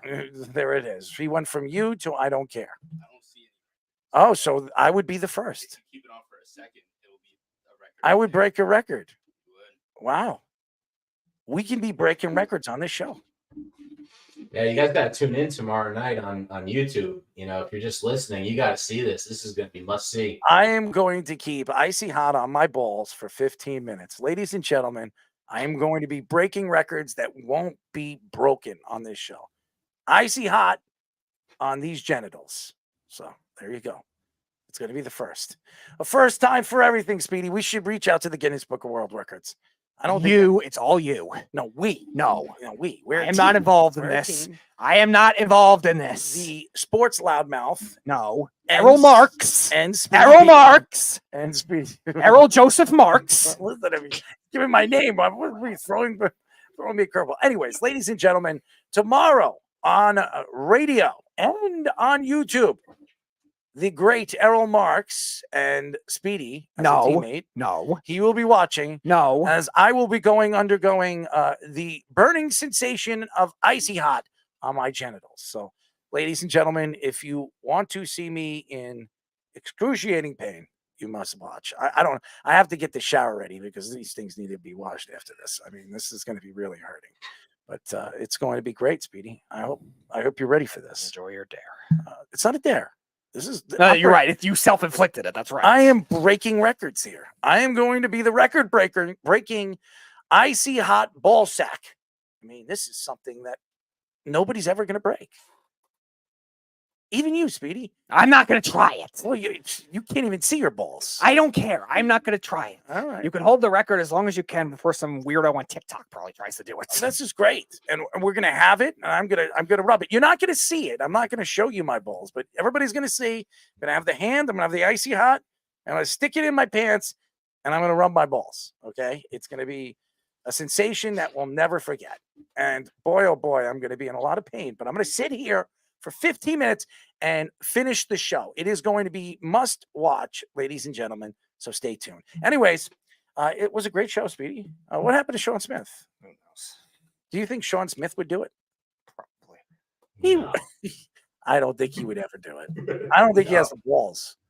He would say he does. There. You see, he's good. He's good.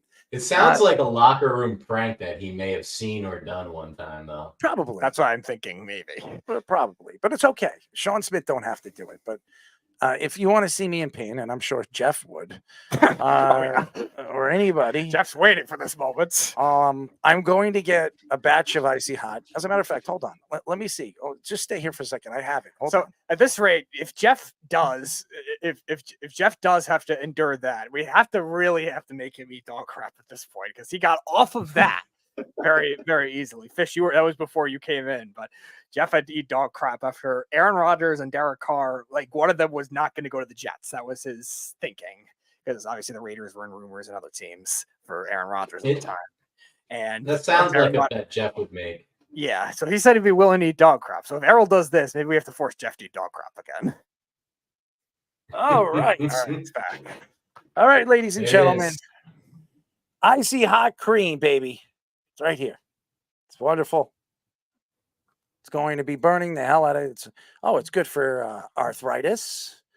Oh, hold on. Body aches, back aches, leg cramps, and sore genitals. All right. Extra strength, too. This is going to be interesting. Let's see. All right, Speedy. What do you think?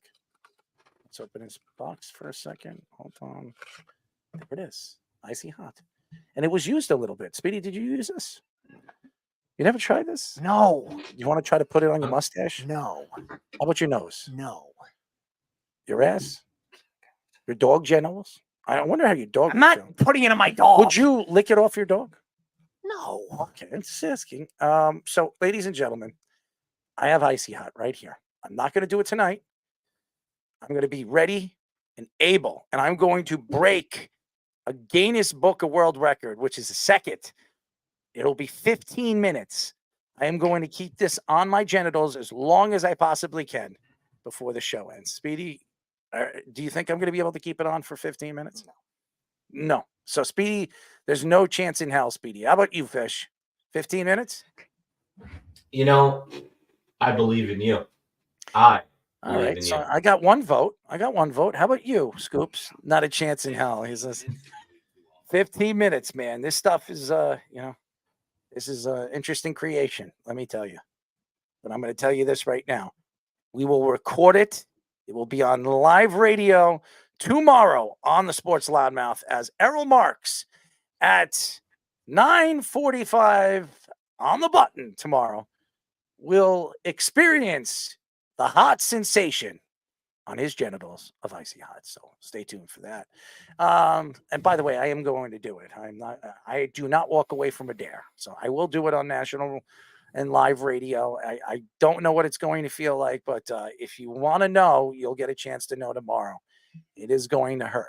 And I am going to sit there as long as I possibly can for 15 minutes and take the abuse. And Speedy, you're going to get the chance right in front to witness a great, powerful, record-breaking opportunity.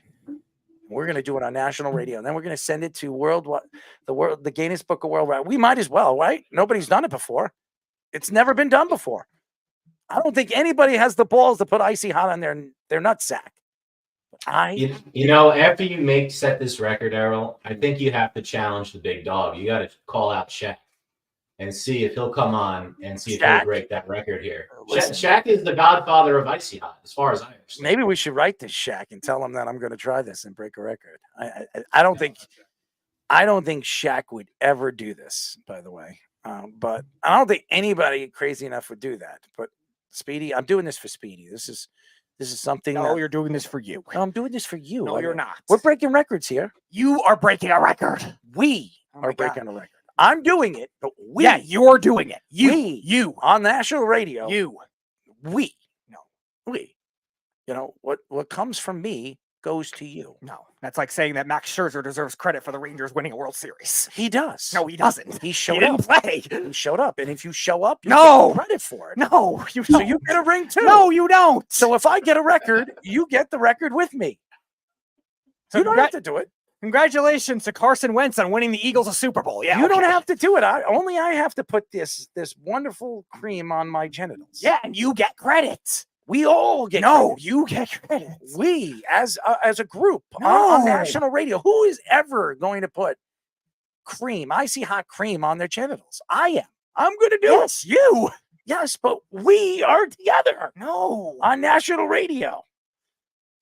This is great, Speedy. Look, we're both wearing Knick hats. That's wonderful, right? Who do you think looks sexier, me or you? Why me? Why don't you think you look sexy? I'm not that type of person. You don't get it twisted.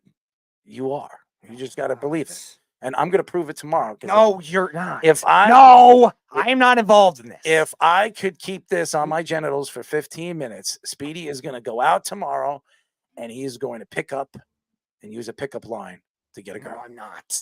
At Applebee's, No, I'm ladies and not. gentlemen. No, I'm no not. matter how old she is. No, I'm not. From the ages of 30, 40, 50, or 60, Speedy will be using a pickup line. No, I'm not. Is that a deal? No. Why? The chances of me lasting with this on my genitals. I'd rather vote for you to do it than not do that. I'd rather vote for you. You're that awkward, huh? Yes. I'm going to help you out. No, you're not. I'm going to do No, that you're for you. not. I'm going to do No, that. you're not. I'm going to keep this on all night. How about that? What do you think? Do you think I could keep this on for an hour? I don't know. If I do that, would you talk to a girl? No.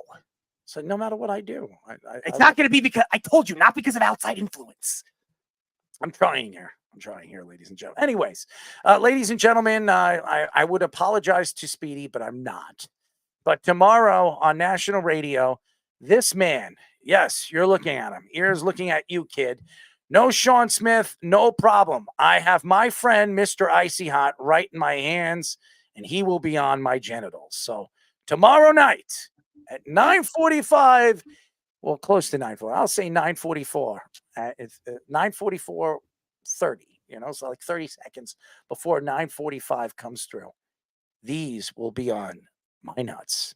So be ready for it. And I will break a record, ladies and gentlemen. It will be a record-breaking day. And by the way, I'm not going to lie. So I'm going to be here. I'm going to stand up. I'm going to put a load of this shit on my hand. Okay. It's going to be a load of this. I'll pour the whole damn thing in my hands. And I'm going to stick my hands in my pants and I'm going to rub them. And now everybody's going to see the wonderful feeling of Icy Hot. And Speedy, we're going to do it together. Ladies and gentlemen, thank you to Clayton Bush, Illinois safety and NFL draft prospect for joining us. He was fantastic, by the way, and he was on my side. So I think we scared Sean away. I think he was really upset. I want to apologize to Sean if I butt hurted him. And if he does, I got some icy on. I'll help you out. Anyways, thank you to everybody that tuned in to our show tonight. We'll be back tomorrow. Who do we have on the show tomorrow? So at 8 o'clock, we have Xavier Woods. He's a safety for the Carolina Panthers, previously played with the Dallas Cowboys. You think he put icy hot on his genitals? You can ask him. I don't know. Okay. But So he might have to watch this. coincidentally, he is current teammates with a guest we had on a couple weeks ago, Chris Wormley, and he was a previous teammate with Dallas with our friend Tyrone Crawford. Oh, So how wonderful. kind of ironic. So he'll be on at 8 o'clock, and then 9:30, returning to the show, I believe, for the third time, is our friend Mr. Jeremy Mincy. Will be coming back on, former Jags, Broncos, and Cowboys defensive lineman, now working in the film production. Jeremy Mincy. Now that guy would put icy hot on his genitals. I think he would. Again, you can ask him. I think we could do it together. I'm not involved in this. Well, I'm going to tell him. He's going to watch. This is must watch. Okay. Breaking well, records tomorrow with icy hot. It's going to be great. Anyways, we better not scare him away like you scared away Sean. listen. I didn't scare away anybody. I mean, all I said, he looked like Harry from Harry and the Henderson, and he jumped off. I mean, what else did I say? Did I hurt his feelings? Did he get butt hurt? I mean, would you get butt hurt? I mean, he's the one who called me Jersey Shore. True. I mean, I didn't say anything to him. True to that. He's trying to put me down, and then our guest took my side. I mean, he thought because he was an ex-NFL player, he was going to take his side. He took my side. I love when our guests do that. It makes me feel good. It makes me feel loved. I feel good, Speedy. There you go. I feel even more loved when I get this icy out of my genitals. Okay. I'm just telling you. Anyways, thank you to all the fans for tuning in. We will be back tomorrow. Good night. You're listening to the Worldwide